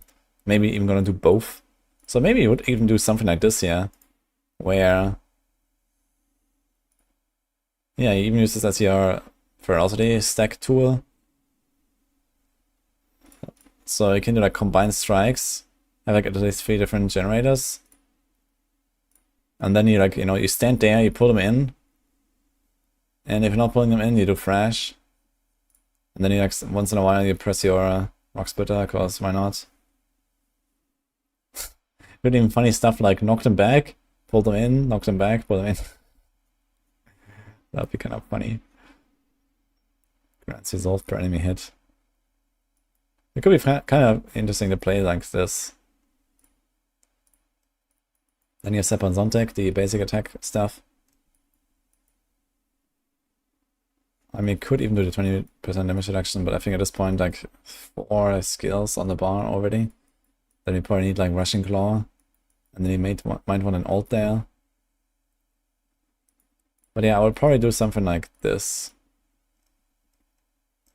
Loyalty, Jaguar, no Withering.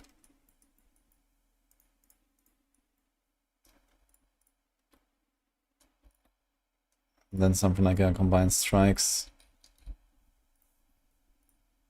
And then we have too many good aspects, I think, so we do this. Moonrise, adaptability, so this is 100, this is 100, this is 90.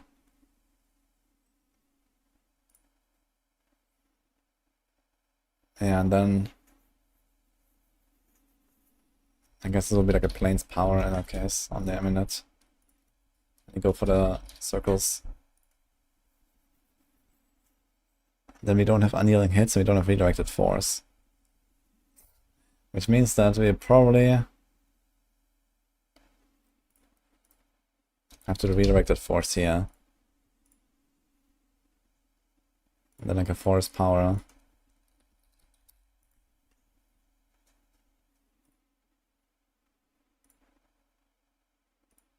And then we can get infinite resolve actually. Gain resolve for each 10 vigor and gain over 100, easy club. And then we do a duelist here. So that's probably what this would kind of look like. And this would probably, I would probably take this from like one of the other builds I made and then just convert it into a basic attack build from there. And then you probably pick up Rushing Claw, probably pick up Hunter again. But you wouldn't even need Hunter necessarily. But yeah, Seeker doesn't help us much. I feel like Seeker is relatively weak late game. And so is Devourer. Outside of like basically a specific poison build or something. Protector is kind of useful. Hunter is just like so insane. Protector is definitely an alternative for defense.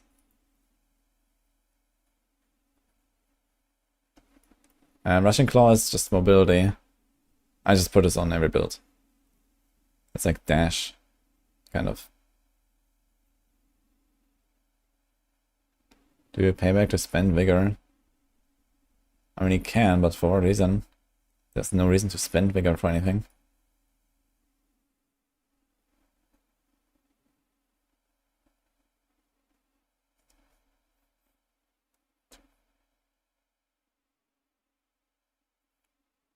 Does ability on neck? Yeah, it sounds good, but not really when this exists, so... I don't have a two-handed weapon. Basic attack skills, still 75% increased damage, always use that third attack. Every third cast unleashes triple strikes. Okay, this thing has cooldown on it, which is kinda cool. So this would make it very easy to have Perma Hunter, or nearly.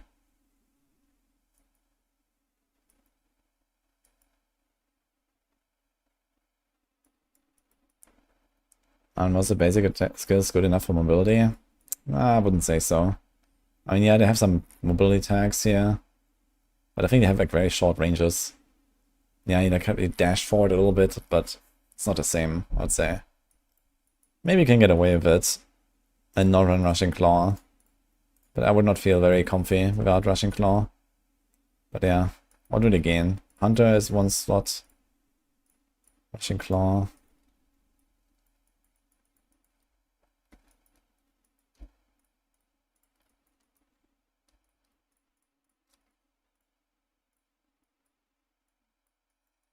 Now, would we need Armored Hide? That's kind of an interesting question. Not really, actually. If you use Rock Splitter, you walk into a pack, and then every third attack knocks enemies back and grants resolve per enemy's hit. The knockback is kind of the problem here, I feel. But yeah, you can like walk into a pack, you Thunder Spike them in, and then you do like a Rock Splitter, but then you have to Thunder Spike them in again. I'm not sure how this will feel. Another problem is we need a lot of tempers for size, right? We need like Thrash size. Then we need like Rock Splitter size. And then we need like... Let's say mix this. Thunder Spike. There is Thunder Spike size.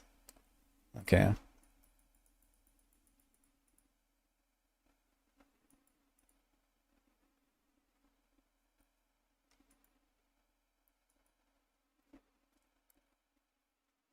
Okay. We still have one skill slot.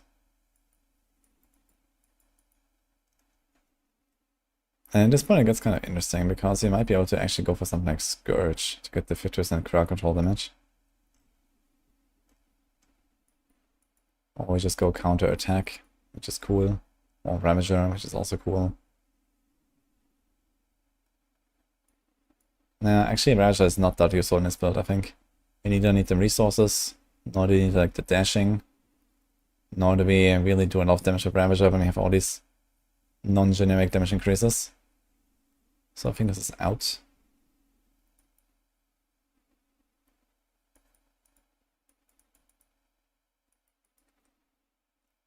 And then this is probably a letter stance angle.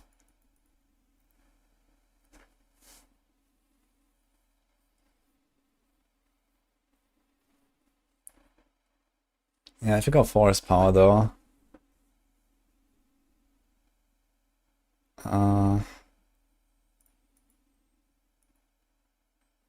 Like we literally cannot do that ability, I think.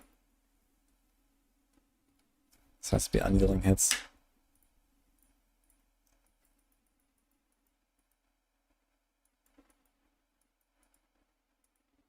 Kind of keeps coming back, the same stuff. We can do Vortex. I wonder if Vortex would feel better than Thunder Spike. It probably would. By quite a bit. So maybe I'll do even something like that. Pull them in. And no armored height, which is kind of interesting. Which means I also don't have any unstoppable. Okay.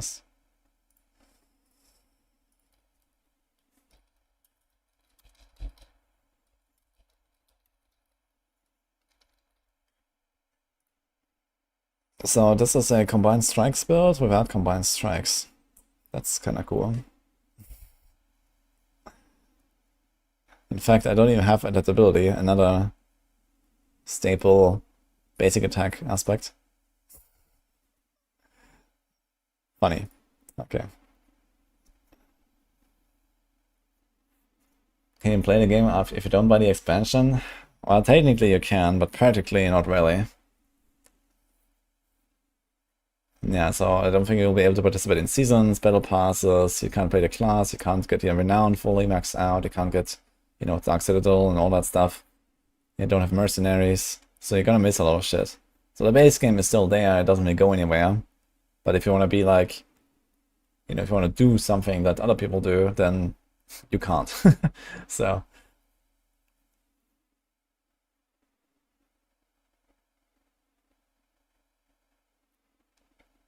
she was in bloody.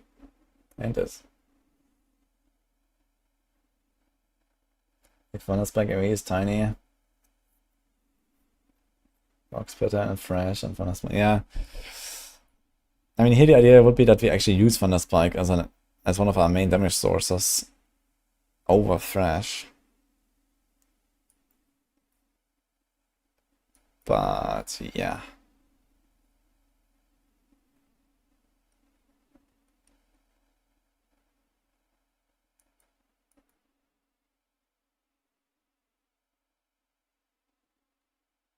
This could stack Menagerist fast. Yeah, Menagerist, but it has bonus to magic nodes. I don't know about that.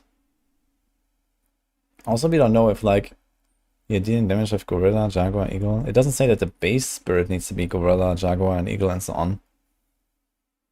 So maybe if you have, like, let's say Harmony Helm, you have, like, 3 spirits on your one skill anyway. And I mean, you wouldn't put a Centipede skill just to get, like, another less than 4% damage out of this anyway. Also, the legendary bonus makes it unusable, as realized. Incarnate skills damage, so that's pointless. So we can't use that glyph at all for anything, actually. Maybe I need to do like a full Ravager build somehow, but I'm not sure if that's gonna exist.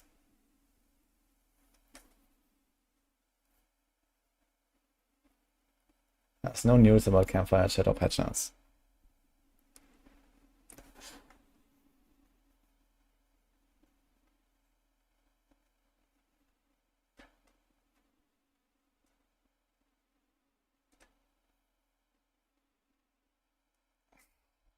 Anyway, before I fully cook this build, I think I will go offline and just keep writing some more stuff. I have work to do. So hope you enjoyed it, guys. I'll see you tomorrow.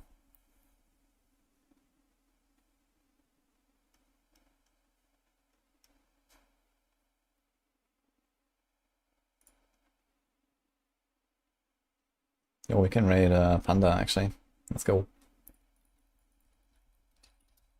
doing some hardcore stuff. Have a good one, guys. Oops.